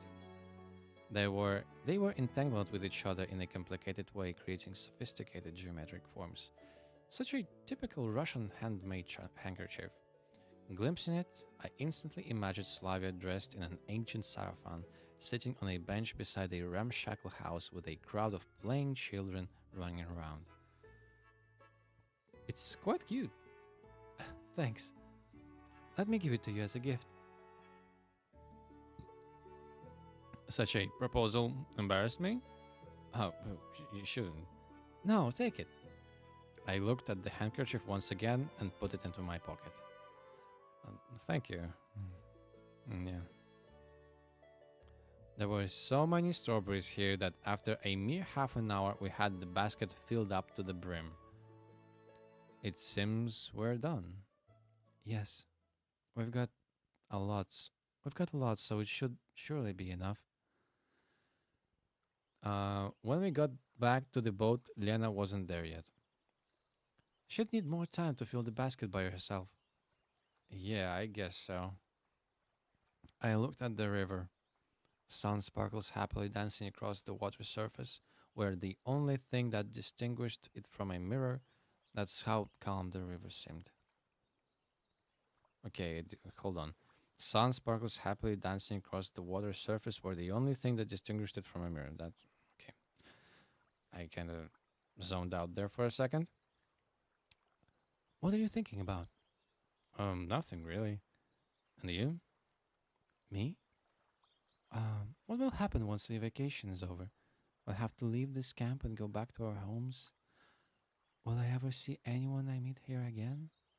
Gosh, you're so cute. Will I ever see you again? She looked at me with her eyes so full of sorrow that I couldn't think of what to say. Lena came out of nowhere, breaking the silence. Oh, you're done already? Here. She showed us a basket full of strawberries. Great. Now we can go back. And I still had Slavya's face and those words of hers on my mind. Sadness and sorrow weren't the kinds of emotions typical of her. Could she be hiding them all the time under a mask of cheerfulness? I had no answer to this question, and I knew I couldn't find one either way. Maybe later. The way back took less time as I tried to concentrate on rowing and ignoring everything else. My only wish was to get back alive, as the first trip hadn't gone without consequences, and now my hands started to hurt after only a few sweeps on the road of the oars. Having tied up the boat, I fell to the ground with no energy left. Slavia and Lena leaned over me. You could have said something if it was so hard for you. Yes. And never mind, it's fine. I'll just lie here for a bit and everything will be all right. Okay then, get those baskets to Olga Dmitrievna, please. We have something else to do. Yeah, sure. I was ready to agree with everything at that moment just so I wouldn't have to get up. Slavia put the baskets full of strawberries next to me and headed to the square, heavily chatting with Lena about something. The hardest part is done anyway. That's what I thought before I got up and took the baskets. After the rowing, they felt like cement bags, even while weighing barely more than a few kilograms each. So the trip to the camp leader's cabin took much longer than usual. I had to stop every 50 meters to have a rest. That's brutal. Once I finally made it, I put the baskets on the ground and sat on the desk chair with difficulty. Olga Dmitrievna! Olga Dmitrievna, I've got presents for you! There was no answer. I barely managed to get up and enter the cabin. There was nobody there. If you don't need them, it's up to you. I lay down on the I lay down on the deck chair and fell asleep.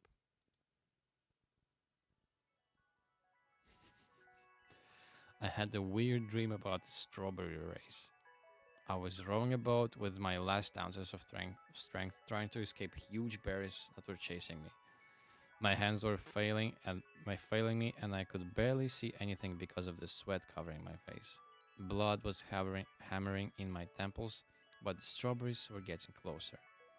They were barking at their teeth at me, baring their teeth at me. But wait, strawberries with teeth? Simeon! Simeon! I woke up.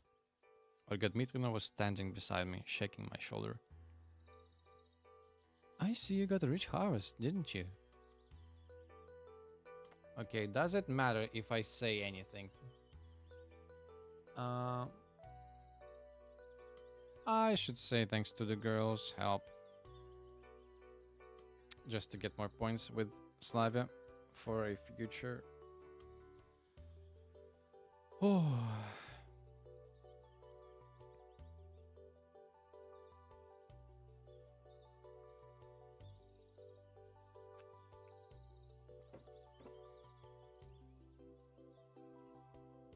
By the way, oh fuck, no one told me that my camera froze. Okay, hold on a second.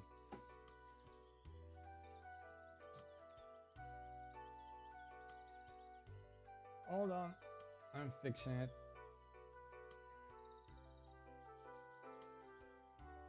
The fuck?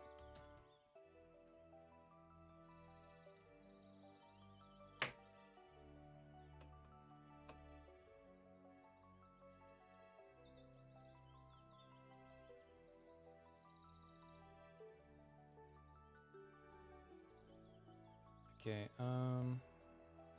Yep.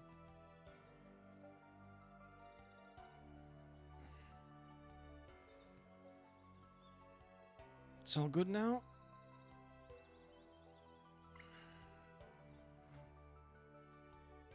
Okay, great. Mm-hmm. Okay, but that's not all.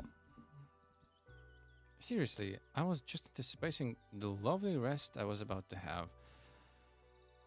Do you even know what these strawberries are for? Not a clue. Was an honest confession. What an honest confession. We'll make a cake out of them. I see. Well, that makes sense.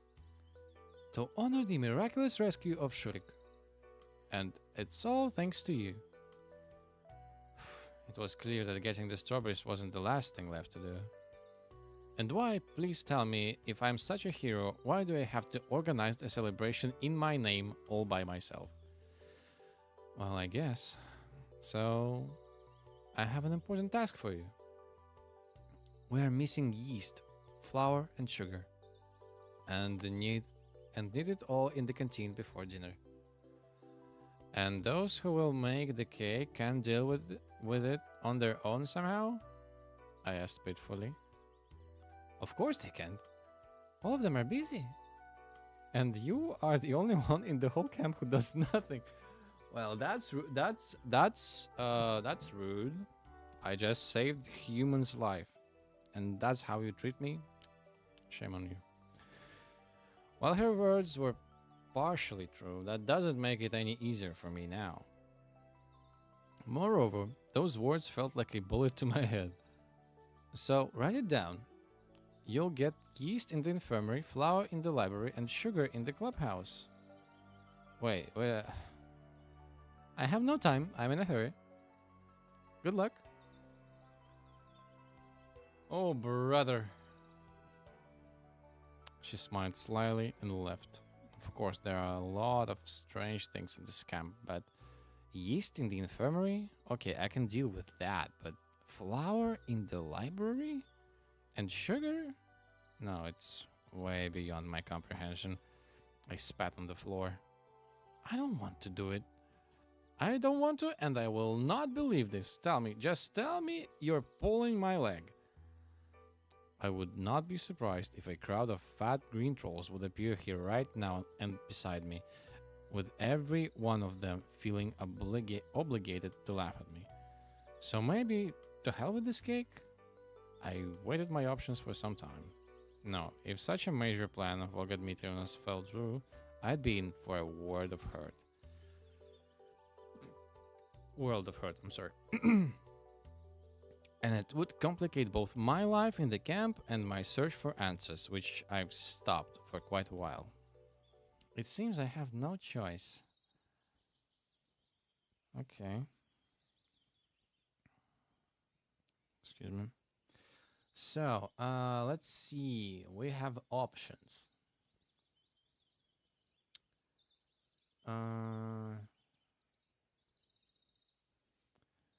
Okay, let's go deal with the with Alisa for now.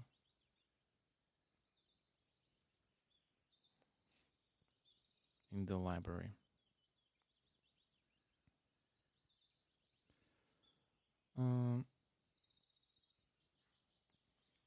If every other place on the cake ingredient list made at least some sense to me, then flour from the library made none. I thought I I thought hard about who would put it in the library and why, but couldn't find any sane explanations after all. Given Jenny's harsh nature, I'd better knock first. Open. Jenny peered at me closely from behind her glasses. What do you want? Um, don't think anything weird, but I didn't want to look like an idiot and decided to explain things carefully. I need some flour. Olga Dmitrievna said that it's here. I understand that it sounds strange to keep the flour in the library, but I was sent to you, and it's needed for a cake to celebrate Shurik's rescue. Yes, I have the flower. What's so strange about it? Zhenya replied with surprise. At that second, I felt like I'd been hit on the head with a heavy weight and lost the ability to understand anything at all. Uh, flower in the library. Sure, what's so strange about it? We're in Wonderland. I'm Alice, and I'm gonna eat the magic shroom, and I'll be back home. Hey, yeah, I was daydreaming. Wait here, I'll be right back. She disappeared from the bookshelves while I folded my hands and started waiting. A moment later, the sound of a trapdoor groaning on its hinges reached me. Hey, you need some help? I inquired loudly. I'll deal with it, Zhenya barked out to me. It seems to be in the basement, so I'll have to wait. A little. Okie dokie. A few minutes passed, but Zhenya still hadn't returned. I was starting to get worried when the door was suddenly flung open and Alisa came into the library. She looked surprised too, seeing me here. Oh, what are you doing here? Am I not allowed to be here? I said rudely to her. Alisa was clearly a bit overwhelmed. What do I care? She snorted and headed to Zhenya's table. And why are you here then? Alisa measured me with her eyes carefully and almost opened the mouth to say something, but then seemed to change her mind and turned away, hiding her hands behind her back. Returning a book? I blurted the first thing off the top of my head. It's none of your business, she replied with a hint of hesitation. What book is it? Alisa went silent. Oh, come on, let me see it. I wonder what Miss High Voltage Keep Away reads. It's none of your business. Her voice was even less confident. Okay, I don't insist or anything. In fact, I was quite interested to find out what Alisa was reading. Moreover, I was quite amused to see a book in her hands. TV, movies, or a computer. If one were available here, all these things seemed to be much more appropriate entertainment for a girl like her. Okay. But she had a book instead. No. We do not take the book. Stay, Curiosity killed the cat. Anyway, it's Alisa, and that means I could quickly turn into a total mess, plus I still have ingredients to collect. Well, I'll come later.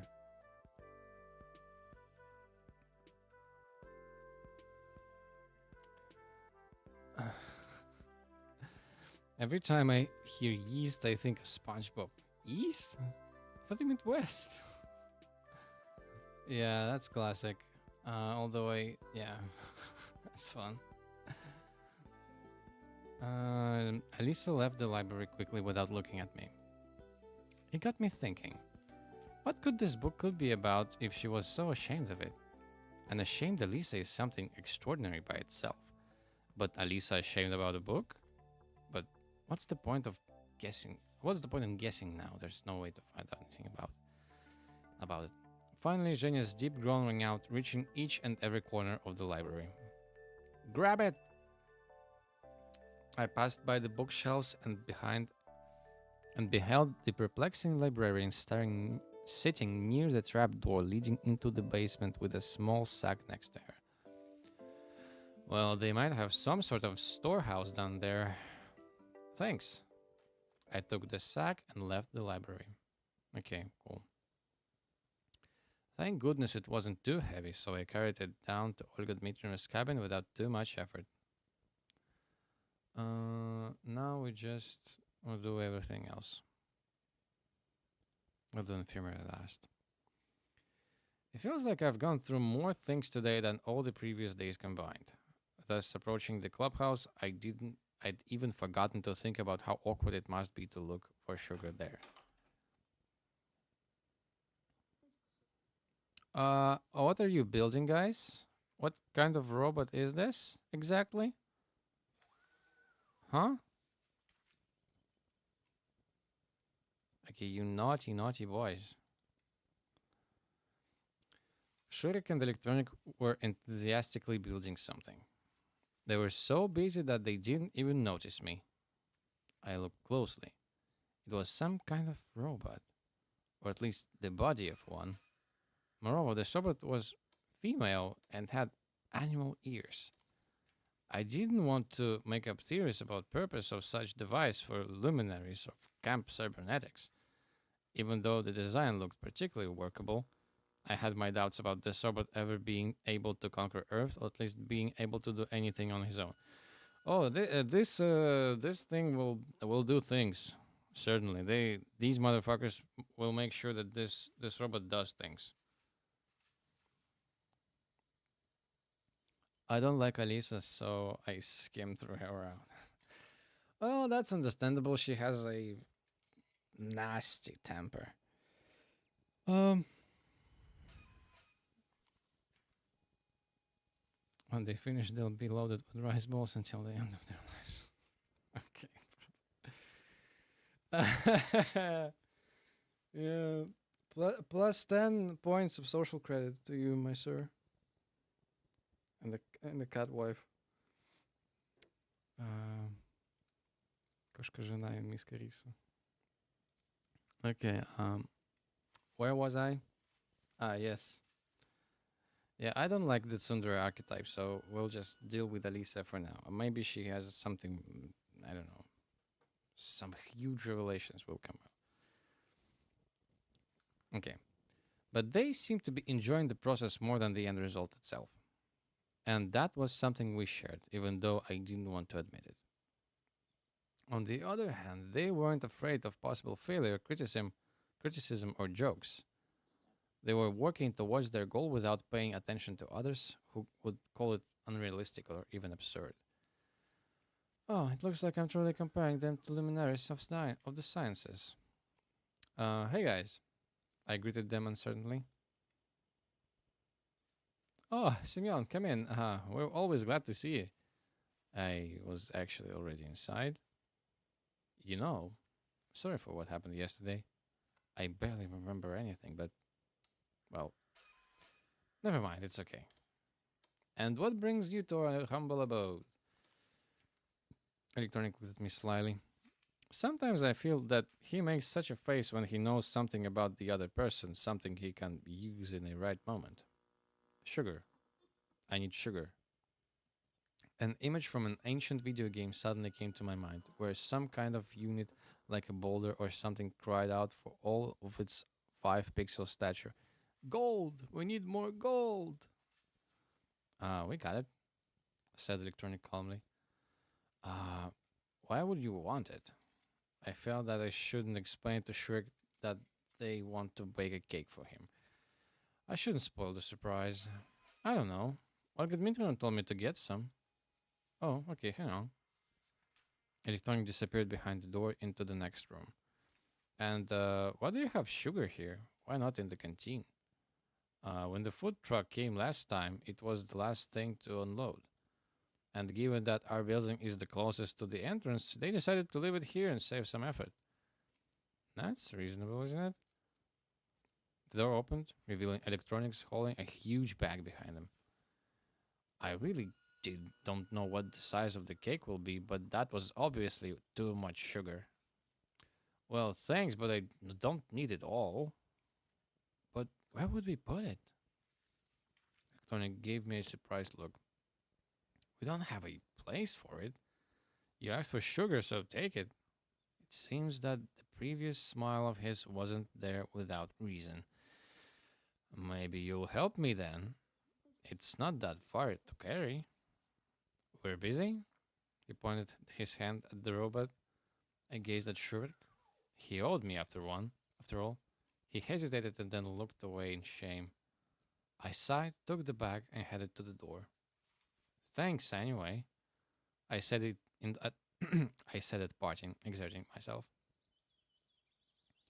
But it didn't make it too far. Just after a mere 20 meters, I had to put the bag down and to have rest. I had no idea how much it weighed, but it felt like more than 20 kilos. On the other hand, it was just 200 meters to the canteen.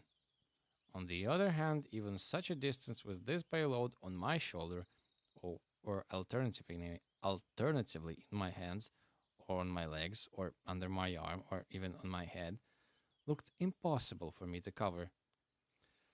And as I resigned myself to move in minor sprints with prolonged pauses between them, so I could get there by night at least, I heard a voice behind me. Um, Maybe I could help you? I saw Lena in front of me. I don't think you can. It was one of the moments when I felt painfully how dramatically I was out of shape. I can bring a handcart. A handcart? Why didn't I think of that myself? Oh yes, that would be great. Wait here, I'll be right back.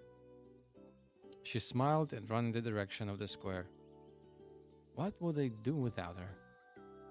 It's good that Lena isn't always that shy and can take the initiative sometimes. I started to think.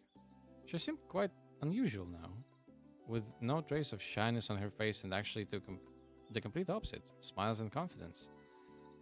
The offer of help wasn't something extraordinary by itself, but getting it from Lena. A few minutes later, she came back with a smallish handcart. I put the bag down on it. Thanks. Don't mention it. She blushed and looked down. Oh, the Lena we all know is back. So, I'll go then. Yeah, see you. And thank you again. I shouted after her. Sometimes I felt like there are two different people living inside of Lena. But the second one, confident, happy, and sometimes even bold, only appears when she talks to me. Or am I making things up again? I thought that it would be better if I get all the ingredients at once, so I headed to Olga Dmitrievna's cabin with the handcart. Now, at last, the infirmary. Robot cat girl? Yeah, they will be millionaires. These motherfuckers. Okay, hold on, I missed it. I feel like I've visited the infirmary too often recently. But what can I do? That's how things pan out. I sighed and knocked on the door. Come in. The nurse said with a trace of a sing-song accent. Good afternoon. Olga Dmitrievna has sent me to get some... I hesitated slightly. Yeast. Ah, sure. She gave me a broad smile. It's just that I don't have any. Pioneer. How so? She said that, well, I had some, but now there's none left. I didn't even bother asking why she had it in the first place. Well, don't you worry. You can have some aspirin, for example. That could be of some use to me, actually. Where do I get it then? I sighed. Take this. She opened the door and pulled out some kind of bottle. Станкинская, блядь. I took a closer look. It was a Stankinskaya beer. Oh my god.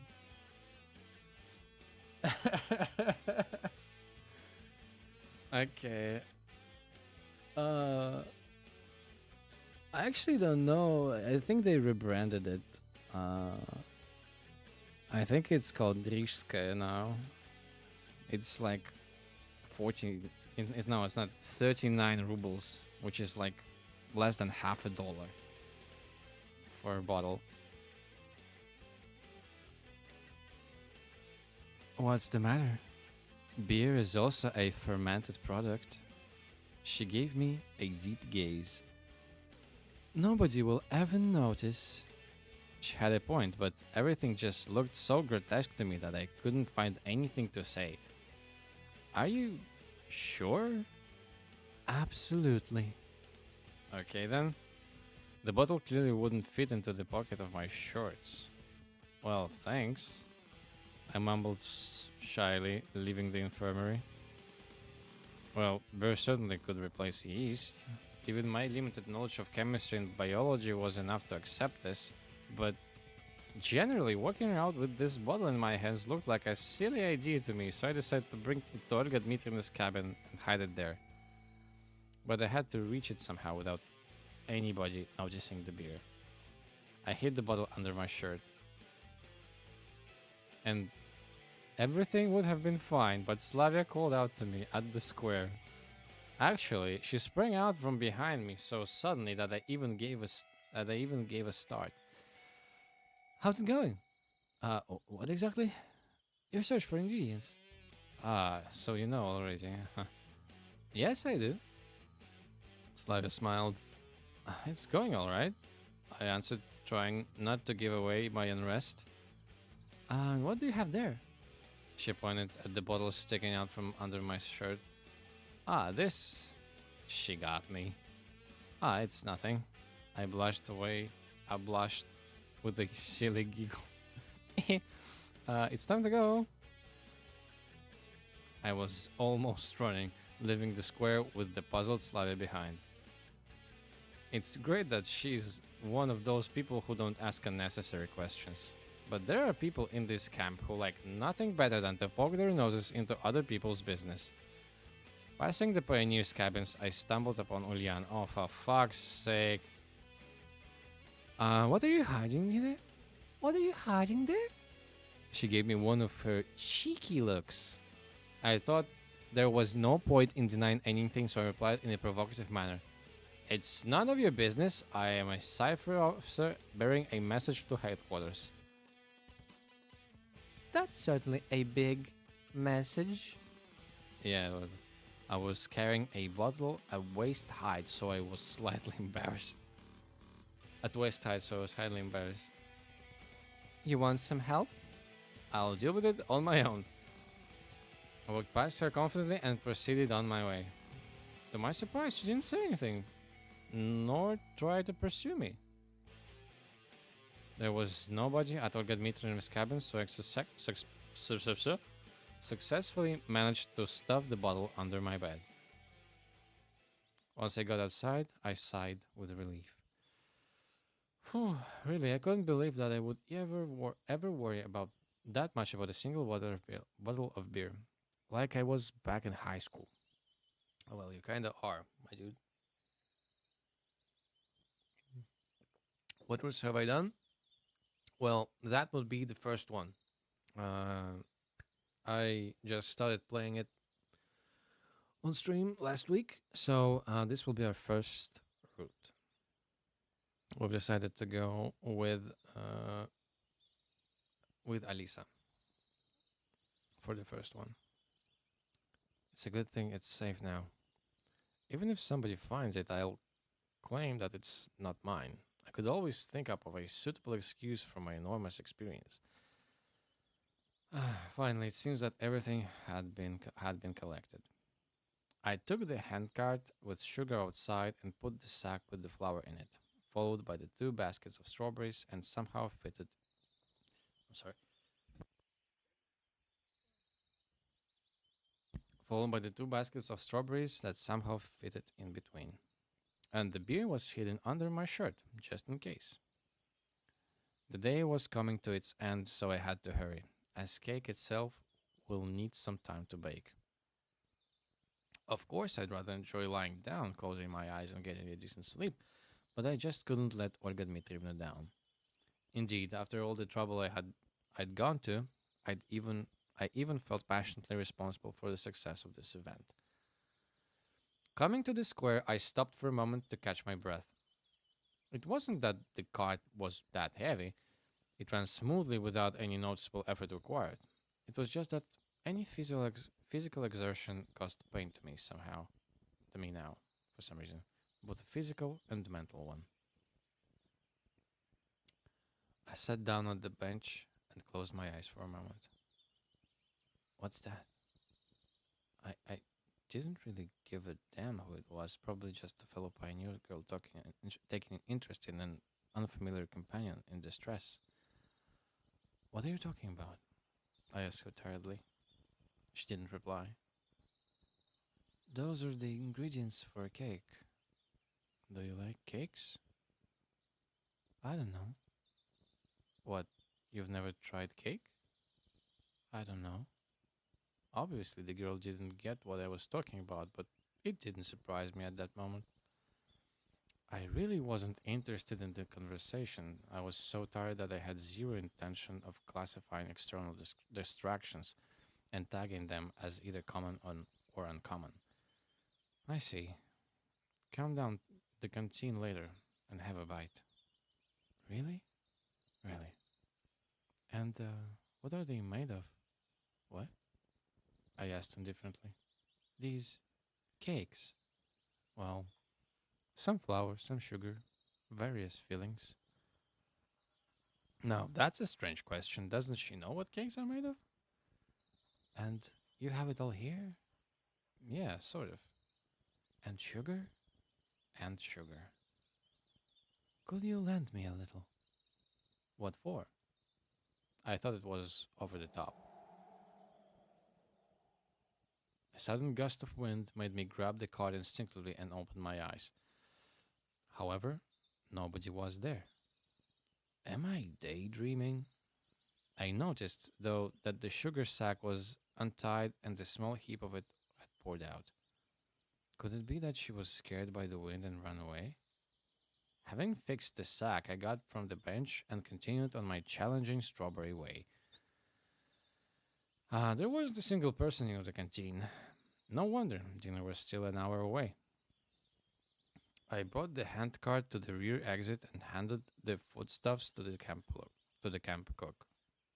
She must have already been told what to do with them, as she gave me such an unpleasant look. I'm not sure how long it takes to bake a cake, but it seems she had to hurry. I just wanted to relax for the remaining time up until dinner. In short, I was so tired that just sat on the steps and waited. My eyes closed themselves. I guess I got so tired throughout the day that I didn't even notice how someone came up to me until they patted me on the shoulder. Hi! Miko was standing before me. Yeah, I didn't need a mirror to imagine the expression of skepticism and annoyance on my face. Oh, excuse me, I must have interrupted you. No problem, I was just sitting here. Alright then. Miko beamed with a smile. I was just coming to dinner. I thought that it's time already, and then it appeared to me that it's too early, but I decided to check just in case. Maybe it's not me who's mistaken, but the clock is. Well, not the clock. Clocks can't be mistaken. It's just that I misread it. She seemed to be ultimately confused now and fell silent. It's still about half an hour before dinner. Oh, that's great. Then I'll sit here and wait with you if you don't mind. Frankly speaking, I do mind. You know, I have some matters to attend to.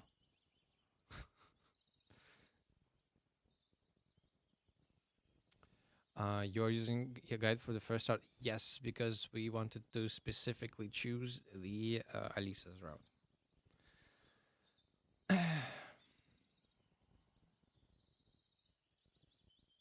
So I just see what do I need to do for her to like see her choices.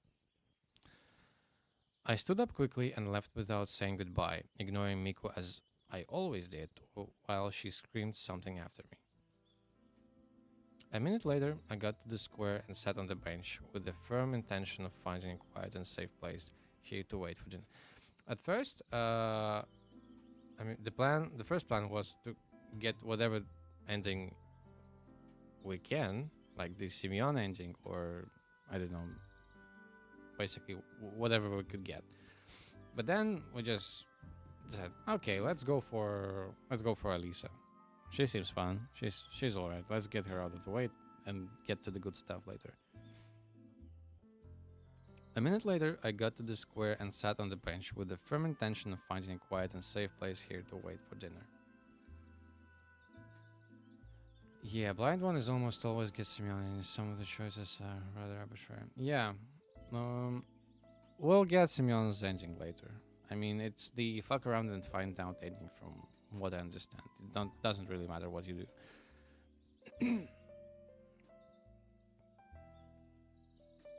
Okay.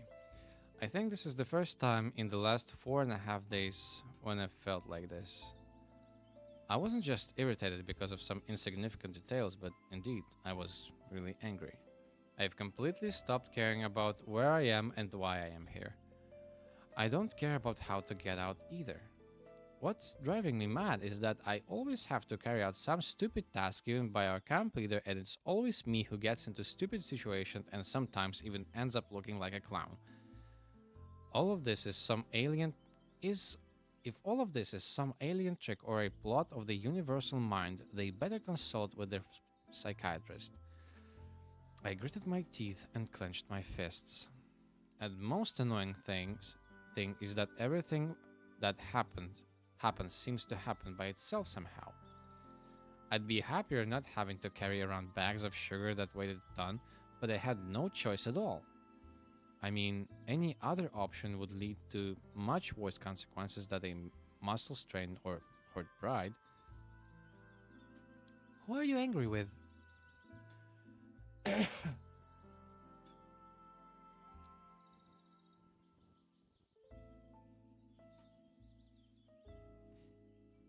Yeah, I get it about the apple. I kind of spoiled myself on the fact that it's a choice between different routes, basically, the apple. Ulyana was standing in front of me and smiled slyly. Nobody, really, I answered absently. But my fists gave me away, just like that. Okay, it's up to you. You better tell me, why did you run around the camp the whole day with some kind of bags? Well, I had to, I replied reluctantly. I guess it was food. Maybe it was. Ulyana was about to say something, but at that moment the bell rang, calling the pioneers for dinner. I sighed in relief and quickly headed to the canteen, leaving Ulyana behind. Simeon, thank you very much. For what? The camp leader gave me a friendly smile. For the cake, of course.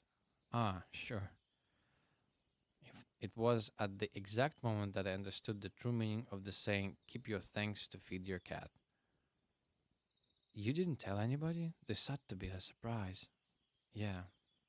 That's my boy. And now, off we go to dinner. Olga Dmitrievna waved her hand, pointing at the canteen. I stepped through the doorway slowly and started to look for a free place. It turned out there were plenty today, so I got the chance to eat all alone. There was fish with mashed potatoes for dinner. What misfortune once again. I'll be left half hungry. And didn't we have fish for lunch? Is it a fish only day today? Having pushed my plate with the fried sea dweller away, I laid my head on my hands and closed my eyes. But soon somebody came up to the table. Hey, are you are you all right? I'm fine, I replied without changing my position. Just tired? Yeah, a little. That's bad. Slavya said it seriously. Of course. You remember that we are going for the hike after the dinner, don't you? Have you prepared everything? Hike? What? Where? I opened my eyes and lifted my head up instantly. Lena was standing by Slavia. The hike? She was surprised. Don't you know? No. Oh, brother, I put my head down on the table and covered it with my hands. If only I could sink into the ground right away. The girls remained silent. I was left alone with my thoughts for some time, and that was fine by me. Maybe I could have sat that way until the end of dinner time, but the strong voice of Olga Dmitrievna was heard from the opposite end of canteen. Guys, to celebrate the miraculous rescue of our friend and comrade Shurik, we baked this cake for you all. I lifted my head idly and looked towards the camp leader, but couldn't see anything beyond the pioneers' backs. A second, just a second, and nothing about me. Nothing about me rescuing Shurik or gathering the ingredients for the cake. As if that's how it's ought to be. Well, it would be wrong to expect anything else from our camp leader. Let's go. Or we won't get our share. Slavya smiled. Let's go. Lena agreed. Yeah, sure. I got up reluctantly and tagged along behind the girls. As we approached the crowd of pioneers, Olga Dmitrievna was just pulling the cake in the center of the table. And now, the fuck is that? A bit of the routes and don't understand what Apple has to do with anything. Maybe there's some kind of hidden meaning myself, I don't know. Oh, I mean, we'll figure it out eventually. We'll get to it. We'll get to the Apple and everything else in the other routes, so yeah. Oh my god.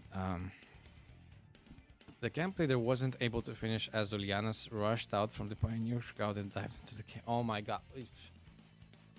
I fucking hate that girl with a burning passion. She managed to nibble it a few times before she was pulled away. She was kicking and screaming. I stared blankly from the outside at all this drama. Alisa smiling, Lena picking up some cream with her finger, all the furious pioneers around. I felt completely out of place here. I thought that if I closed my eyes now and opened them again, here I am, back at the safety of my apartment, in front of a computer. I blinked, but nothing changed. Only the noise and the confusion became sharper. Ulyana, that's the limit. I just... Well, in fact, behaving like this is a bit over the top even for her. Shurik broke into the conversation. Or is it a court-martial? Please, Olga Dmitrievna, since the cake is celebrating my return, it's no big deal. He hesitated. It doesn't matter. The camp leaders turned to Ulyana. And you, today I'm going to punish you to the fullest extent, so you'll behave next time. Whatever. She snorted and turned back. You won't be going on the hike with us tonight. As if I wanted to. I was more than willing to switch places with Ulyana and skip the hike instead of her, but who knew? If I had have guessed beforehand, I'd have been the first one to go berserk and smash the damn cake. After a couple of minutes of confusion, the pioneers started to disperse. You have to get ready too. There'll be a lineup at the square in half an hour. I looked straight into the eyes of the camp leader, trying to express my attitude non-verbally, but it seems that I failed. Don't be late. Who's that devil behind? The fuck?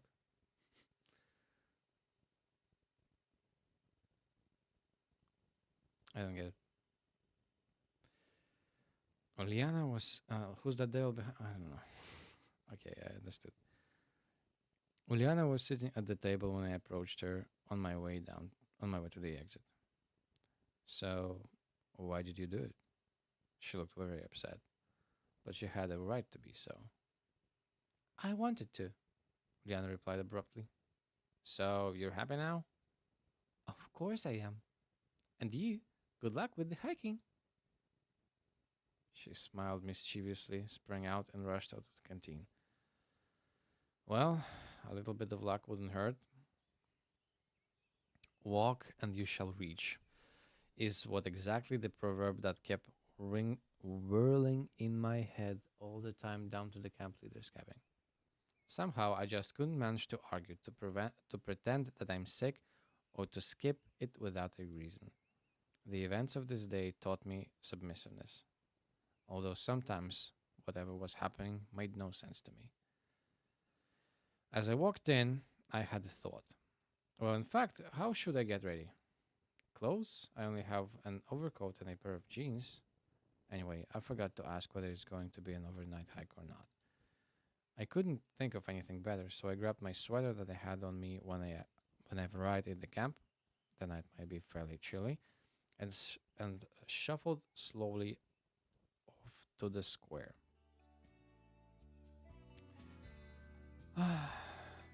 All the camp was already here, although it was about 10 minutes before the time Olga Dmitrievna has designated. I think he understands the music just fine. Yeah. I settled down near the edge and waited patiently. Night was falling. If viewed from the outside, what a fairly comical picture we would take. A crowd of pioneers lined up of a sheer habit, like they were awaiting a silent command from the bronze Genda. And all this happening in the scarlet rays of the sunset. And there he is, waving his hand and screaming, "Attack!" as roaring soldiers with red neckerchief charge into the battle against some ghostly enemy. But Olga Dmitrievna showed up and started to talk instead of Genda. It seems everybody is here. Great. I was so tired today that I couldn't even think about anything, so I ended up just listening to the camp leader. Now, today we'll go hiking. It is essential for every pioneer to be able to come and rescue his comrade, to offer a helping hand in the hour of need, saving them from a hopeless situation. We have to learn to do all these things together. A whisper that ran through the pioneer crowd suggested that most probably this truly epic expedition would end in a clearing in the forest several hundred feet away from the square. Somehow, I thought so too. We'd walk in pairs. So, if you haven't chosen a partner for yourself yet, now's the right time to do so. Pioneers quickly caught up on the idea and started to match their pairs. It looked like I was the only one without a partner. Slavya was enthusiastically discussing something with Olga Dmitrievna, Lena was with Miku, Tonic was, of course, with Shurik. Well, it might be not a bad idea to go along after all. Simeon! Hold on.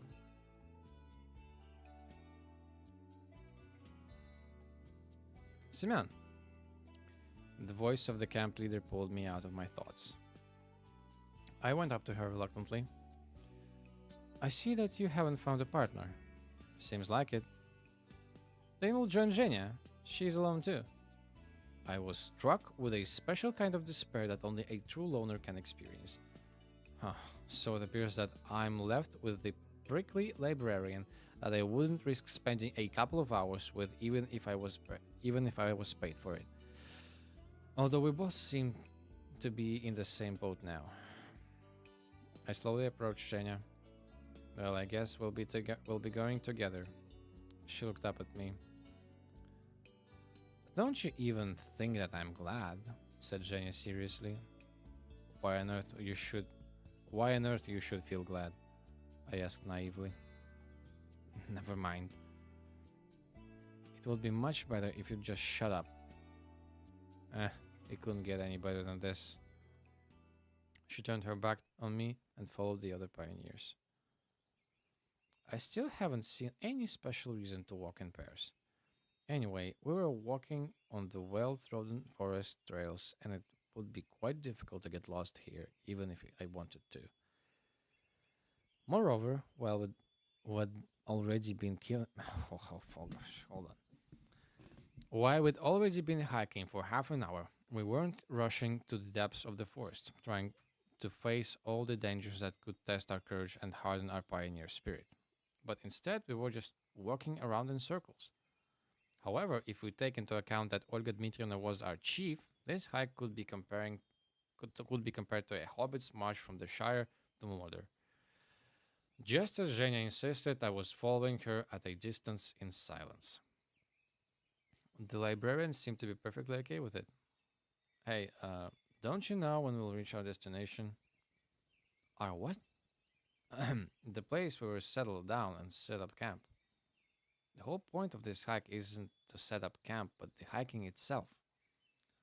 You don't get it. Yeah, it seemed that I didn't understand a thing about hiking. I guess you're right, but still. I don't know, she replied sharply and quickened her pace. I caught up with her and asked, Listen, why are you always so. I was about to say mean, but stopped short. I haven't done anything bad to you, and I'm not going to. She glared at me in surprise. Always so. What? Well, unsociable, kind of. Or is it something about me? Oh, cut that stupidity out already. As you wish. I decided not to start a conversation with her for the rest of the hike. At last, Olga Dmitrievna decided to end this Sisyphean toil. It's time to halt. The place chosen turned out to be quite a large glade with a few tree trunks laid in a half circle to make an improvised arbor, with the remains of a campfire in the middle. Obviously, such hikes are a tradition in this camp. I was sent to gather firewood together with the other boys. It didn't take long because there were a lot of branches and logs of various sizes lying around. Eventually, Olga Dmitrievna lit the fire using some old newspapers. It was I was eager to know what was written there, but couldn't discern anything other than Soviet symbols. Pioneers took their places on the fallen log benches and started to talk about things. It seems that the final goal of this event had been achieved. The only things missing were a pot of fish soup, aluminum cups of vodka, and a guitar. But I wouldn't be surprised if all if at hold on what? But I wouldn't be surprised if all if of these would appear somehow. What are you thinking about? Slavya said next to me. Oh, nothing special. Just enjoying the hike, I answered sarcastically. You don't look too happy. Well, I'm not about to jump for joy, sorry about that. Okay, I won't disturb you. She sat with me for a while, but after realizing that I wasn't in the mood of talking, she left me to enjoy she left me to enjoy my introspection all alone. And all I wished for was to lie down in bed and fall asleep as soon as possible, but I was being surrounded by smoke and the useless chatter of pioneers around me instead. They were cheering and laughing and in general enjoying this warm summer evening. In the far side of the glade, I noticed that Lena was arguing with Alisa intensely, and Lena seemed like complete opposites to me. Slavia had left to go somewhere after our conversation, it seems. Electronic and Shurik were trying furiously to prove something to Olga Dmitrievna. Looks like I'm the only one who doesn't belong here. Let's go to Alisa and Lena. Hold on, let me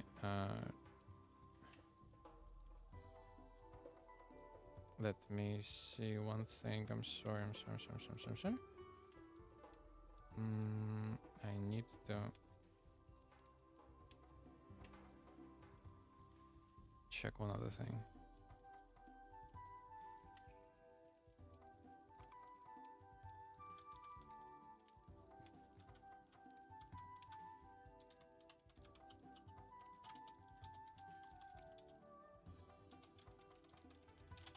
Okay.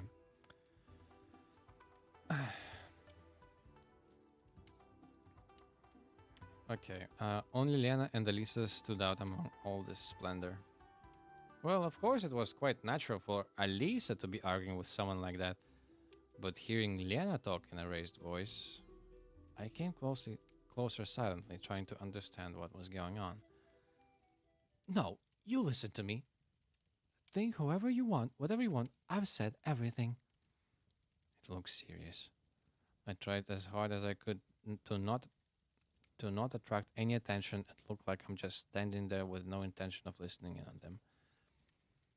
There's nothing to think about. Everything is as clear as day. Don't try to wind me around your little finger like that. I know you too well. Why, of course you know everything. Then why won't you tell him yourself? Lena was getting angry. That alone was really weird, even considering that I didn't know what they were arguing about. That's none of your business. Alisa snorted, turned around, and her eyes met mine. A second later, Lena gave me a look as well. The girl stood there in confusion for some time. You're eavesdropping? Me? Oh, no. It was just like passing by. I put it I put on the best smile I had, but I didn't seem to help but it didn't seem to help much. By the way, today he was peeping at me. Alisa gave a malicious smile. Lena looked at me questioningly. First of all, why would she believe this devious fox's stories? I didn't peep. You know quite well that that it was an accident. Ulyana should be the one to blame. Sure it was. Tell that to the cops. It seems like my excuse was not working. Did you like my boobs? A shiver ran up my spine. Is that true? Lena looked at me imploringly. Well, you see, it was an accident. I didn't see anything there. You didn't? Well, I can show you again. Alisa cried in anger. I didn't know what to say. You see, I told you. No, no. Lena started to mumble and rushed away a moment later. Wait, what? What happened? I shouted after her. You see what you did? That girl is upset now. She gave a spiteful smile. First of all, it wasn't me who upset her. Second, I don't have any idea what you two were arguing about. I was running out of patience. Why should I tell you? It seemed like she thought that our talk was over and was about to leave. I grabbed her hand abruptly. Alisa glanced at me in fear, but didn't say anything. I was angry at that moment, really angry. First, I was wildly enraged that Lena was upset because of me, even though I was actually kind of guilty. Second, I was enraged by Alisa's insolence. Third, I was so tired that I was about to lose my temper at the smallest thing. Happy now? I hissed, pointing into the darkness where Lena ran off to. You only seem to have the guts to bomb memorials and hurt innocent girls. She looked frightened, saddened, and confused at the same time. She, herself, could hurt anyone. You just don't know her. The only truth here is that I don't know her too well, but I'm absolutely positive that she wouldn't hurt anyone. That's your job. She stood in silence for some time. I held Alisa's hand and didn't know what to do next. The solution dawned upon me all by itself. You have to go and apologize. Why the hell should I? Alisa tried to act as arrogant as always, but it wasn't going to work this time. Because I said so. I refused to hear any objections and dragged her into the side of the bonfire. Olga Dmitrievna, I'm sorry, we have some urgent business to deal with, so we have to leave early. The guidance officer tried to object, but I didn't listen and headed after Lena, pulling Alisa along with me. Whew, okay. Hold on, let me see.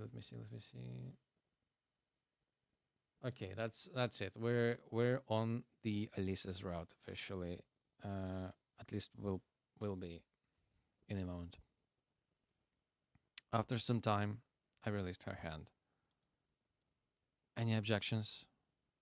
All the pride and arrogance had left Alisa's face long ago. If you want me to come with you, I will, but I have nothing to apologize for.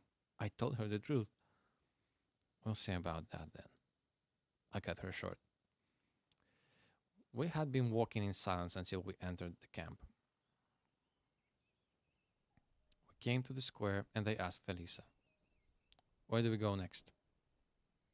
How should I know? And who said that they know Lena well? Was it me? Alisa hesitated. Well, she could be at the island. She often goes there when she wants to be alone.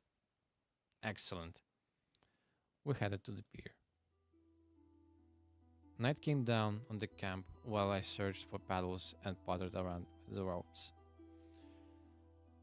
One boat was actually missing. Okay, today is your lucky day. You get to do several killer exercises that will build up your biceps, triceps, and other arm muscles, I said sarcastically. Are you serious? Alisa cast a fearful glance at me. Well, perhaps that was a little too rough, even for her. Alright, I won't make you row, of course. That hardly sounded confident. Swinging the paddles appeared to be much harder this time. Well, that's not surprising, considering that today I must have already filled my annual rowing quota. I stopped in the middle of the river to catch my breath. The camp was covered by night. A trivial and ordinary night. It was one of those nights when the dark sky, stars, and crescent moon don't make you feel anything special, and chirping crickets and twittering birds around like they and chirping crickets and twittering birds around like they are doing a dull routine job rather than performing an otherwise okay, fuck called I don't understand the okay. I was staring in the darkness, trying to make out the shadowy island. How did you get to know her? Alisa shivered a little. We grew up together, she answered slowly, after some hesitation, and ended up at the same pioneer camp. What a fabulous coincidence. All these questions, mysteries, and fears that had been so well hidden so far suddenly sprouted in my head. Damn, I could just throw her out of the boat and drown her right here and now. I can't demand answers, although it could be dangerous unless I'm sure that I know that what I'm doing. But still, I thought that this time I was playing with the white pieces so I could make the first move, and not just parry the blows of the opponent. So, what kind of camp this is? Is this? Alisa stared at me blankly. Where are we? Why am I here? She kept silent. Answer me, I shouted. Hey, what's wrong with you? If you want me to apologize to Lena, I will. That's when I realized how stupid I was acting, to say the least. She could simply be uninvolved with all that stuff. And what's more, one can't lie that convincingly. Alisa's fearful expression was yet another reason to believe her. Sorry. That was all I was able to say at the moment. Yet I wanted to keep my advantage. The last few meters were really tough. Exhausted, I got out of the boat and lay on the cold ground. Alisa stood nearby, staring at me. I thought she was about to goad me or utter some barbed witticism, but since she remained silent, I assumed she was still shocked or something. Even though it was rather dark here, it would be easier to hide my old flat than my.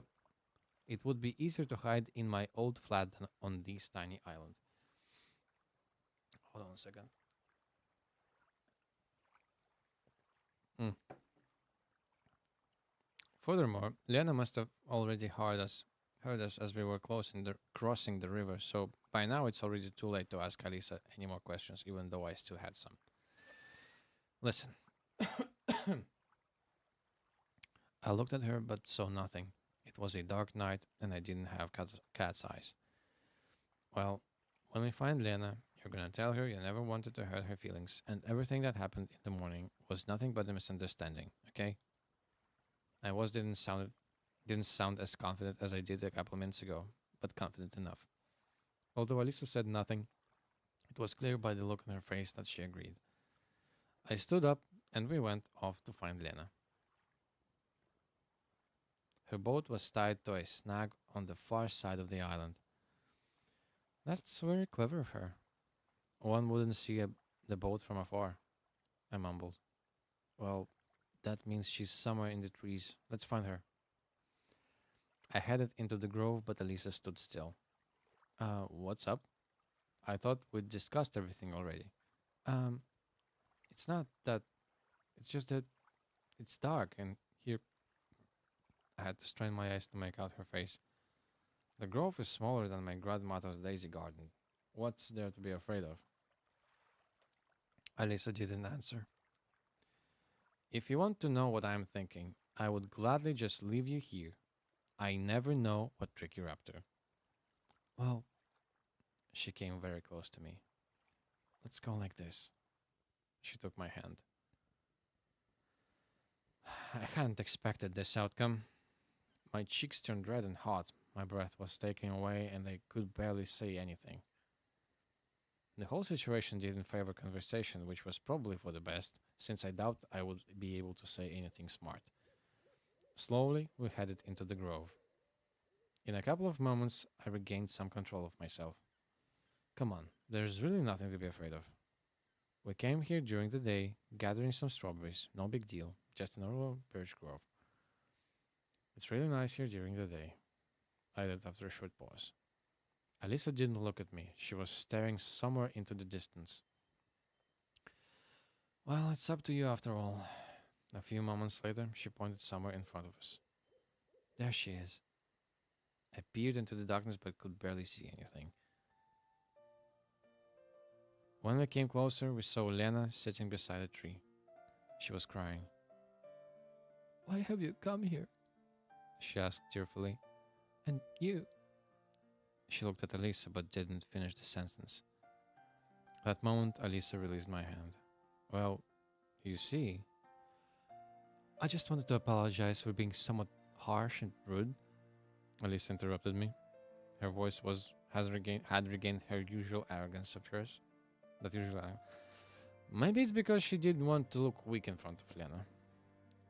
What a perfect apology. Not walking the walk, are you? How clever of you to insist that I'm doing a bad thing and then do that same thing yourself. Lena switched to shouting uncontrollably. You got it all wrong. I get what I've seen. You see, girls, you're arguing again, and I seem to be somehow involved in all this, but I don't understand a thing. Explain it to him, Lena said to Alisa with a grin. There's nothing to explain. Well, maybe you will let me have a try then. Whatever. She crossed her arms over her chest and turned away. Well then, Simeon, she blamed me for pursuing you. For a minute, there was a complete silence. Lena didn't look like explaining any further, and as for me, I stood still trying to assemble the scattered pieces of the puzzle into a whole. What do you mean? Exactly what I said. It's not like that. It's not what I meant. Interrupted Alisa. Of course. You've always been like this. Lena burst into tears again. Wait, how come? So, Lena likes me? And you? What about you? You're trying to convince me that it's all wrong while you're holding her hand?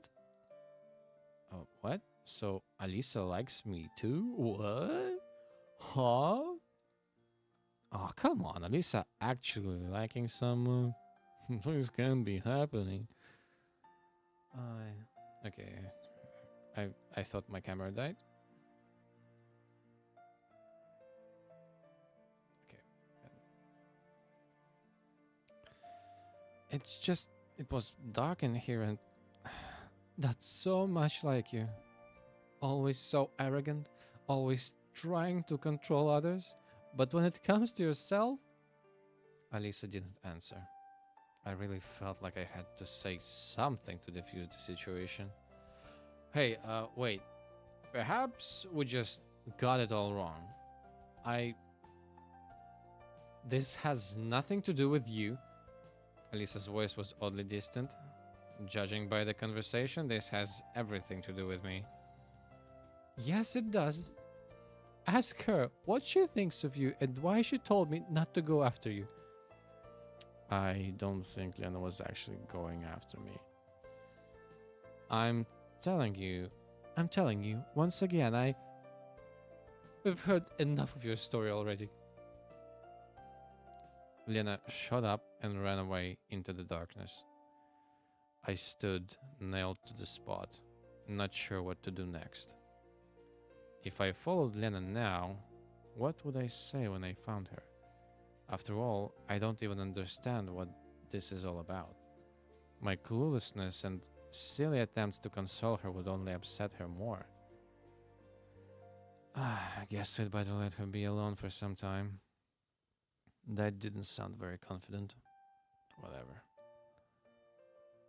Without another word, Alisa headed back to the boat. The whole way across the river to the pier was hell of a trip.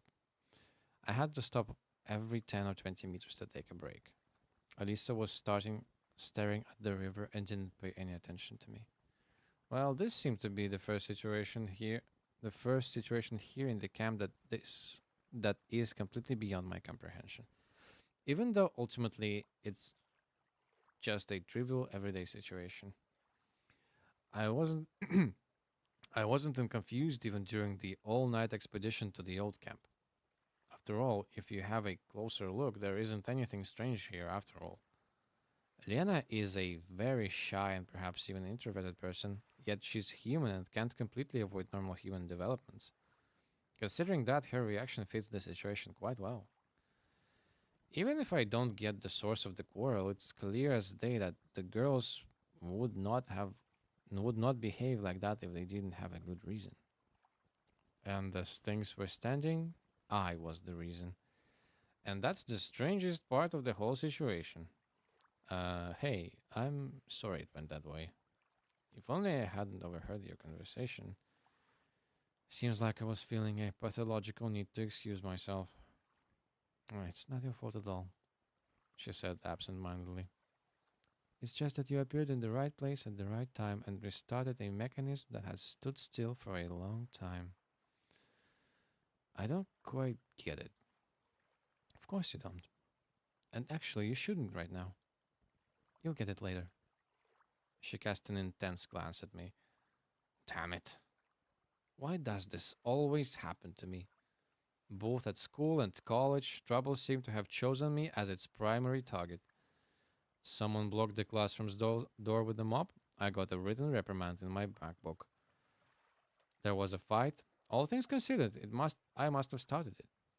Failed an exam? Well, of course it's my fault, and the teacher who hates me has nothing to do with it.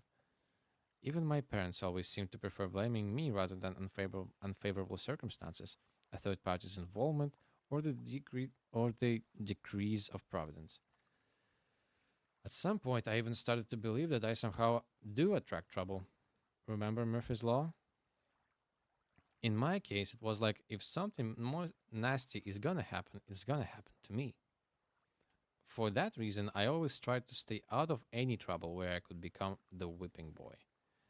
Well, judging by today, I'm not really good at it. It seems like you've got an aura of some sort. You do attract attention. Surprised, I looked at Alisa. She was smiling. Looks like she can read my mind. Trouble, mostly. Who knows? Who knows? She said dreamily and stared at the river. It's a wonderful night, isn't it? Just like any other one, if you ask me. I felt used up. That's exactly what I'm talking about. Just an ordinary night, nothing special. The best moment to make our most admirable camp leader really happy. She has to know that her favorite pioneer is a nasty pervert who enjoys speaking at naked girls. Something snapped inside of me again. You aren't serious, are you? Why? Of course I'm serious. She didn't look like she was joking at all. Well, suit yourself. But do you really think this is the best time to do that? Aren't you supposed to row? I realized that our boat was still drifting in the river. Wait, don't dodge my question.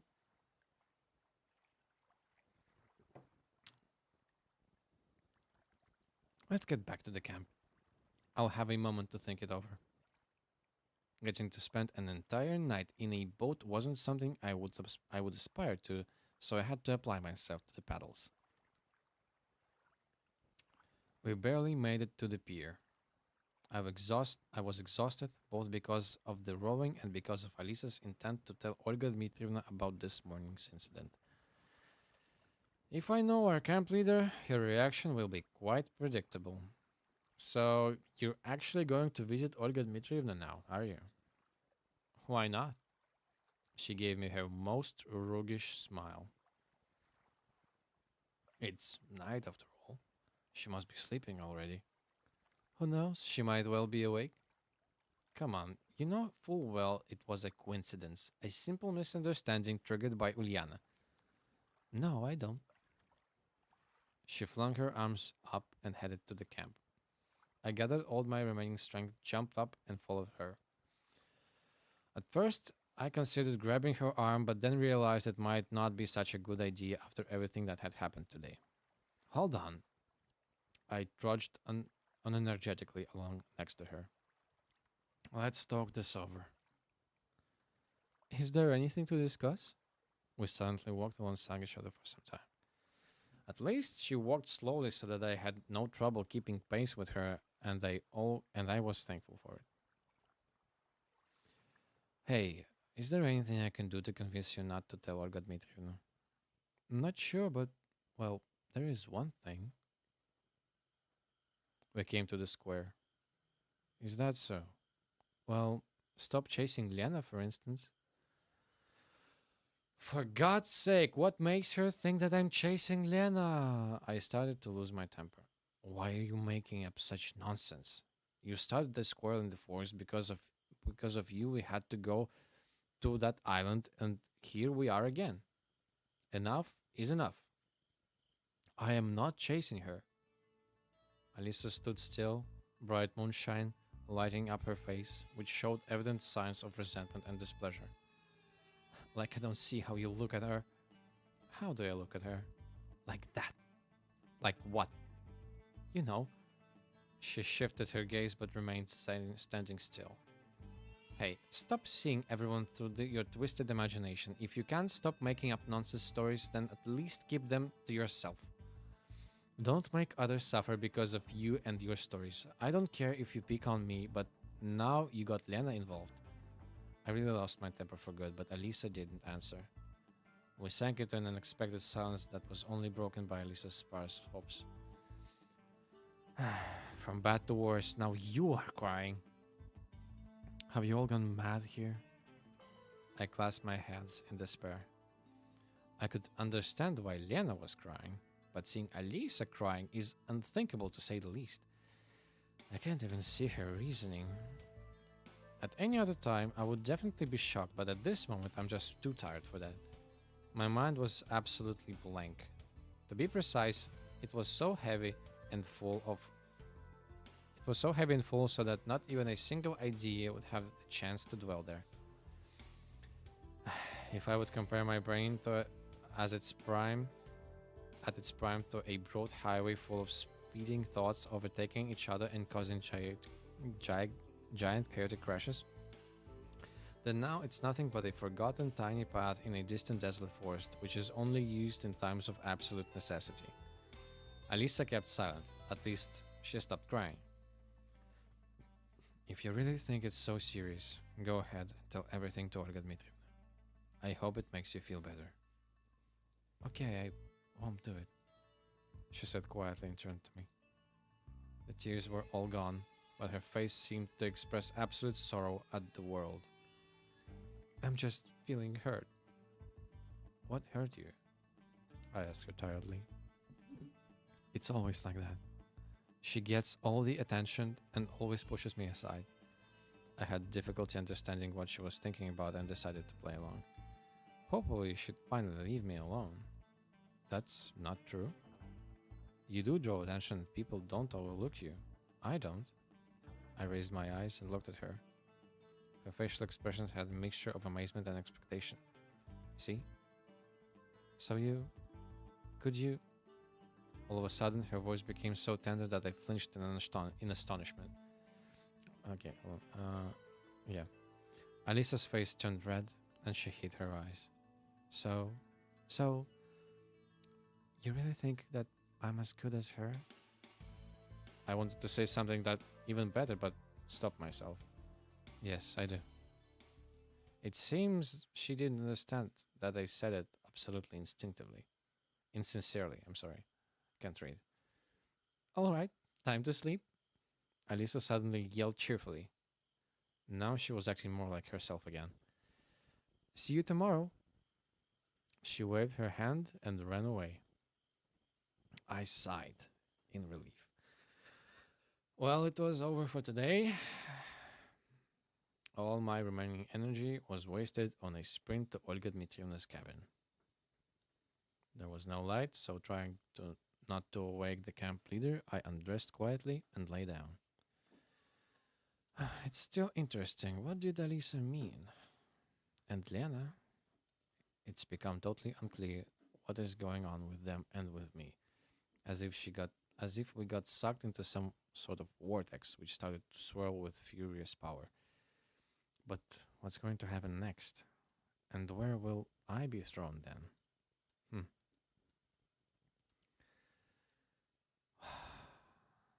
Day 6, like the final days here?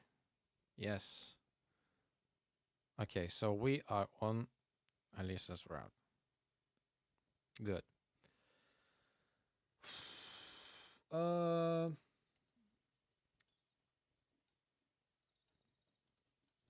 Hold on. Let me check something.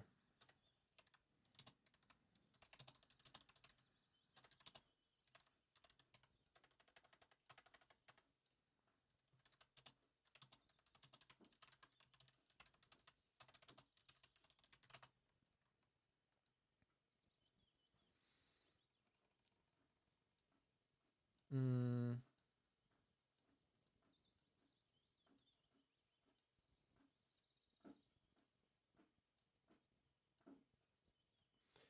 okay.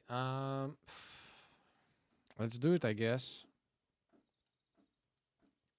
Let's try. Let's try. If only she saw how Simeon looked at the nurse. Yeah, if only she knew. The nurse would be dead already, probably. That's just how it is. Um. Ay, ay, ay. How long does the last day last? I'm asking because I'll have to go meet my wife after some time.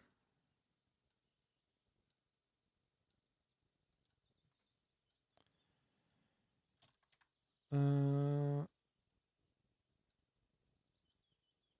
uh, uh, uh.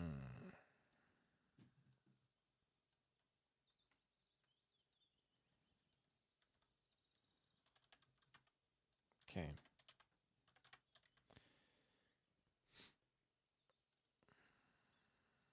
Okay, let's see. We'll just push through. For now, at least. I woke up early when Olga Dmitrievna was still asleep. I stretched and sat up in the bed. Uh,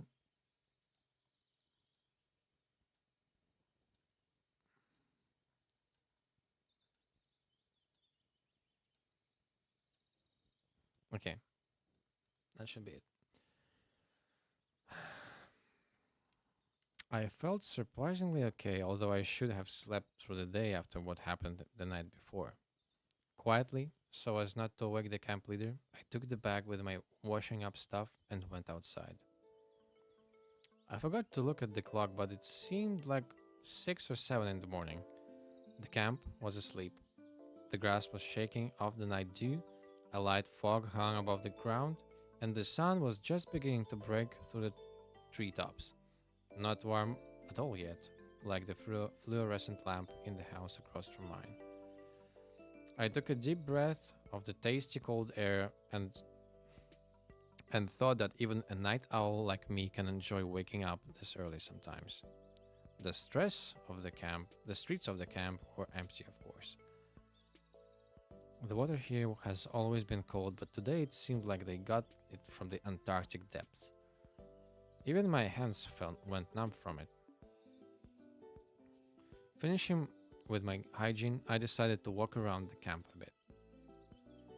Olga Dmitrievna is asleep. Breakfast's not for a while yet, so there's nothing to do. Okay. I came to the square and looked at Ganda. That guy doesn't care if it's day or night. He's alert. I smiled at my successful joke and headed to the boat shed. As I walked, I hummed some song, absolutely sure I was the only one awake here. To my great surprise, I saw someone sitting at the pier, hanging her feet in the water. Alisa. I came closer and stopped, not sure what to say. Then she suddenly turned around and stared at me. Been standing here long? No. Why aren't you asleep? Why aren't you? She turned back and started at the river again. Looks like I'm not the only one in a good mood today. At least she wasn't being sassy again. Can't sleep? I see. About yesterday. You get everything, right? What exactly? Oh, for God's sake! My answer didn't seem to go down well. Alright, I did. I lied. Alright, good. She suddenly looked straight in the eye and smiled. In that case, I have plans for you tonight. Huh? May I ask what they are? You don't need to know. Well, since I'm a part of them, you'll know when it's time. Can't you give me a hint at least? Nope. She got up and walked towards me. A bit scared, I cleared the way. Don't do anything stupid, Alisa said, moving away from the boat shed. I wonder what she meant. And what are those plans? I had no wish to become a part of some terrorist act again against a monument or anything. Besides, I was still haunted by yesterday's talk with Lena on the island. She's probably still angry. And I never managed to explain everything to her. Although I don't even know what I would say if I had the chance. I felt guilty about everything that had happened, but I couldn't figure out what exactly I was guilty of. The camp was starting to wake up. Breakfast was at least an hour away, but I had no desire to go back to the camp leader's cabin, so I decided to wait by the canteen. At least I'd be the first one there for once. I sat on the steps and watched the sun rising. Sometimes it's great to just watch a new day come. I was overwhelmed with complete peace and tranquility. There were no thoughts to tear up my brain as they usually do. I simply bathed in warm rays of the heaven's star. In any other place and circumstance, I could probably even say I was happy. Good morning, you're here early. I looked up and saw Lena standing in front of me. She was smiling. You too. All of last night's events washed before my eyes.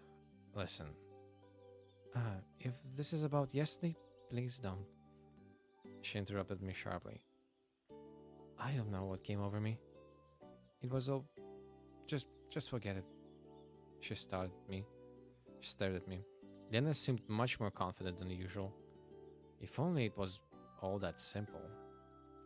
There's nothing complicated about this. She sat down next to me. So close I felt a bit awkward, but made no attempt to move away from her. Sometimes I have disputes with Alisa. Yeah, I realized. I see. But in this case, it happened because of me. Who knows? She answered, lost in thought. So that's why, I'm embarrassed. Perhaps I really am to blame. Or rather, I'm not trying to say that I'm not to blame, but I was trying to explain myself like a 5th grader to a teacher. Okay, don't. As I said, nothing serious happened. If you think so. You should just think about how to act from now on. Not again. I covered my face with my hands, clearly showing that I have absolutely no idea what's going on here and that everything, to put it mildly, is very unpleasant for me. Could you express yourself any clearer? What for? She said evasively. Look, if I don't know what I did wrong, then I can't do better. I can't decide on how to act, as you say. I think you'll understand. I would like to believe that as well, but oh, for fuck's sake. The canteen door suddenly flew open and Olga Dmitrievna came out. Sitting around hungry as they serve. Sitting around hungry? You read it. She said playfully. Good morning, Lena said merrily. She got up and headed inside. Shall we? Yeah, sure. We were not done talking, but pioneers appeared out of nowhere and flooded the place. By the time I got my breakfast, Lena was already sitting, surrounded by Miku, Zhenya, and Slavya. Sadly, there were no more free chairs at that table. Feeling down and deliberately not saying hi to anybody, I headed to my favorite place in the far corner of the canteen. I chewed my oatmeal, it really was chewy today, and washed it down with some cold tea. Then I began to watch the others. All the pioneers seemed to be here. Some were chatting, some, like Electronic and Shurik, were immersed in chewing, and some were gawping around like me. I was just about to leave when Ulyana jumped over my table with her tray heaped with food. Bon appetit, she blurted. Stealing again? I asked, openly staring at her tray. A growing body requires a lot of calories. Yeah, you really should grow up a bit, I whispered. What? I think she did hear me. Nothing. I headed out. Leaving so soon? She yelled at my back, disheartened. I gave no answer. I should have taken taken this washing up stuff back in. I don't want to carry it around all day. Besides, what am I going to do today? Nothing at all came to mind. I was in such a mood that it seemed like someone was going to show up and invite me on a journey. I left the camp leader's cabin and paused for a moment, then heard a voice calling out to me. Semyon. It was Slavia. Busy? No. Can you help me? Of course. I didn't want to look for answers on a wonderful day like this. A couple dozen hours couldn't change my situation after all. What is it? You should stop by the Cybernetics Club. I don't know why exactly. They'll tell you everything. The unfortunate inventors again. All right. Thank you. She gave me a nice smile and ran off. So, a journey to the enemy's lair. Enemy's lair lies ahead of me, to the lair of the evil Doctor Electronic and the diabolic Professor Shurik. Dr. Jekyll and Mr. Hyde.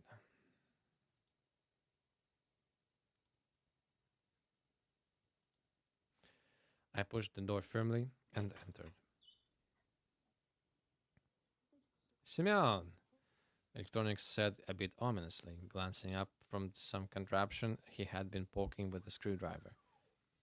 Slavia sent me. I know. And? What?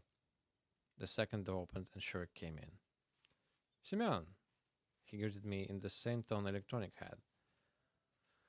Well, it was last time I checked, I joked. So, what do you need from me? We have an important task for you. I'm listening. The nurse came by yesterday. He stopped as if he wasn't going to continue. So? I asked carefully. So, we have an important mission for you. I got that already. You are to deliver a package for her. Can't you do that yourselves? The infirmary is right over there, I said skeptically. We can't, Electronic said, surprised. What a weird couple indeed. I see. No. Not another heavy bag, I hope. No, nothing like that, he smiled. All right then, I carefully agreed. Hold on. Shurik disappeared through the door and soon came back holding something wrapped in paper. Just be careful. All right. I took the package. If the pioneers weren't passing me the key to the pearly gates, it still looked like they were at least giving me the Olympic torch. Can I go? Of course, Tonic said threateningly. Just be careful, Shurik pleaded. Outside, I took a good look at the package. They never told me not to open it, although it would make sense to go further on. I quickly walked to the square and, making sure nobody was following, slipped into the forest. I just stood there for a while, indecisive, looking at the package. I wonder, what's in it? Why is it so important for them? Why couldn't they take it themselves? I had a lot of questions. I opened the package and saw a bottle of Stolichная vodka. Yes, brother. Well, so what? Pioneers bringing a bottle of vodka to the nurse? Or rather, I'm doing it for them. Happens every day. I rubbed the bottle back up and scratched my head. This isn't weird anymore. This is just stupid. So stupid I couldn't think of the intelligent theory. I stood there for a while longer and thought I shouldn't let such a wonderful chance slip away. I'll quickly walk to the camp leader's cabin. Thank God Olga Dmitrievna was not there. I snuck inside and began to rifle through the contents of the table drawer. Soon the vodka was in a soda bottle, while in its place was some water for the plants. Happy with my clever plan, I went out and skipped along the way to the infirmary. Seriously, what is so weird about that? They almost got me into a trap. If the camp leader had seen me, if anyone else had, I could have managed myself. So it was absolutely nothing. I gathered all my strength and knocked on the infirmary door. Hello, Pioneer. Hello, I have a package for you. A bottle for your... a package for your cabinet. I was so euphoric I began to talk nonsense. Ah, she said. Hand it over. I handed her the package. The nurse stuffed it into the desk drawer without looking. You didn't open it, did you? Of course not. I blurted out. Good boy. Alright, so I'll be... Go, Pioneer. I closed the door behind me and let out a sigh. I could always spin this on the crazy inventors, and in my situation, I could really use even the most basic form of stress relief. I came to the square. The clock showed noon. That means dinner was coming. I sat on the bench with the solid intention of not moving from here until the come and get it bell sound comes. Pioneers were running by. They were smiling and shouting merrily. Yes, the day was definitely a wonderful one. 1 second.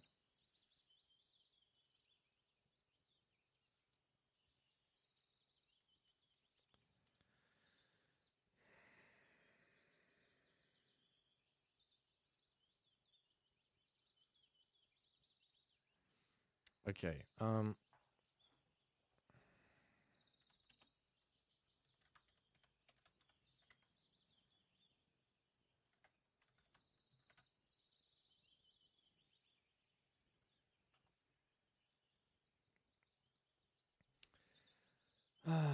I glanced over the square and saw Lena approaching. Relaxing? Something like that.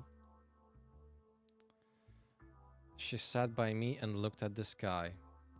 Nice day, huh? It is. It was a bit awkward. Lena seemed different. She was not embarrassed. Her face was not red. She was confident. So, about that conversation. I told you everything already. Yeah, but just forget it. If you say so. We sat for a little longer in silence. I just can't, not like that. So, what do you think about Alisa? She said, ignoring my inquiry. Well, what do you think about Alisa? I repeated, lost in thought. I don't really know. Why? You were just so worried about yesterday. Well, of course, but what does that have to do with it? There's a direct connection there. She laughed. Let's assume. So what? Well, she. And again, I started thinking. Really, what do you think of her? Well, she. She can be arrogant sometimes. That's right. What else can I say? Now that I think of it, I don't know Alisa at all. The way she acts does annoy me sometimes. If you were wondering if I had any negative feelings about her, then no. I mean, she gets carried away, but everyone has their quirks. Lena stared at me. Really?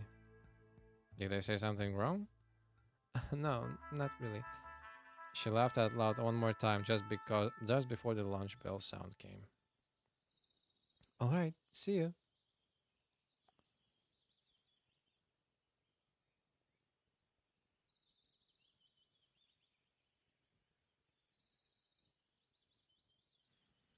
I didn't stop her, although I had a lot of questions left. But how do I ask them? And should I? I got up and slowly shuffled to the canteen. There were only a few spots left. Okay, hold on a second.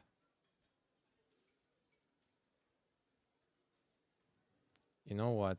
I think we have to. Oh, my camera broke. Doesn't matter. We have to.